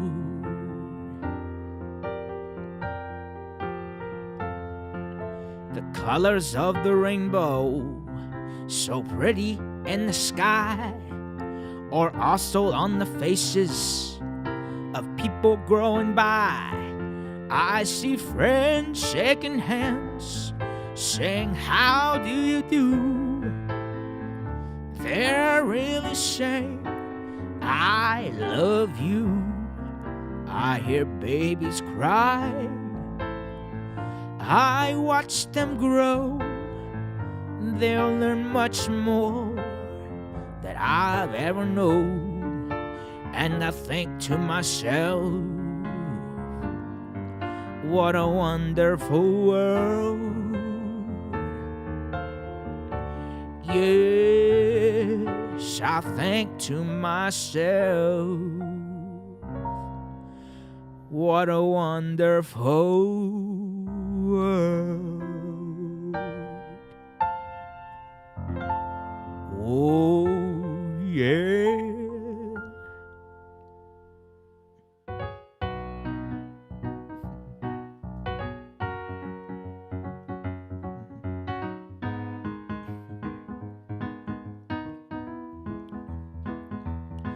Well, you done me and you bet I felt it. I tried to be chill, but just so hot that I melted. I felt right through the cracks. Now I'm trying to get back.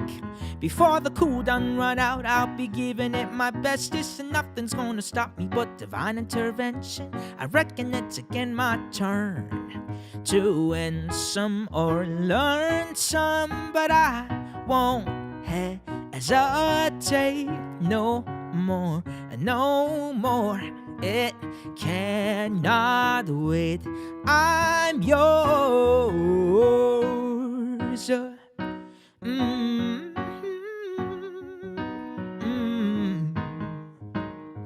Hey.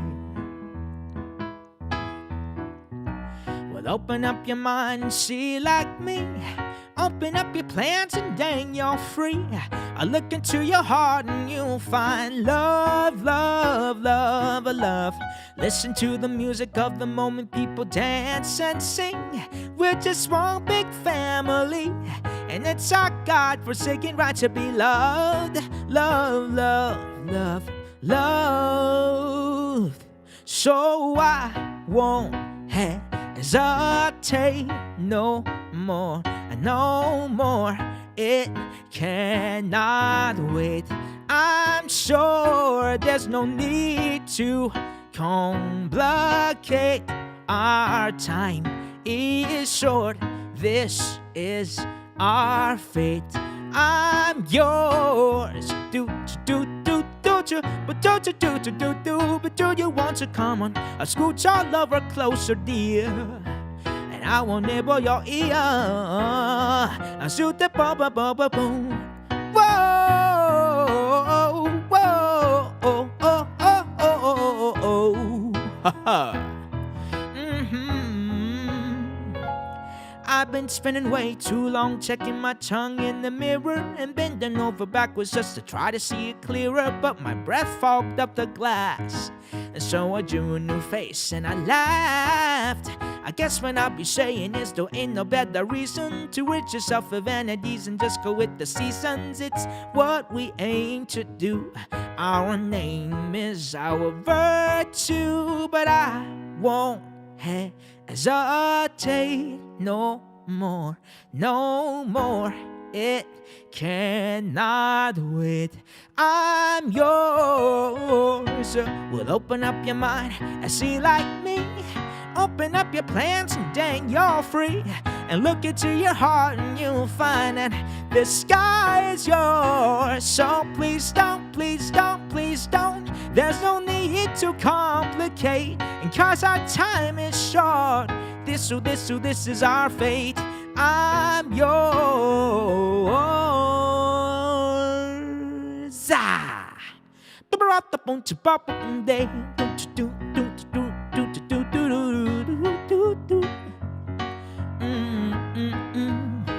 Oh, I'm yours. Oh, I'm yours. Whoa, whoa. Baby, you believe I'm yours. You best believe I'm yours.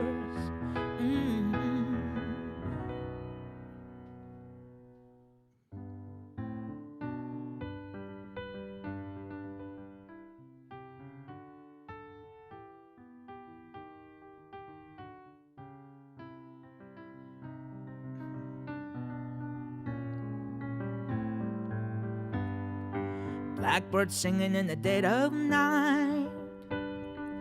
Take these broken wings and learn to fly. All your life you were only waiting for this moment to arise. Blackbird singing in the dead of night. Take these sunken eyes and learn to see. All your life you were only waiting for this moment to be free.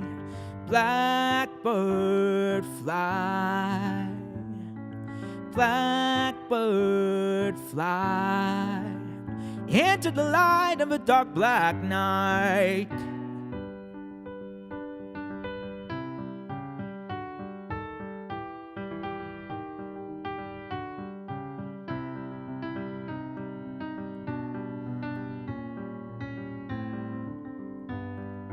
Blackbird fly, blackbird fly into the light of the dark black night.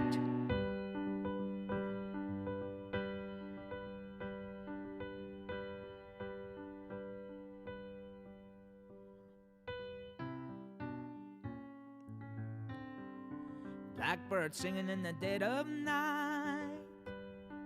Take these broken wings and learn to fly. All your life you were only waiting for this moment to arise. You were only waiting for this moment to arise. You were only waiting for this moment to arise.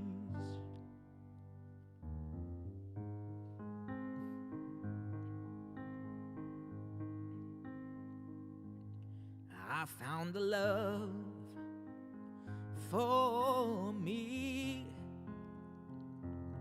Darling, just dive right in. Follow my lead. Well, I found the girl, beautiful and sweet. Oh, I never knew you were the someone waiting for me. 'Cause we're just kids, but we fell in love, not knowing what it was. I will not give you up this time. And darling, just kiss me slow. Your heart is all I own, and in your eyes you're holding mine. Baby, I'm dancing in the dark with you between my arms, barefoot on the grass. We're listening to our favorite song. When I said you looked a mess, I whispered underneath my breath, but you heard it. Darling, you look perfect tonight.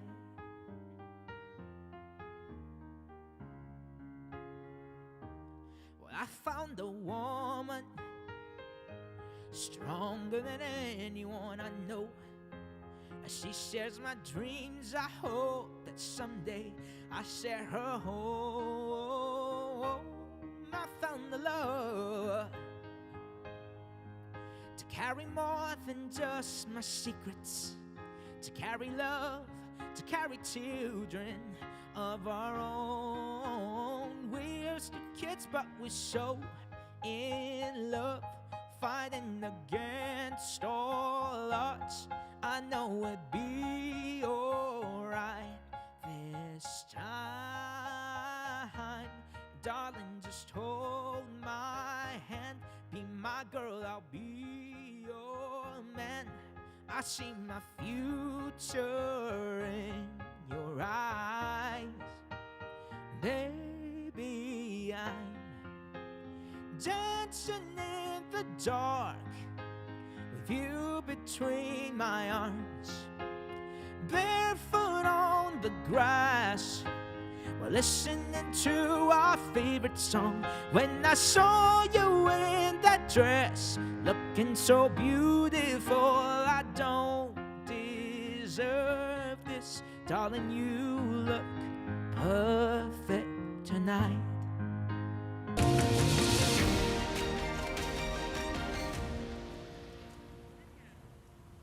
That was beautiful.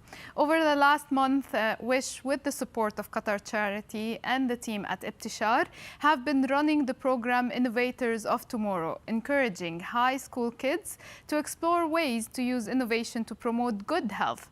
4 schools across Qatar have taken part in the project, and there's a film showing what the children have been up to. Let's watch it.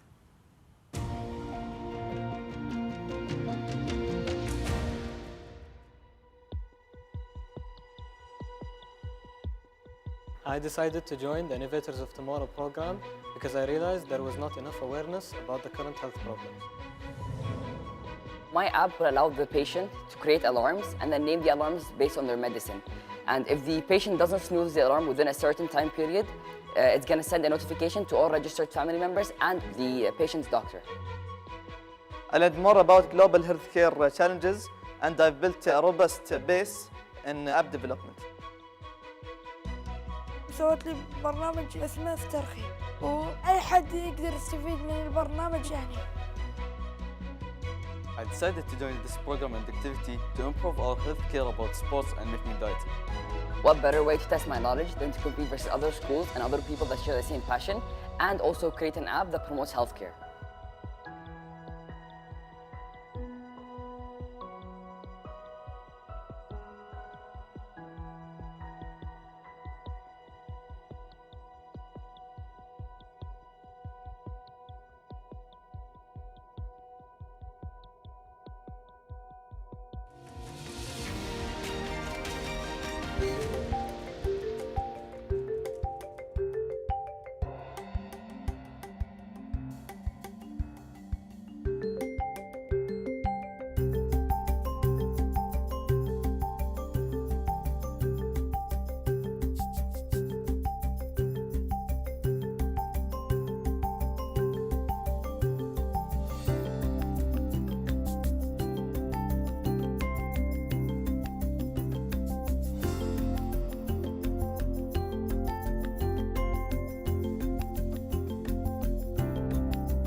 Those are some cool innovations. And so we come to the end of this special symposium for the 2020 Children's Day. I'd like to thank everyone who took part in today's sessions and to the organizers from WISH and UNICEF. To play us out, we're going to hear from Qatar Music Academy as we see landmark buildings turn blue in celebration of World Children's Day. Enjoy the music and the scene, and let's meet again next year, hopefully in person. Until then, stay safe and healthy.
Thank you.